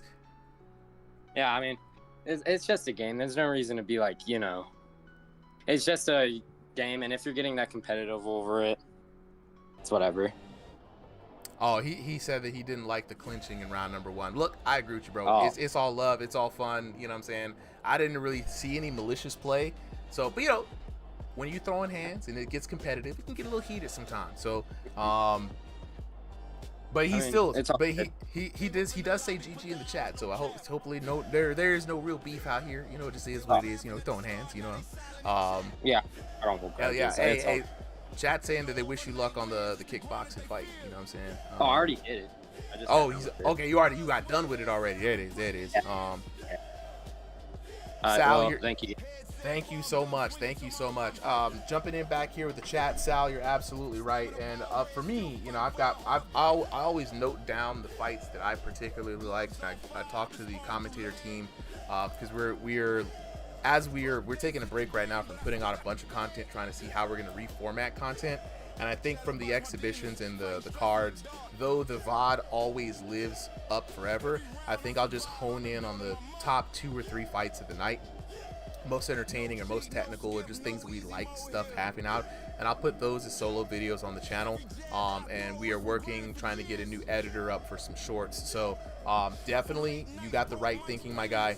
That's exactly what it is. Shard of Hope, Mario with the yes, that's what it is. Shard of Hope. All right, Jude says, how do I sign up for a fight? Already introduced myself. Jude, hit /register to register yourself as a boxer, and then whenever there's an event, sign up. It is Thursdays at 7 p.m., Sundays at 3 p.m. Eastern Standard Time. Check the channel announcements that we always put at the beginning of the day if there's an event going on today. And then that's when you know when to sign up, and then whenever it's time, you just hit /sign up. Everything goes through Discord command, so that's how we do it. And Nico says, when did the card start? The card started at 5 p.m. bro. We were like 4 hours in. We're down to the last couple of fights here for the night. VOD will of course be up on YouTube and Twitch and things like that. So let's see here. Who do we have coming up next? Look at the fights right now. Speaking of, so up next we have Judge Judy taking on Bank Has Been Robbed, followed by Blazing. I see. Never mind. Solo Liability and Landon Wolf, then Judge Judy and Bank Has Been Robbed, followed by Blazing Ben, Sheepish Wig, Brad Chondo, and Sneaky. So we got the last 4 fights of the night, and we already got Solo Liability and Landon Wolf up. Let me make sure they're in the right corner. Landon Wolf needs to be in the blue corner. Solo Liability in the red corner. So let's go ahead and take it on to the tail of the tape. In the red corner, we got Random Wolf taking on Solo, the Smurf Killer Liability in the red corner. Both of these VR boxers fighting in that room scale play space. Both boxers fighting by way of North America East. Random Wolf 5'5", Solo Liability, the leader of the Smurf Killer clan, 6 foot 2 inches tall. Both of these VR boxers in that 1501 to 2000 elo range. Now it's gonna be interesting, man. Solo Liability, always known, this is why he started the Smurf Killer gym, is because he said he was constantly being matched up with people that was too short for him. So he started his own gym called the Smurf Killers, and it's only tall people in the gym, right? And he fights yet again somebody today smaller than him, and this time he's got to worry about the turnaround punch. So we talked earlier a little bit in the in the discussions about, you know, what does it take to get known here, and a lot of the things were just like, you know, be a good sport, you know, be good people, talk around. Or one of the things was like, hey, have a signature gimmick or a move or a thing, right? And Random Wolf right now has a signature punch, the TAP, the turnaround punch. He's been looking for a knockout blow with that fight. Will he find it here against Solo Liability? We don't know. Solly, what do you think? Well, Chad seems to think total 50-50 split, right? I think that on the day that we, you know, inaugurated the emoji and the new chat channel, right? You gotta deliver the win. So I'm rooting for Solo Liability on this one. Nothing personal against Landon. You know, he is one of the turnaround punch. There it is. Turnaround punch coming. That boy's quick with it, Solo man. has seen a lot of it. Oh, he's asking for it. Solo has seen that punch a lot of times, right? He's seen it in the fights. He's seen it on commentary. This, you know, you might be turning into danger with that punch. Now, the crazy part about it is that Solo Liability in their gym chat, they were talking about the turnaround punch, right? A lot of people have fought against Random Wolf, right? And they're like, oh man, the turnaround punch is easy to counter. All you got to do is bing, bop, boom, boom, bow. Oh, okay, we ain't seen nobody counter that turnaround punch yet because he's very quick on his feet with the turnaround punch. The pirouette is crispy.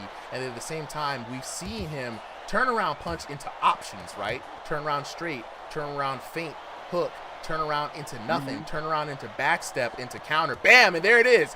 You just see him spin, and sometimes you see him spin like we all saw it, and you can't react to it. That's the thing, right? Like, we see it much better from the spectator side. A lot of times when he does it, right, he starts it off making it look like he's about to just duck or, like, you know, lean, dip onto a side. And then he actually ends up turning around, right? So you kind of bite expecting forward motion, and he just stays exactly in the same spot. Yeah. Yeah, it's a very weird punch, and like I saw a comment says, you know, hey, it's probably just a spinning back fist, dead ass. You would not be wrong for assuming that, bro. Like 100%. But the crazy part about it is back fists don't do any damage in this game. So what used to be a back fist maneuver became a straight turnaround rear straight, so that you could still get the damage off of it. The two samurais are stalking each other down. Pandora says, look, if Wolf wins this, Wolf got a new fan.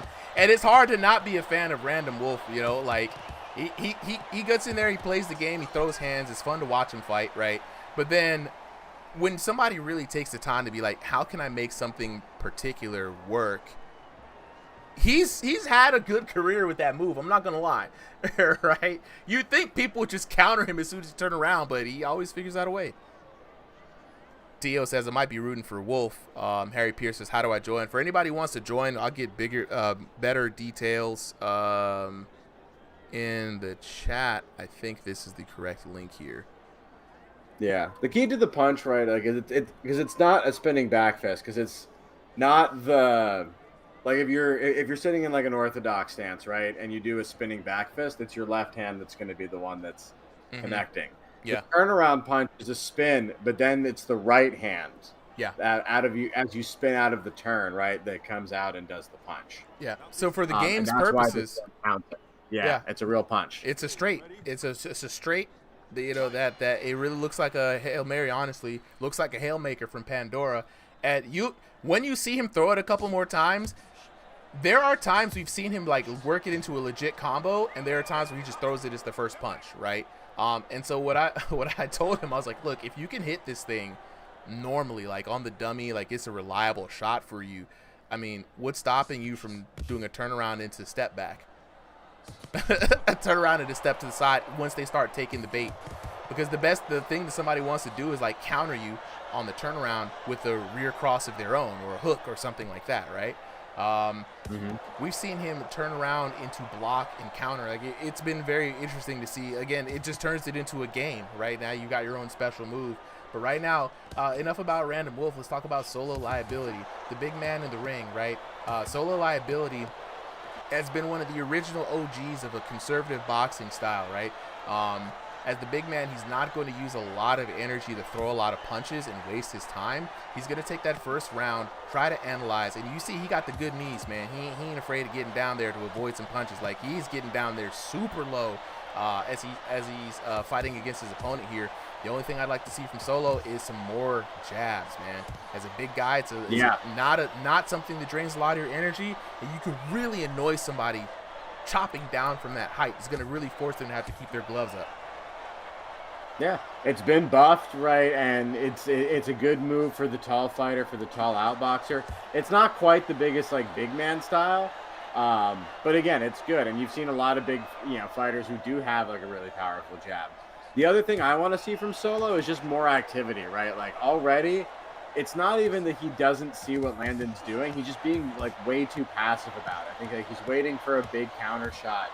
And, it might be at the cost of, just taking the little change that's on the table. Yeah, man. I mean, those jabs. Ooh. Okay. Was that the Rock Lee stance, bro? We got to change colors, Solo, for that kind of action. But yeah, I mean, it's one of those things. Oh, okay. All right, here we go. We got a little bit of a challenge here. Who's gonna fire off first?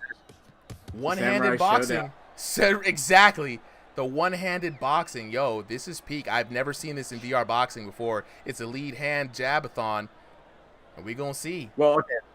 Let's not lie to the people. We've seen a lot of one-handed VR boxing, but it's never been intentional. See, there it is. The turnaround punch, no fakie. Y'all thought I was lying. Solo hits his own turnaround punch. I love it. But y'all saw the man's footwork, though. I'm telling you, man, sometimes he uses it just to, he throws it out there just to get. Woo! Oh, come on, Solo. That was your moment to counter. Oh, my God. That was your moment to counter, bro. It was so clear. Oh, okay. All right. I gotta. He read it perfectly. He read it perfectly. He did. And he just didn't pull the trigger. Oh my God. Oh my God. That was crazy. That was crazy, man. Like, dog, you don't understand how hard it is to spin around in a VR headset and not fall on your ass. Like, it's incredibly hard. So most people get dizzy just putting the headset on. You know what I'm saying? Hey, Vladimir Bustamante. Yeah, I saw you had messaged earlier on how to get in. Join the Discord, bro, and hit /register to register yourself as a fighter. Tio, he did almost have him. It was gonna be beautiful.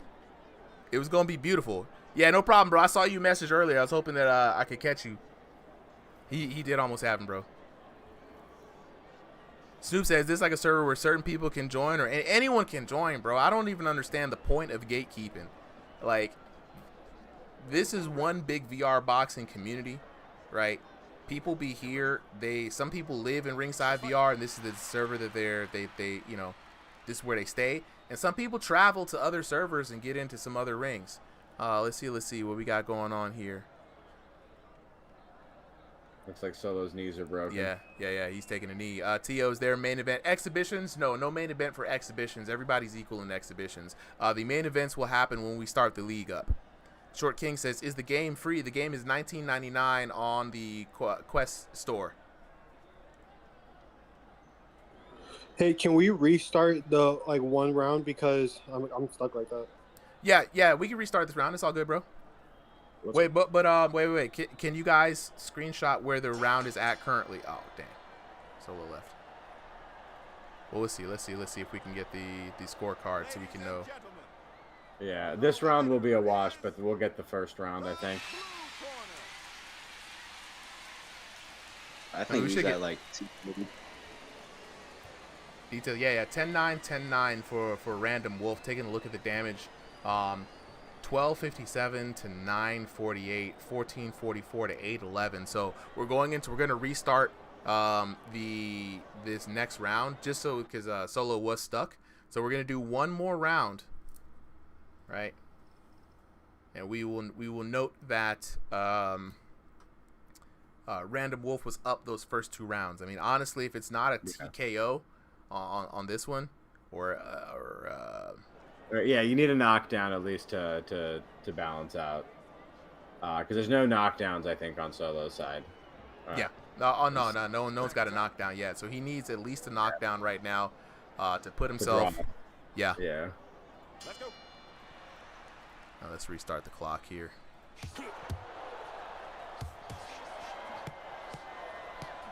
All right, this is a much more fluid Solo.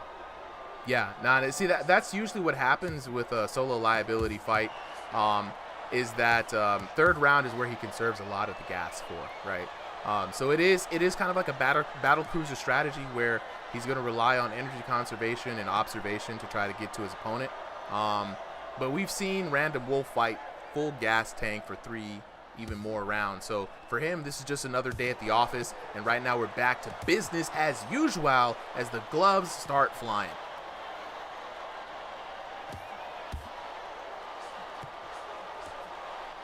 Now, all the Smurf Killer needs is a knockdown, and this will be a draw, right?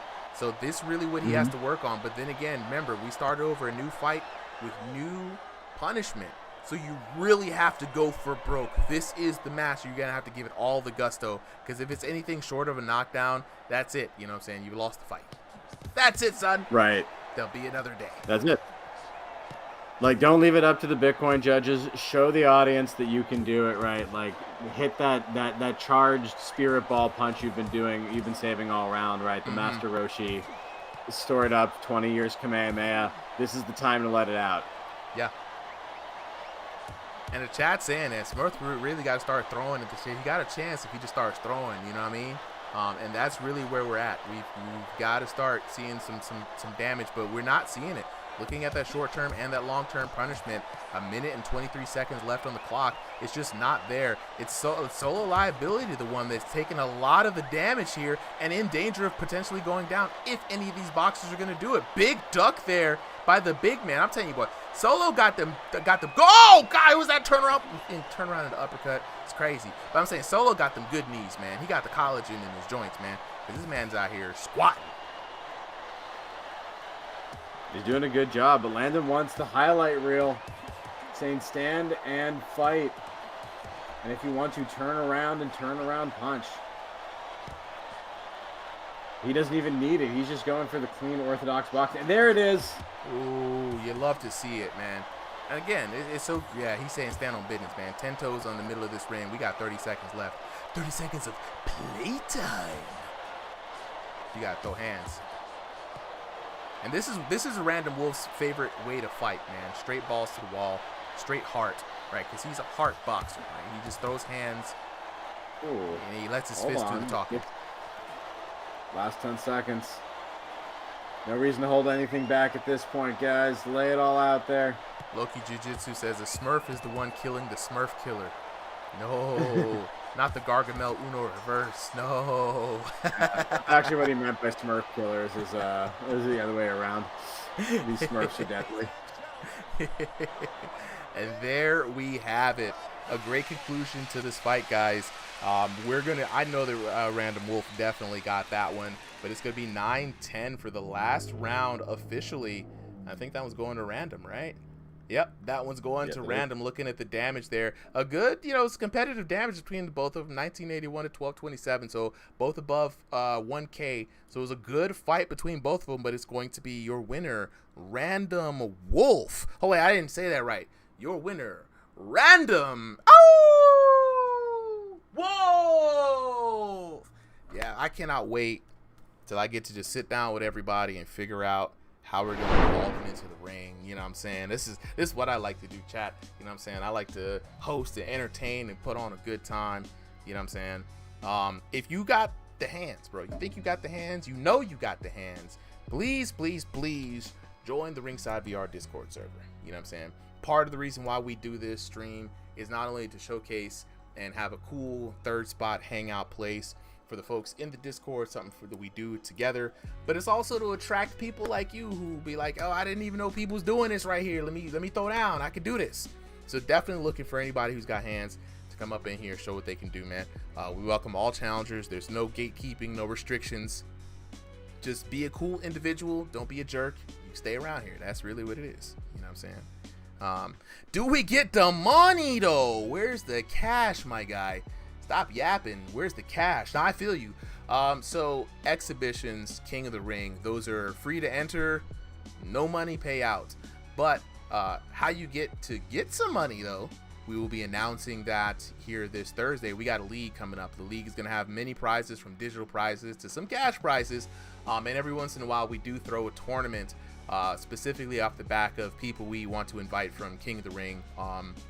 And so if you're trying to get to the monies, you gotta show me the hands, bro. That means you gotta win 2 consecutive exhibition matches, and then we'll consider bringing you to challenge the top 32. And only the top of the top 32 get paid. So you really gotta have the hands. You know what I'm saying? Hey, Pandora said, hey, you say less, man. Let me just get my gear then, dog. Yeah, just join the Discord. We'll be making an announcement on how to get in on the action. We're gonna be running a short, well, I don't know if it's short. 3 months is short. I guess 3 months is a short time. We're gonna be running a 3-month league. Just kind of see it, and we run a league, run a tournament, run a league, run a tournament. That's how we're going to start doing things around here. Exhibitions are going to lead into that, so keep it locked in on that action. But what we got coming up next is we got Judge Judy versus Bank Has Been Robbed. I guess Judge Judy is Justice Comple. it makes sense. It makes sense, right? Go to the red corner. This is a nice thematic. Hey, Tio, appreciate it, bro. We try our best. You know what I'm saying? Let's go. Yeah, let's go and talk to the homies real quick though before we get on to this next fight. Solo liability. Landon Wolf. All right, Solo, where you at, bro? Smurf Killer. What's good? Look, man, you went up against the Smurf. The Smurf is some Smurfs. I promise you, we don't do this on purpose, but it's now the gimmick, right? You are Gargamel from this point on. Great fight indeed. Trent in the chat saying great fight, guys. Solo, how was that fight from your perspective? Well, first off, damn nigga can fight. Throwing hands, bro. First off, like this is like my first full day actually being back because I hadn't been playing for like 3 months because my headset was messed up. Yeah. So this was definitely, it was pretty like it definitely took a lot out of me. What's it called? Honestly, like throughout the match, my whole like thought process was like, okay, at the minimum, because I already told myself, I'm like, listen, I have a very small chance of winning, but at the most, just try not to get knocked out. So that was like, so at least I succeeded with that goal of not getting knocked down at all. But damn, that was one, an amazing fight. Two, like, I was just trying to keep like Bobby and weaving as much as I can. And his Beyblade spin attack on me was ridiculous. Well, we got to talk about the turnaround punch now. A lot of people see the turnaround punch. And they're like, you could just duck that. You could dodge that. You could counter that. I even saw you guys talking in the gym chat about ways to deal with it. When you're actually faced with it, though, how fast is it? How deceptive is it? Because there was a moment where you saw it clear as day, and you went right under that thing, and I thought you was gonna come with a counter, and it just never happened. So you gotta let me know what was going on. Yeah, so I saw him I literally saw him getting ready to do a turnaround spin. So I was like, okay, so he's gonna turn around. He's probably most likely gonna hit me, try to hit me as close to between my head to at least between my nose and my chin. Right. So that was gonna be a given. And then I'm like, okay, well, I got two choices. I can either turn around myself and try to counter it and knock him out, or I can duck and then try to maybe try to get a liver shot or even hit him in his solar plexus. Yeah. But by the time I got down, I was already starting to get gassed out. So I was like, honestly, I'll just duck here so at least I don't get hit by it. It was the right move. It looked beautiful. We were all like, oh, can he do it? And man, so one of these days somebody will defeat the turnaround punch, but that day was not today. But man, that was an exciting. The other thing too, how much collagen do you have in your knees, bro? Because you too tall to be ducking down that short. Listen, it's a mystery to me, my friend. I have no idea. I'm just listen, I don't know. Maybe I've done enough Cupid shuffles in my lifetime. That's probably why or something. I don't know. But I don't know. One way or another, Landon Wolf, definitely, probably one of my favorite short fighters. There's a few of y'all that piss me off. That's the props right there. That was what I was gonna wait on to end this interview on. Was he gonna come for the short king? But the short king got some props today, so you know what I'm saying, it's rare. It's rare, but it does happen, and you guys have seen it. So with that being said, Solo, we gonna move on to talking to Random Wolf. Where you at, brother? Look, man, you came out here like a typhoon, like a storm. They tried to stop the metal, but the metal lives on because the turnaround punches keep turning, man. You know what I'm saying? Oh man, another good fight for you. One, big grats, but two, when are we gonna get that turnaround punch knockdown? I'm trying, man. I'm trying, but one thing about him, dude, is every time I'd get him to a almost knocked down, this motherfucker get ultra instinct for a second or something, bro. Every shot I throw after I stun him, he's just ducking, dodging. It's I can't hit him for a second. It's every time I get him like that. So I don't know.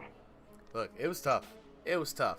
But it seemed like you had the match under control. I think looking back in the chat, Pandora was like, the only thing that seemed to be giving you problems were the body shots, right? Was that true? Was there anything that was giving you like a moment of pause?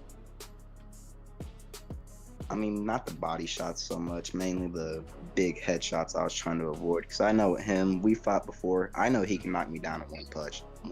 I was just trying to avoid that. Yeah. Hey, look, you did your thing though, man. Especially as a shorter fighter, you came in there with the aggression, the tenacity. You brought the fight to him. You knew where your strengths were, as far as endurance and speed and volume, right? You played your game plan, and it went well. So congratulations to you, bro. Like I said, I've been telling everybody, you probably hear me say this a million times, but like, pay attention this Thursday. We'll be announcing all the information that I can on the upcoming league. So I'm letting the regulars know. Stay tuned. I will be if you miss it on Thursday, don't worry about it. I'll be dropping information after that because we're gonna be sending out invites and things will be moving quickly after that. So I'll at you later, my guy. Good fight tonight. You know what I'm saying? We're gonna keep it moving. Up next, we've got a themed fight. One of the last 3 fights of the night tonight.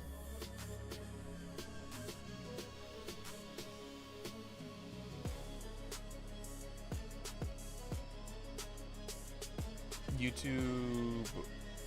Okay, I'll check into it. Thank you for that update. And then so let's gotta keep an eye on YouTube. It's always something, you know what I'm saying? Bobby Backup says, is this VR fighting? Yes, this is VR boxing. Thrill of the Fight 2 out now. The full game is now released. $19.99. You can get it on MetaQuest store for Quest 2, Quest 3, Quest Pro, those headsets, right? So we host weekly cards here for our VR boxing community. So it's very awesome. I know people look at us. People have asked, is this undisputed? And no, it's Thrill of the Fight. Maybe Half Brick Studios. All right, up next, we've got in the blue. Oh, appreciate it. You are a lifesaver. Hey, Texas, you the GOAT for that, bro. All right, let's go on to the tail of the tape. We've got in the blue corner, Judge Judy taking on Bank Has Been Robbed in the red corner. Both these VR boxers fighting in that stationary room space. Both fighters fighting out of North America Central. Judge Judy fighting at 5'9" tall. Bank Has Been Robbed, 5'11" tall. Both of these VR boxers in that unranked to 1500 elo range. This is going to be a very interesting, if not storybook stylistic fight. You know what I'm saying? This is the battle in the virtual judge courtroom here. Judge Judy looking to throw the book at Bank Has Been Robbed. Seconds out. Right. Any early predictions for this one, Supa? Oh, this is gonna be my first time seeing Judge Judy here. And I've got to change Judge Judy's shorts, but we've seen Bank Has Been Robbed fight, so I want to pull for him, but you never know with these newcomers, man. But let me go ahead and switch up the shorts real quick. Yeah, right now chat's in favor of the ringside regular. Bank Has Been Robbed with 63% of the vote right now. Let's see if he can make those people their money back. Oh, the technical glitch, and we're back in there. And right now, Bank, I would say, is doing better. More damage coming through from him. A little bit better dominance in the ring, a little more pressure.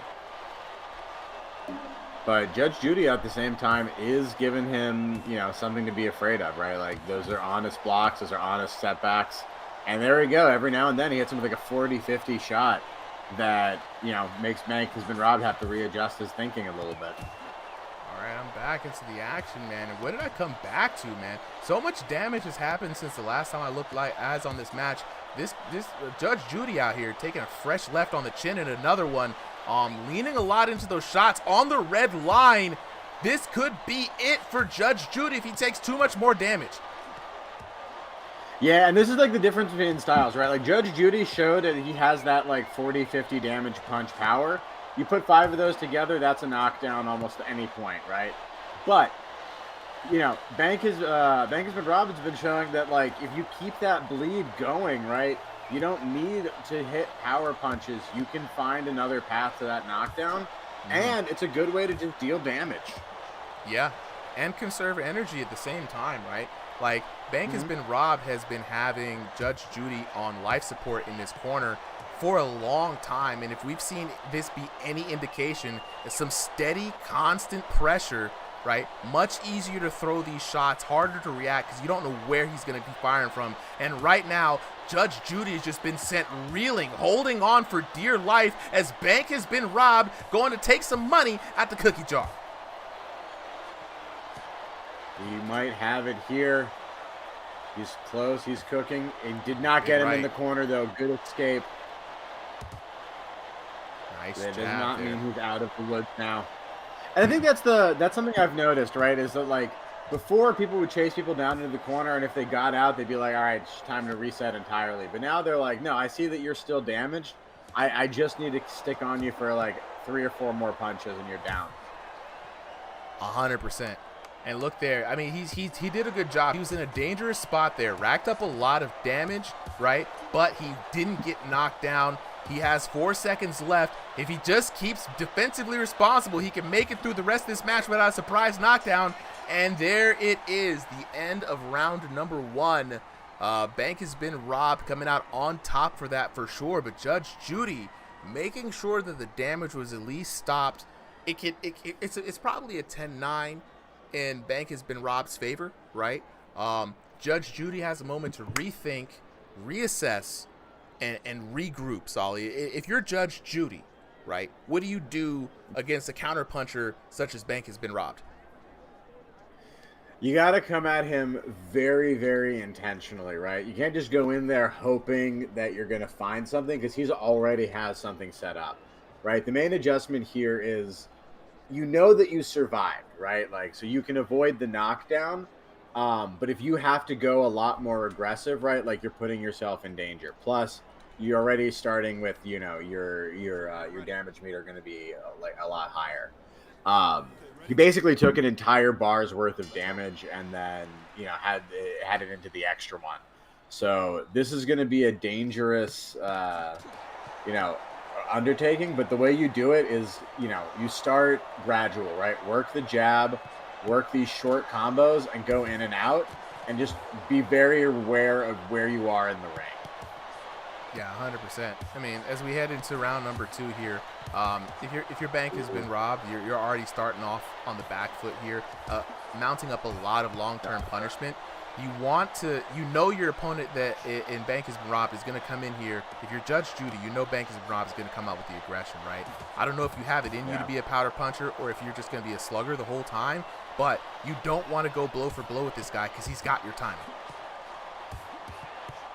Yeah, and that's the thing. I've seen a lot of the fighters do this, right, where they'll kind of play the opponent's game, but only to a certain point, right? Like, they'll be like, all right, you want to slug it out? I'll exchange it out until both of our bars are about high, and then I'm going to turn on my better strategy, right? Where it's like, you're just hoping that we're just going to, you know, slug this out until one of us falls.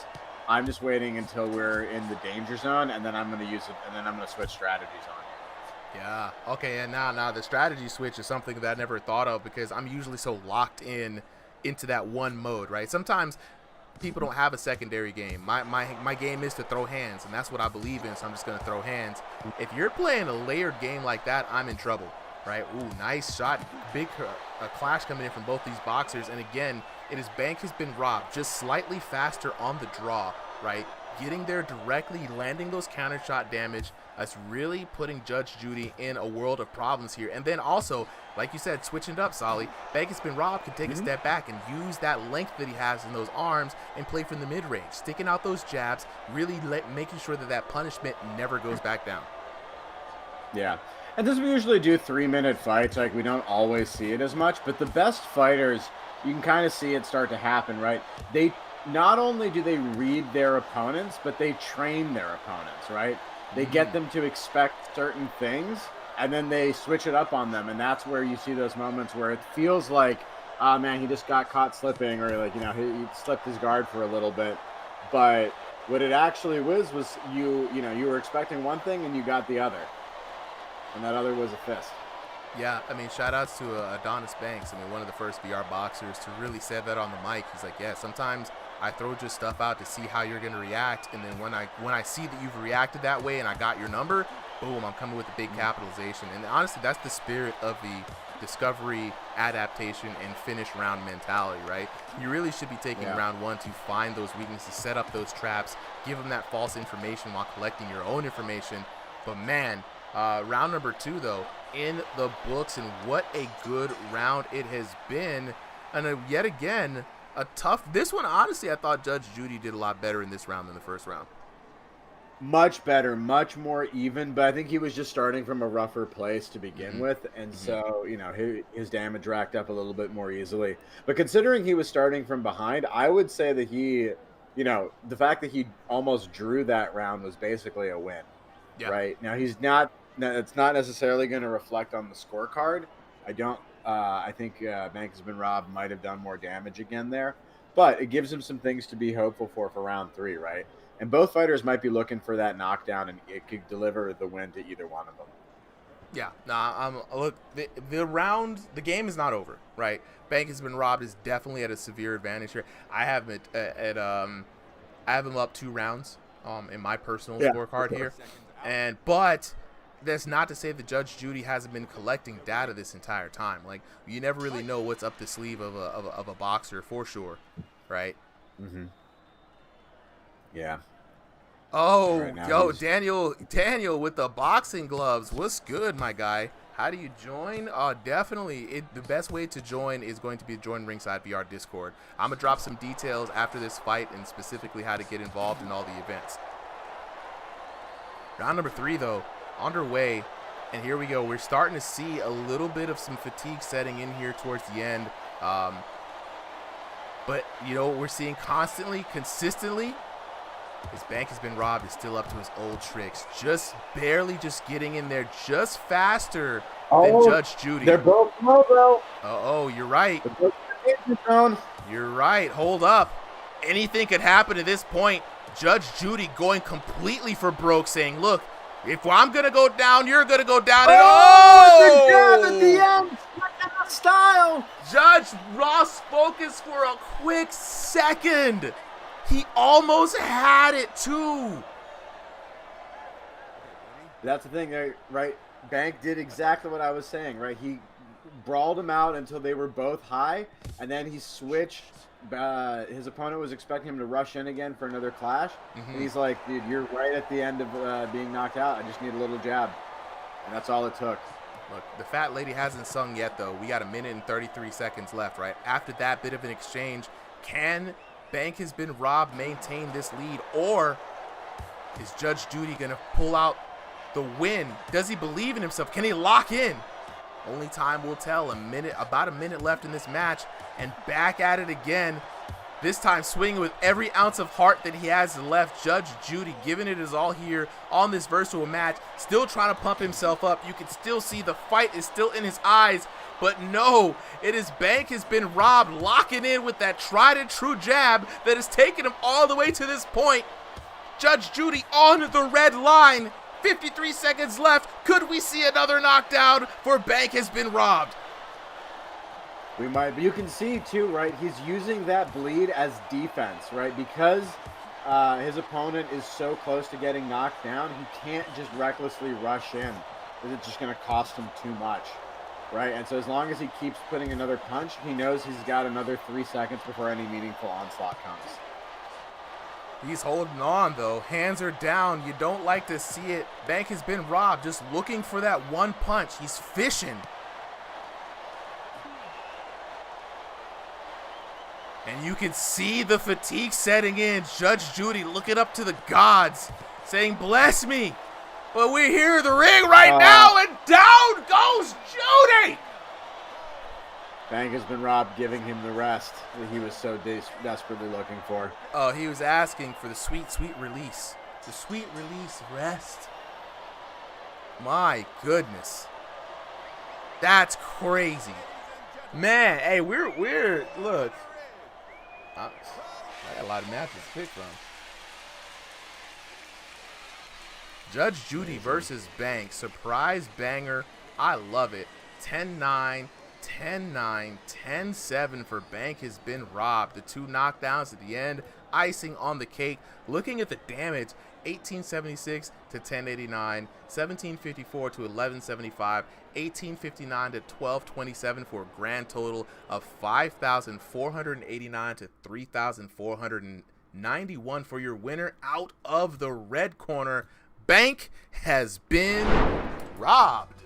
Now, man, all right, so Daniel, we back at it again, brother. Appreciate that heart. How to get involved, right? So the best way to get involved is to join the Ringside VR Discord, right? That's step 1. When you get into the Discord, we have a introducing section. It's your chance to just tell us a little bit about yourself, how you got to VR boxing, fun facts, what you want to do, etc., etc., etc. One of the ref team will always try to reply back. It's just a good introductory touch point, right? Jump into the general chat, say what's up, familiarize yourself with the Discord, type in /register anywhere in the Discord to register yourself as a boxer, create your profile. You know what I'm saying?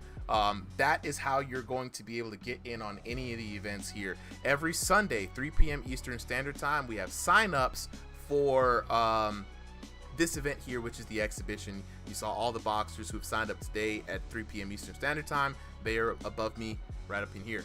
Now, Thursday, 7 p.m. Eastern Standard Time is also 7 p.m. Thursday, 7 p.m. Eastern Standard Time is another opportunity for you to get in on the action, right? So that's going to be our King of the Ring, winner stays on, loser beats feet kind of competition, right? We are going to be making a big announcement here this Thursday about our upcoming league and some of our plans, a little FAQ, get people involved, start getting people moved in, right? If you want to be a part of the league, which has prizes and things like that, from digital prizes to the Discord, all the way to the top competitors getting a little pocket money there. You got to win 2 consecutive exhibition matches. We try to match people up as fairly as possible there. So, I'll bet. He said, I'm in the Discord now. Well, welcome to Ringside VR. That's all we need from you, player. Just, holla at us. We'll be there. You know what I'm saying? We got a lot of people following. I appreciate everybody who's followed the stream for tonight, man. It's been a good night. It feels like we're back after a couple of weeks. But we're going to talk to the boxers here after the fight, if we can. Bank has been robbed, and Judge Judy. Where's Judge Judy? Justice. There he is. Justice. There he is. Justice. Brad Chondo said, I'll avenge Judge Judy. Hey, look, you know what I'm saying? We get some vengeance matches, but let's talk to the homies real quick. And first person, all right, Bank has been robbed. I see you, bro.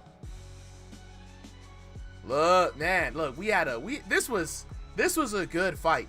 Bank, you came in there looking very sharp today, working off that jab, the mid-range, you're peppering your opponent, you know what I'm saying?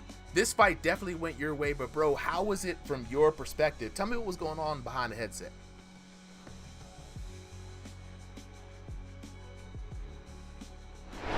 Because I lost 3 in a row in exit 4 and 3, and I was dang. How do you go from 4-0 to 4 and 3? Just like that in a click off of one update. So I was like, okay, I gotta find my mojo. So I just been in the campaign, just trying new things, trying to figure out what works. And for me, I realized being patient is what works the best for me. So that's just what I was doing. I was being patient in this fight. He doesn't have the fastest punch. So I kind of put a Ryan Garcia. I was just a faster guy. I could just beat him to every punch. And that's exactly what I did. I was beating him to every punch. I was countering him. I was taking it very slow, being on the back foot, being on the front foot whenever I felt safe. I was looking at my bar. Usually I never look at my bar, but I just decided to look at my bar, make sure I was okay, make sure he didn't hit me with anything crazy to where I need to stop going in front foot, because that is an issue I had in previous matches. So I did that, stuck to the game plan, and that damage just kept on building up every round, and I was noticing he was getting more tired. And I'm conditioned to not get tired. I wasn't tired at all. I could have gone on for 6 more rounds. That's a crazy. My bad. I meant to say 3 to 5 more rounds. I'm about to say 3 to 6 more rounds. I missed a 12 rounder. Go ahead. You know what I'm saying? Yeah. I conditioned myself pretty decently. So I just went in there. I've been a patient fighter. I stuck to the game plan, and it worked out great for me. He's a great opponent. Yeah. Now this was a great fight on both both folks account, right? The counter hit damage, like just being first. I saw that. We saw that. We're like, yo, he's just getting inside those shots, man. Like, and not only that, the reach, right? You had a longer reach. You were able to sometimes have the option to sit back and just pepper him from the mid-range, you know, which worked out so well when you had him pushing that red line. You were just able to keep him in such an uncomfortable position, right, that it really kind of threw off the pace, especially there towards the later rounds, man. What a way to go, and what a way to come back to the winner's circle, getting that W today. Congratulations, Bank has been robbed, man. Good fight tonight. Very, very much appreciated. Thank y'all. Absolutely. I love doing this. You know, I actually find that this is very fun, and I hope everybody has fun doing this. No, yeah. all that, because this is what it all is. It's all fun. It's beautiful, man. I'll create something special, and it's very fun, man. Yes. Yeah, that's what I'm talking about. See, this is the type of VR boxer that I like in this server. Just out here to have fun. Wants everybody else to have fun. This is what we do for you guys. So it's really, just for me, it's really glad to hear that you guys are having fun with the format, having fun with the events. You know, I see the chat having fun too, streams having fun. I dig it. I'm having fun watching this, and I'm sure everyone else is having fun enjoying and being a part. You know what I'm saying? So, well, let's go ahead and talk to Justice. Justice, where you at? Yo. Look, Judge Judy, right? First of all, what I need to know the story behind the name, right? Because there's a Judge Judy. I don't know if you're do you listen to a rapper named Prof? Does anyone listen to a rapper named Prof? Nah, I don't. He got a song named Judge Judy. I was listening to it the other day, so I saw Judge Judy, and I'm like, okay, I like this guy's name. What's the story behind Judge Judy? So basically, you know how my name has like justice in it? Mm-hmm. When I think of like justice, I just think about a judge, and the first judge that I thought of was just Judge Judy. Judge Judy. Hey, look, I ain't mad at it. Welcome, bro. You had a really dope first fight that I was able to see. You came out the gate swinging, man. Your opponent, you heard him. He said his keys to victory was that he was just able to be faster and got a lot of counter hit damage on you. This time, you know, we at the end of every fight, we usually try to give the boxers an opportunity to just let us know what was going on for their perspective. So I'll put it on you for this fight, man. How did it go from your point of view? I came in, of course, it's my debut. I've never fought anybody like random in these servers. I came out, yes, like really nervous. I don't have that much great stamina. Of course, he outfought me in every way, and I respect him for that. I need to work on a lot of stuff, and I'm gonna be back here. There's no beef. It's all fun. I'm only in here just to show you guys what I can do. Hey, I love it. You know what I'm saying? Some people do get the nerves the first time around an exhibition, and I made the exhibition format for folks like you, right? We're just coming in here first time, having fun. You show up to somebody, we try our best to match make you fair, but the only thing that this affects is your lifetime record of every fight that you've ever fought here. If you ever wanted to work your way up, use exhibitions as a training ground or measuring stick, if you will, right? Use the gym system and the challenge system here to find other like-minded people, get some games in, get better. That's what it's all about here, bro. You know what I'm saying? Whenever you feel like, oh man, I really want to take on the big leagues, then you get 2 exhibition wins consecutively and you can challenge rank. That's where the top 32 sweats are going to be. You know what I mean? And so this is what I like to see. The people out here having fun. I always tell people this, L's, especially on exhibitions, stand for lessons and not losses, right? It's always something to learn from, always something to take a pointer from and get a little better. So I appreciate you for stepping up, jumping in on a match, man. Welcome, and we glad to have you here. Yeah, thank you too, man. It was really fun.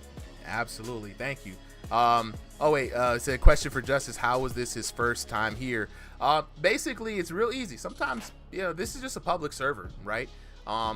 You could be in this server for 20 months and not get a match in, right? That's up to you. It's all up to signups, right?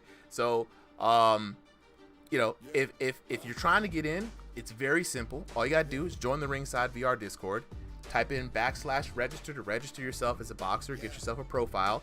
And once you have a profile, you can use /signup to sign up for events whenever the signups are open. Signups are open Thursdays, 7 p.m. Eastern Standard Time for King of the Ring, Sundays, 3 p.m. Eastern Standard Time for exhibitions.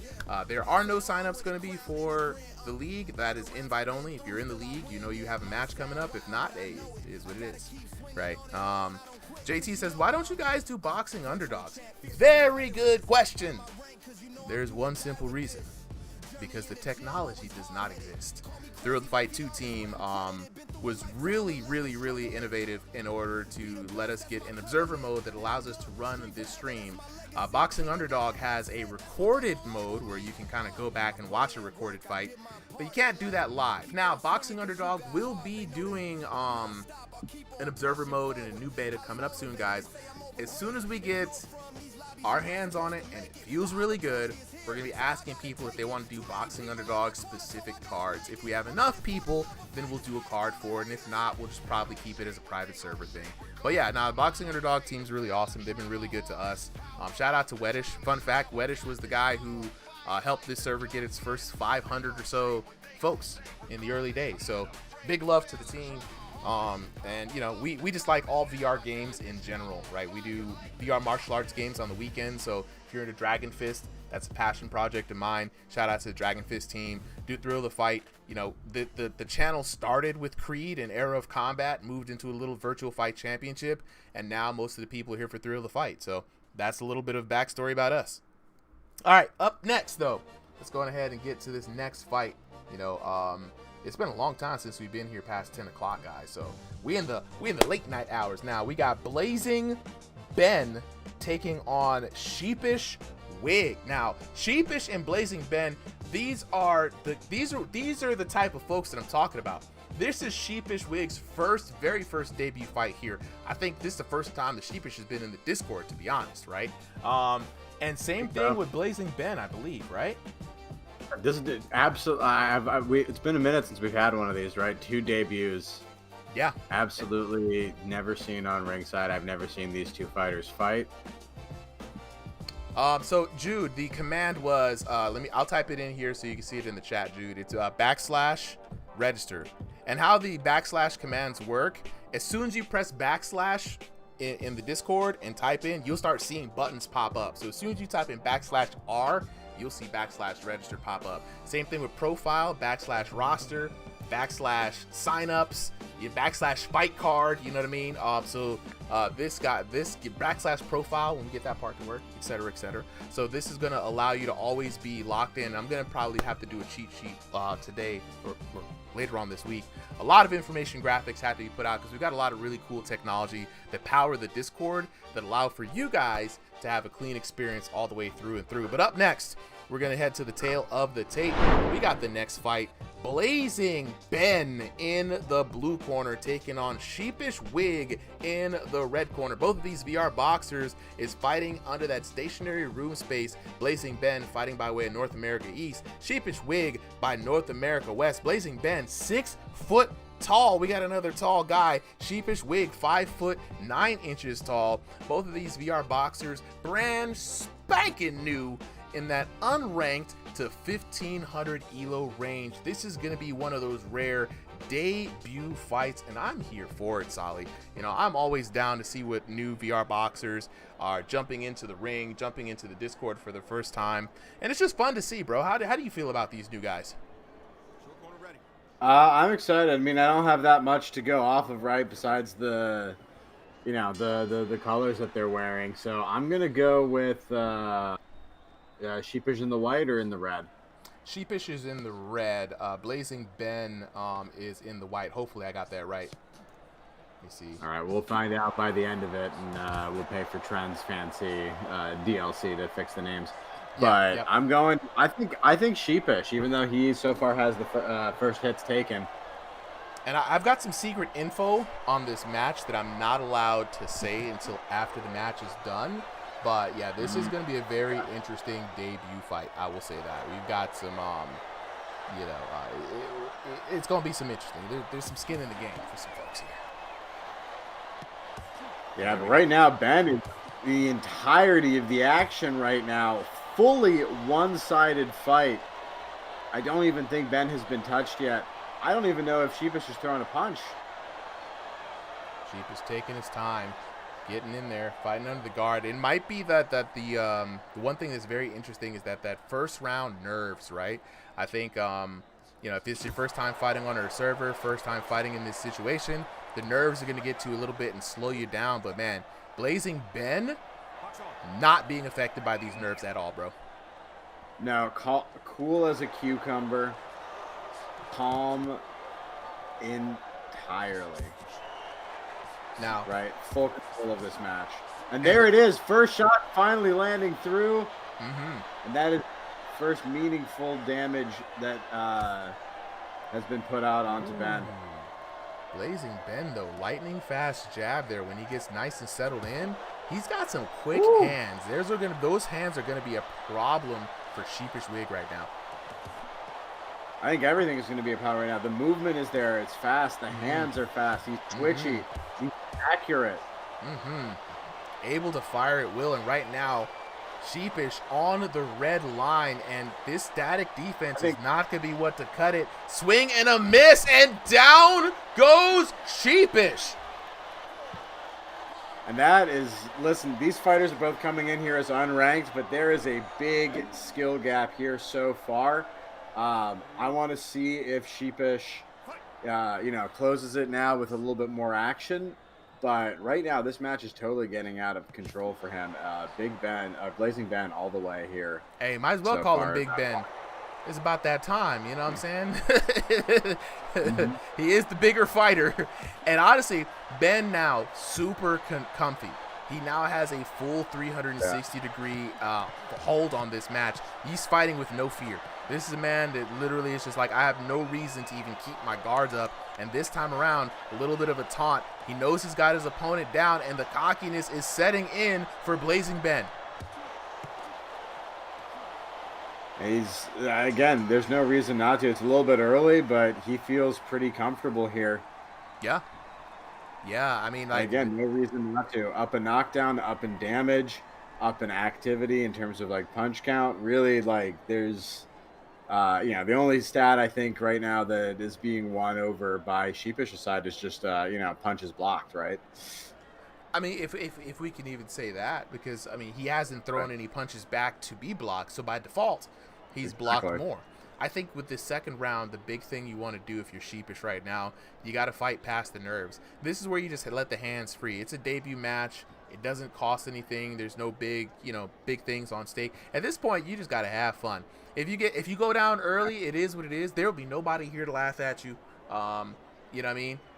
You see your opponent dancing, outdance him, right? Be like, I can't beat you in dance, I'll beat you in art, or I can't beat you in fighting, I'll beat you in dance. Hey, yeah, you know what I'm saying? We saw it happen. Lazy Gamer showed us the way. And man, Lazy Gamer's on the dance moves. But here we go, round number 2. Really comfortable as Blazing Ben. Despite Trent saying that this is a totally realistic, super hyper real simulation, yes. It is a VR game. You will not get punched, so like. Have fun with it, right? Throw some hands, take some hits. You'll lose a fight, but like you won't lose any brain cells. Ooh, nice shot there. I'm starting to see Sheepish Wig start to open up a little bit more. He's got to let free the jabs, or as our friend Valentin would say, free the yabs. Okay, you got to let the puppies fly. The worst thing you can do is be scared to throw, mostly because there's really no consequence. Just throw the hands. And they're both in stationary. Yeah, you miss 100% of the shots you don't throw. And in this game, you miss 100% of the shots that you do throw. So if you're going to miss the shots anyway, you might as well throw them. Oh, I thought it was going to be a turnaround punch. It was a turnaround taunt. He hit us with a Fortnite. I see what it is. There it is. Hey, it's crazy. Seeing other people throw a turnaround punch. Dang, big 62 there. It's not as dang 76. Hold up now. He didn't even need the turnaround punch, and now he's just clobbering around the guard. Speaking of clobbering, man, looking like a Clubber Lang type of boxer here. Are we watching Rocky? Honestly, he feels like Canelo doesn't style on people this hard, but like he's hitting like Canelo and he's dodging like Canelo. Right, it's beautiful, like head movement. It's beautifully like just staying in range to keep throwing more shots. He's having fun, and again, man. He's not even going for those knockdowns. He says, "I'm going to make the most of my limelight here." Yeah, nah. I mean, So we're gonna have to put him in some harder. We're gonna put him in some harder fights after this. Hey, look, debuts are debuts, man. This is why we say styles make fights and not elos, right? They're both unranked to 1500 on paper, similar height, similar region, right? But you know, it just seems like one boxer here has a lot more comfortability and experience in the ring, right? And it seems that we do have a true novice on our hands in the other corner. But that's where it is, man. Exhibitions is a measuring stick. You know where you start from. You get the nerves out, and you can only go up from here. Mm-hmm. Yeah, like there's layers to it, right? Like it's okay to be trash at this game, right? Just fight the training dummy for a little bit until you figure out how damage works. Right. Hit the sparring, fight against the sparring partner, fight against the AIs on like an easy difficulty, and be like, okay, I can do that now, right? Let me go up the difficulty. And again, like fight a person, meet up with them in voice chat on like a server like this or one of the many other ones. And just talk it out. Be like, okay, what's working? How do I do better? Give me some advice on how to play the game better or how to like train for this better, right? Like I want to, not gas out after 10 punches. Absolutely. And we always say this too. Sometimes in when you're doing a fighting game or any kind of competitive game, people are going to get the bravado, they're going to get cocky, right? But you notice that even in the middle of every match, there's always a dap up. There's always a glove touch, right? You could tell that Blazing Ben is just out here having the time of his life, right? Hyping up the virtual crowd. That's what it's all about, man. Pandora said, had to charge my phone real quick. What have I missed? Pandora, we got Blazing Ben versus Sheepish, two debut fighters. Just now jumping in, and like we were saying, there's a big contrast between your regulars and your people who are vying to be the best in the world at this game, people who have the IRL experience, and people who are just not getting in on the action, right? And so I'll reveal the information I know about these boxers later on, but yeah. Cook says, are these real online people? Absolutely, Cook. Everybody that you see fighting here on Ringside VR is under an actual headset in their rooms, fighting online. He's coming in for a hug.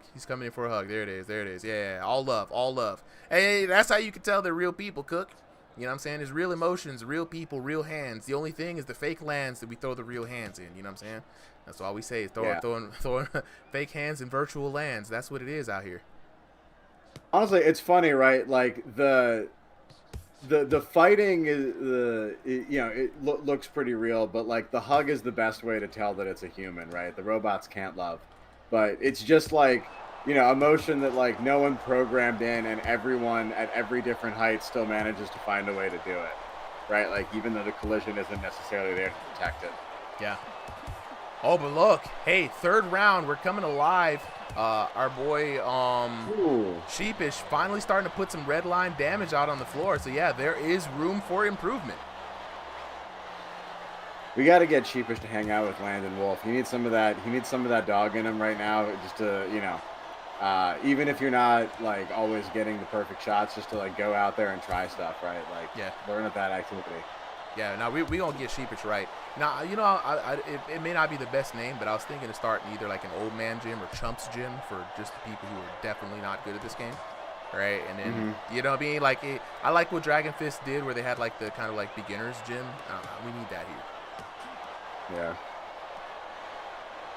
Minute and 29 seconds left in this round, and it's funny enough. Now we're starting to see Sheepish throw a little bit more. You're starting to see him come out of his shell a bit.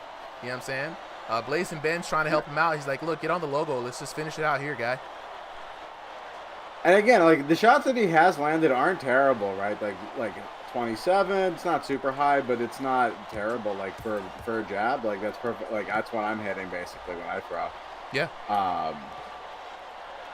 But yeah, his opponent is just in his own world right now. It is his show, right? And then he's just gonna get a free dub here. Yeah, this is the best way, right? And I guess we always say this. Dang, okay, now we're starting to throw with some heat, guys. I see y'all with some 39s and 43s. You know what I'm saying? 36. There we go. Okay, you know what I'm saying? We could put some damage if we put our minds to it. Look, me and Solly will never commentate or talk to anybody in this server from a place of like, we're better than thou, because I'm telling you, we are some of the easiest people to beat in this server, right? We're like the two Muppets who are always critiquing movies, but, they probably couldn't make a movie themselves. Listen, like, we could rig this so we would always fight the weakest fighters, but you would realize, like, really quickly after like 2 weeks, we're like, oh, they're just fighting the same 4 people that they can beat again. Yes. Like, it's just not that interesting to watch all of the champs just like steamroll through us. Yeah, and we've done that before.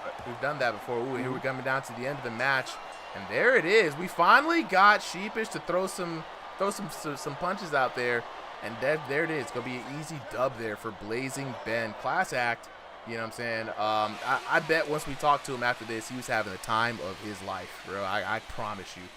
Blazing Ben with the W there, 26-30. Let's take a look at the details. 10-8, 10-9, 10-9. So Sheepish definitely improving. All right.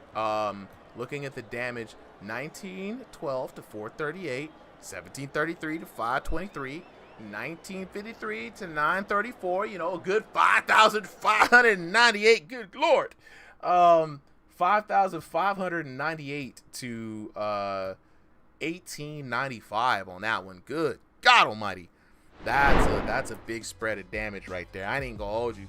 Like, some people say, oh man, some fights seem, they be like, oh, this is a mismatched fight because the elos are higher, the height is mismatched. But you never know, bro. Like, I could be an Olympic class boxer by the name of Tony Jeffries, but I just don't play online and my elo is 1500. And it could be your first day putting on this headset. You'd still have the same 0 to 1500 elo, and it would still be there. That's why we always have the old adage, styles make fights and not elo. We're about to get ready to head up and wrap up with the last fight of the night. Brad, Chondo, and Sneaky, number one. Give it up for these guys. They've been waiting here all night. It is 5 whole hours they've been waiting for a fight. You know what I mean? So I always, for the people who are here last, I give it up to those guys because they're the real heroes. You know what I mean? Holding it down. Tyler, been waiting to get this game, and this may be what it takes. This may be what it takes for me to commit to it. This is what we do, man. The best time that you can have in this game, I promise you guys, it's not even a shill. You don't even have to come to Ringside VR. There are many other Discords that are really well put together, right? From the official Thrill of the Fight Discord to us, AVRB, UBA, you know what I'm saying? There's a bunch of other ones, right? There is a vibe, you know, for everyone, right? This is the best way to enjoy the game. With people being online is amazing. Without it, we wouldn't have this here operation. But getting into a server, getting in with the homies, you know what I'm saying? Having people who want to do different parts of the operation, whether it's graphics or commentating or coaching and, you know, gym organizing. It really does open up the space. I'm not even gonna hold you, right? Let's go ahead and talk to the boxers here. We've got, I see Ben, are both boxers not wanting to come up, Solid?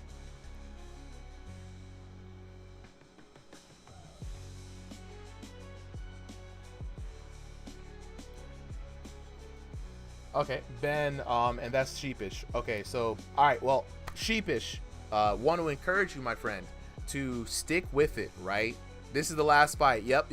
I want you to encourage you to stick with it, bro. I promise you, like, so Sheepish is Prophet's brother-in-law, right? And so we can tell you, you could join the old man sparring sessions, bro. You know what I'm saying? We'll put you on game. Do not let your first performance be indicative of whether or not you come back here. It's all love. It's all fun. You know what I'm saying? Yeah, see, Daniel says, I'm new to the game, but I'm not new to boxing, so we'll see how this goes. You see what I'm saying? You could be new to the game, you could be new to boxing, you could be a mismatch, or you could be new to both, right? You know what I'm saying? I was new to the game and new to boxing. My only combat sport experience was in judo. I've commentated a lot of events, so I do a lot of commentary, right? And I liked UFC and I liked boxing, but as far as learning, I've learned through this game and through this community, right? So you got all kinds of people here, you know what I mean? So yeah. Let's talk to Ben then, the winner of the fight. Ben, where you at, bro? My guy. Ben, you look like you was having, honestly, way too much fun out there, bro. Way too. I knew it. At what point in time during the match did you realize, oh, yo, I can just have fun with this one? Well, where was that moment for you?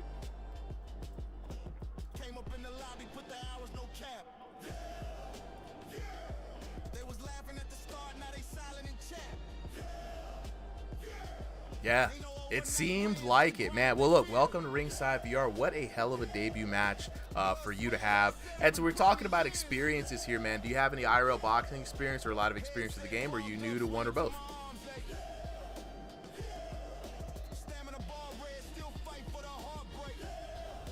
There it is. Okay, okay. And what brought you to Ringside VR, man? How'd you find us?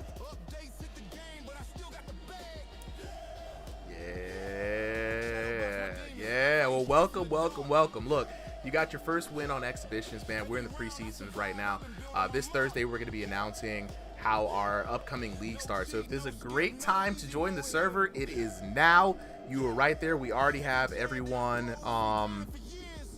Prophet said he's going to get revenge. Okay, Prophet, he's our tech guy. He helps me with the back-end system that you guys use to register. He's also the brother-in-law of the gentleman that you just defeated. And now Prophet is like, we're going to go ahead. It's a family affair. It's all love. Prophet's a goofball. Yeah, dude, that's how it is here on the server, man. You start getting dubs, you start winning, someone's going to come out the woodworks and be like, all right, bro, you got me next. So, look, you'll do fine here. You're welcome. You will fit just right in, bro. If you have any questions, feel free to reach out. Myself, Solly, Prophet, anyone on the ref team will be happy to help, and that goes the same for everyone here, bro. So I'm glad you had fun. I'm glad you're able to make it in tonight. Absolutely, absolutely. All right, we are going to go on to the last fight of the night. We got Brad Chondo taking on Sneaky.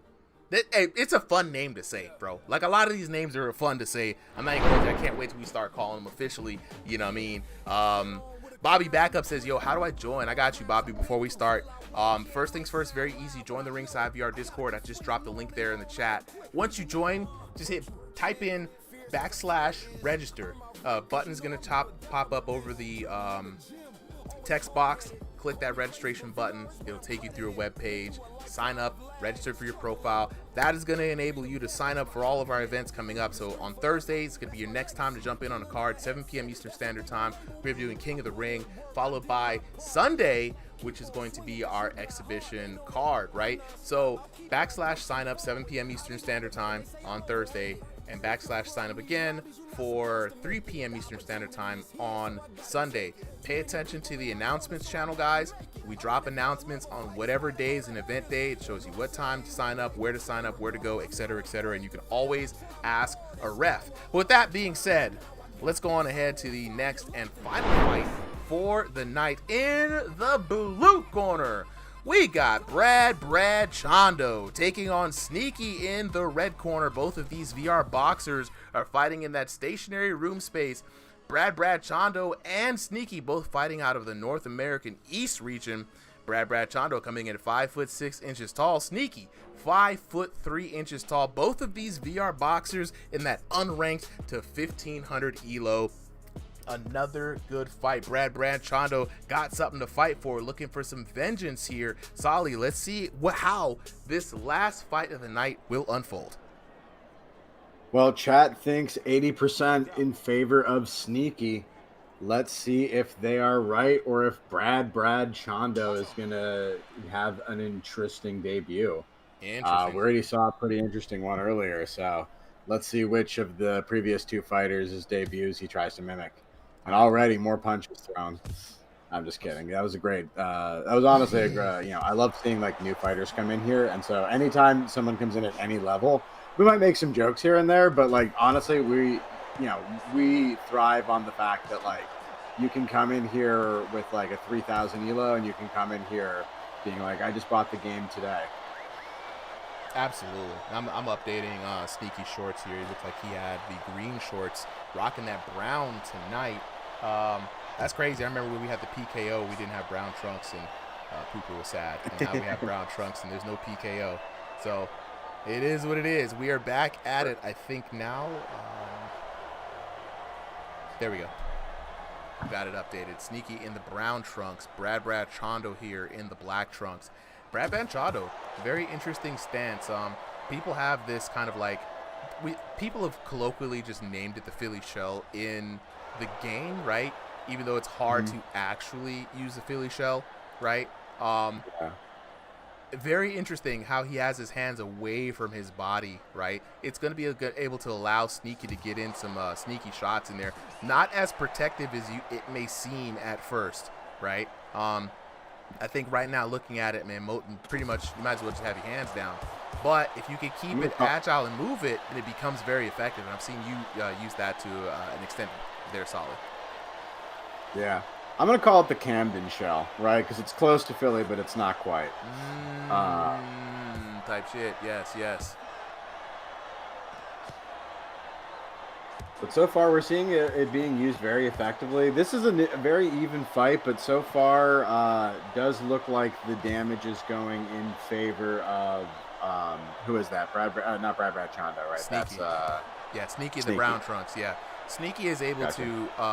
This whole time, he's been playing it very safe, right? Very tight, very compact, working off that jab, and that's what you want to do, right? He's going to be able to rack up additional damage for least amount of effort that way, but he's able to score a lot more on Brad Chando just due to that Camden shell, as you've named it. Yeah.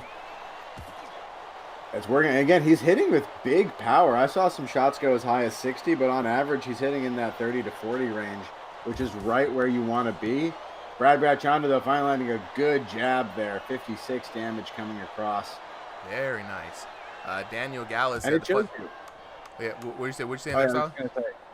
I was gonna say it shows you that like it really is technique that does the damage. It's not just like raw power, right? There's some amount of it, but like this game is meant to be played by kids. Is the same way it's meant to be played by a real boxer, and a 50-60-year-old man, right? Like everyone's got to be able to, even if not hit like the max damage, at least get somewhere close to like passable where they can play the game.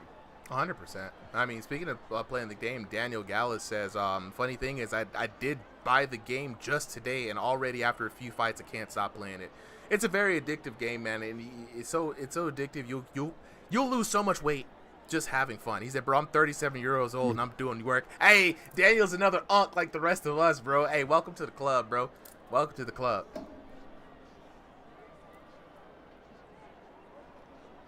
I ain't even gonna tell you how old I am, Daniel, but just know I understand the feels. Round number 1, though, Sneaky, I would say in command of that first round. 10-9 for me for Sneaky, bro. Yeah, we just got to start Unk, Jim. Who took the first round? Z4Y, what's good? Dang, Z4Y, I don't know why I missed you in the chat, bro.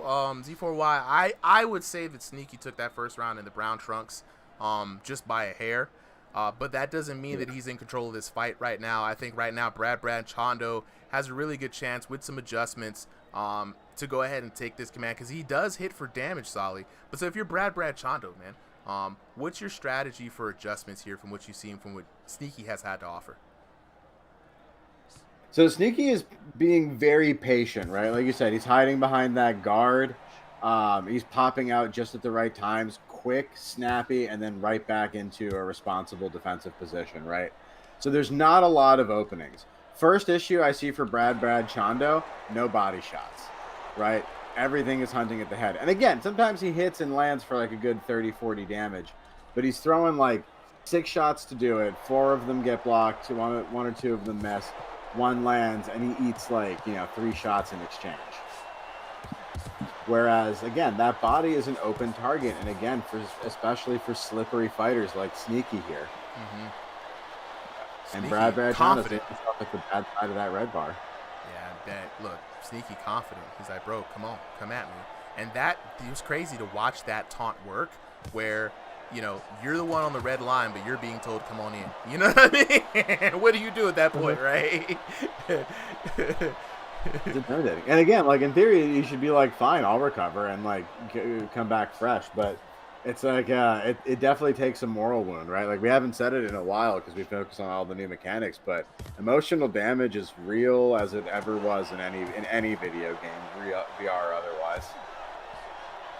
Man, yeah, truth, bro, truth. And we hear 1 minute and 11 seconds left in this fight.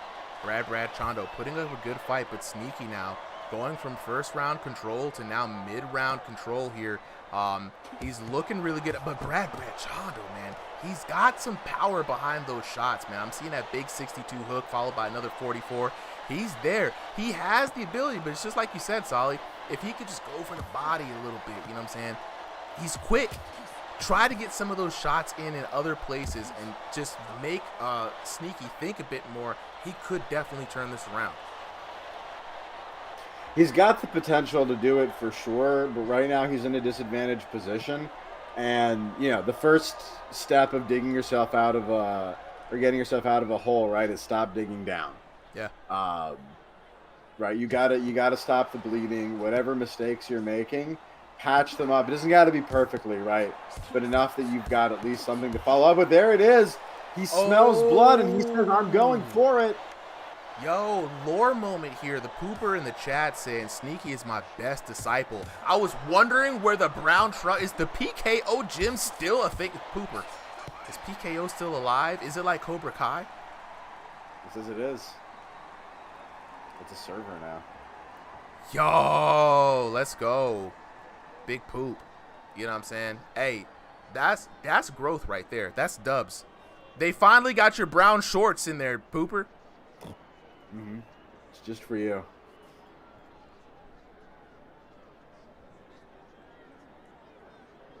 He's out, no, bro. Finally, look. Sneaky does look good, guys. Look at Sneaky. Look at Sneaky in the corner. Hands up, like, yo, it's me, man. It's big me. He's feeling himself. Oh my God. We gotta start calling him. We gotta start calling him Sneaky Good. Hey, man. He got it's Sneaky for real, like crazy. Southeast 10, seconds out. Ready? All right, round number 3. Yeah, pooper, we got to see you. We got to see you make a return, bro. You know what I'm saying? Round number 3, though. Sneaky been in control of this whole match. Brad Chando has good damage, but Sneaky's been able to mitigate a lot of it just like playing things tight. You know what I'm saying? There we go. 2 big shots there landed by Brad Chando early on. Brad Chando has been hit in these situations before where he's able to land a big 60, a big 50, right?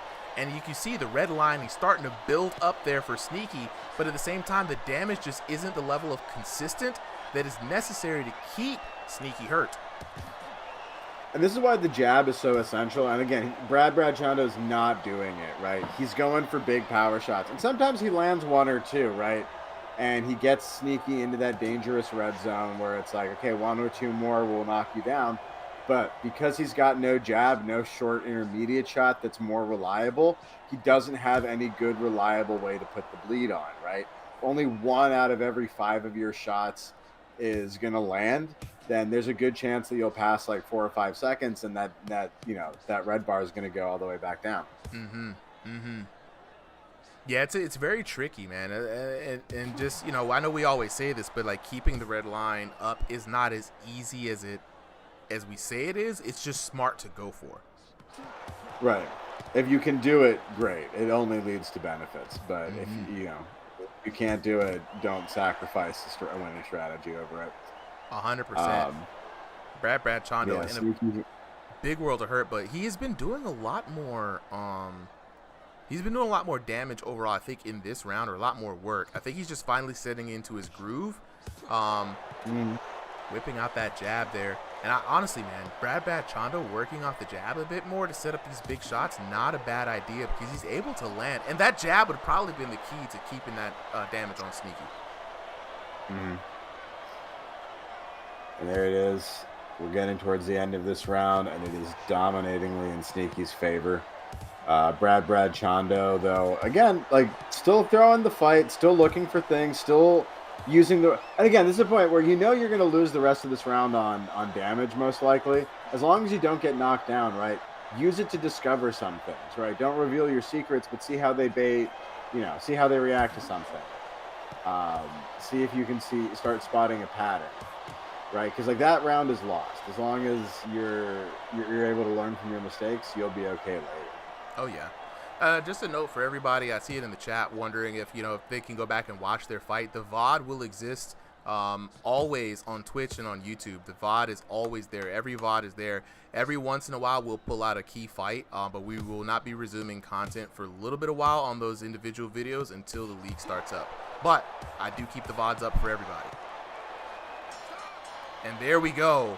What an end to the round. That man Sneaky, the protege for the Pooper. I'm surprised we didn't see the classic PKO from the Pooper's gym. You know what I'm saying? Let's go. Sneaky's got that one for me. And there it is. 29-28 Sneaky. Tiger, ding, ding, ding. Winner, winner, chicken dinner with the right call. 10-9, 10-9 for Sneaky. 9-10 for Sneaky on the last one. 29-28. No knocks, of course. But let's take a look at the damage. Damage was pretty dang stinking even, man. Like, 1460 to 998. 1309. To 1110, 1112 to 921, 3,690 for Sneaky, 3,220 for Brad Chondo, right? Really good job out there by both of these VR boxers. We're going to give them a moment to unmute so we can find out what's really going on behind the headset, right? Yeah, Tiger, yeah, exactly. I had it score too. Each round bang on. Yep, that's exactly how it was, bro. The chat here, what's crazy about this game, guys, the chat can see, in a lot of cases, it used to be hard to call a fight visually, right? Because we weren't able to see damage, we weren't able to see impacts.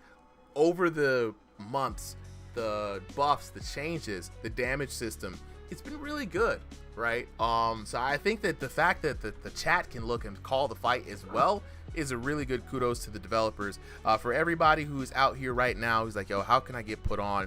I'm gonna let you guys know this one more time for the one time, or for the last time at least for this one.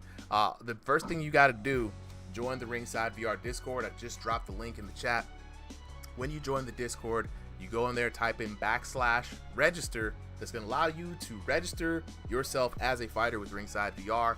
After that, you can use /sign up to sign up for any events. We got 2 events rotating right now. Thursdays, we have King of the Ring, 7 p.m. Eastern Standard Time. Jump into the Discord, sign up then. Winner stays on, loser beats feet. Sundays, 3 p.m. Eastern Standard Time is when we have open signups for that evening's card. The card doesn't start until 5 p.m., but signups usually get filled up by shortly after 3 o'clock. So show up at 3 o'clock Eastern Standard Time, type in sign up. We have an event sign up channel if you have questions, you don't want to know if you got in, you got problems, etc., etc. You know what I'm saying? Tiger said, can I join the Discord even though I'm not going to fight? Absolutely, Tiger. We have over 3,000 people on the Discord. Not everyone is a fighter. A lot of people are fans. A lot of people are coaches. Some people are just commentators. Some people are just there to kick it to support their homies. You know what I mean? And then we have competitors from your everyday average gamer all the way down to people who got some sick VR hands, to the combination of both who fused to ascend to godhood, right? You've got everybody here. You know what I mean? Let's go. Bet. Yeah, definitely join. Let's see, who do we got up? Do we have Sneaky? Yep, and Brad Chondo. Let's talk to the homie. Sneaky, Brad Chondo. Sib, great event. Love to see the quality content as usual. Hey, I appreciate the love, Brody. You already know how it is. It's hard work out here, you know what I'm saying? Just to keep the vibe going. So I'm glad that we all can like keep this thing going for the community. Yeah, Tiger, we usually do interviews with whoever wants to pop up. It's not mandatory, but as we talk to the folks in the Discord, people do like the post-fight. Some people like pre-fight. So we always find out what's really going on behind the headset from the boxer's POV. A moment of honesty where if you want to complain, you can. If you want to tell us something was happening, you stepped on your cat in round number 3, you can, right? You want to just tell us how great the game is or awesome we're doing or just how awesome your opponent is, this is your time to shine. So right now we got both the boxes. We got Sneaky up, and then we got Brad Chondo, and then we got, or Sneaky, whichever one you guys want to unmute. Yeah, what's up? What's good? Hey, Sneaky. So I heard you was the Pooper's protege, right? Yep. You know what I'm saying? Coming out of here for the PKO server, right? So you came to do your thing today, and do your thing you did. Congratulations tonight, man. How you feeling about that fight? Thank you. Oh, I'm feeling really good, man. You know, fought good. You know, Brad Chondo. It wasn't easy, you know, cause, but I did learn a little bit about him before my fight, so think that what gave me the edge. And if it weren't for that, I think I would try and rush in a little more and not let him rush into me. But if I knew what I had to do, and I learned, and yeah, I'm happy with my win. I'm happy for you, bro. It was a great win. Thank you. You were cool, calm, and collected, right? You kept it tight. You kept it compact. You worked off the jab, right? I definitely saw that you had a strategy, and it worked out for you. It's a beautiful thing. Shout out to Pooper. Shout out to the coaching team over there. You know what I'm saying? Doing his thing. And you know what I'm saying? Hope you guys continue to show up and show out, man. For sure. Yeah, for sure. And Red Chanda, you told me you're gonna make me go to sleep, right? So, maybe next time you'll make me go to sleep, but this time I believe you can get better. I like to stay humble, but the adults are gonna make me go to sleep, and you don't take that promise, Keep that promise and make me go to sleep, but you didn't. So, still, good game, man. You did really good. Oh, one thing that I do love about the PKO kids, so they spicy, boy. They come in here young and they be like, yo, oh God, I gotta tell you something about yourself. That's crazy. Hey, but look, I love it here, man. Keeping it good. W for Sneaky. Let's go ahead and talk to my boy Brad Chondo. Brad Chondo, where you at, bro? Yo, what's up, bro? What's good, man? Hey, look, you fought with a lot of heart today, Brad Chondo. You had some damage in between those rounds, man. And it just didn't come together for you, man. Tell us what was going on behind the headset. All right, so I'm gonna say he gets help from like someone, Pooper, right? And it's my debut, so like I'm coming in there nervous and I don't even know what to do. Like he's just backing up, I'm not really too much of a coming forward type of guy. I like to get pressured and counterattack, and he just countered that well. So I tried my best, and yeah. Yeah. Hey, look, what's crazy about that though, right? We've been trying to get a similar system like that to where we're trying to pair up people who want to work in teams, coaching. That's the thing that happens, right? And at first I didn't think, we'll just let them do it. It won't be that big. And then people, like I told you earlier, Solo Liability had a match with our boy Random Wolf, and he was in the gym talking about hey, how do we defeat the turnaround punch? And I saw the gym come together. Like, people's really putting their heads together. So yeah, dude, look, debut fight, man, that was a great debut fight, man. You showed that you had a lot of power and a lot of heart, and honestly, all you got to do is lock in with some homies here. You can always do the same thing. Be like, hey, who knows this fighter? Go back and watch the tapes. Like this, I always keep the VODs up, right? And that's how people do it, man. You're gonna have people in this server who have clans, who have teams. Like Prophet got his brother-in-law in here. They're definitely gonna be training and plotting against folks. So it's all part of the game, man. And like the squad is here for you. So if you need somebody to practice with, you got questions, feel free to ask, bro. Somebody on the ref team gonna help you out. Trying to get more and more people in here talking just outside of the fights. You know what I'm saying? Because there's a lot to talk about in the game, a lot to figure out, bro. Yeah, I do got one thing to say though. Oh, say it. Go ahead. I'm not gonna lie, I did tell him I was gonna put him to sleep, but like, oh yeah, dude, he sound like he should be asleep right now. He sound like 10 years old. His bedtime should be at 9. Like, what? Oh man, hey, look, what's crazy, bro? I'm gonna keep it a buck with you, right? We were talking about this the other day. I am like 40, right? And there be times I would get my butt whooped, and somebody definitely sounds like a preteen, and I just sit there like, yo, I gotta have some shower thoughts about this. I definitely got pieced up. But this is how the game is, man. The game favors people who are quick, light on their feet, light with their hands, and if you got a lighter frame with skills, you got an advantage, right? So sometimes you gotta look at those younger kids like, yeah, he might piece me up. I gotta be careful, bro. Ain't no weight in this game. You know what I mean? But you gotta give it up, man. Both of y'all did your thing, right? 2 different styles. Boxer puncher versus boxer. You have the damage, he had the consistency. Look at the game plan, run back through, ask some questions, bro. We're gonna get right back to it next week. You know how we do it, man. So I appreciate both of y'all for coming through. Good fights tonight for everybody. I'm saying, you know what I'm saying? This is a great card. It's speaking of bedtimes, this is about my bedtime. You know what I mean? Daniel with another boxing gloves. Appreciate it. It's Stephen says, is this better than Thrill of the Fight? Yes, because it's Thrill of the Fight 2. Yeah, no, it's Thrill of the Fight, man. Half Brick Studios took over the development of the game this time around. It's Thrill of the Fight with multiplayer focus, right? The team rebuilt the game from the ground up, right? And now we're full past launch. We're putting in solo systems. We're bringing back in a lot of what people love for Thrill of the Fight 1 in the single player mode. But man, it's been a blast. It's a lot of fun, right? If only for the fact that you can fight with homies on a channel just like this. So one last time, I love R2 says, how can you join? How can I get a fight? Join the Ringside Discord, type /register to register yourself as a boxer, and then sign up on Thursdays at 7 p.m. or Sundays at 3 p.m. Eastern Standard Time. All the information is in the Discord, but I just dropped the link for you. And with that being said, everybody, we will see you here this Thursday for the announcement of when we start our league information, and FAQs.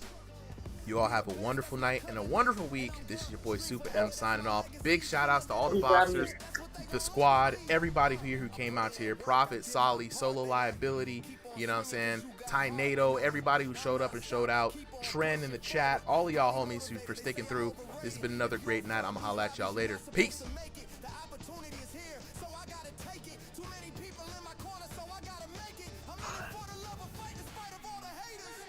Sneaky, bro.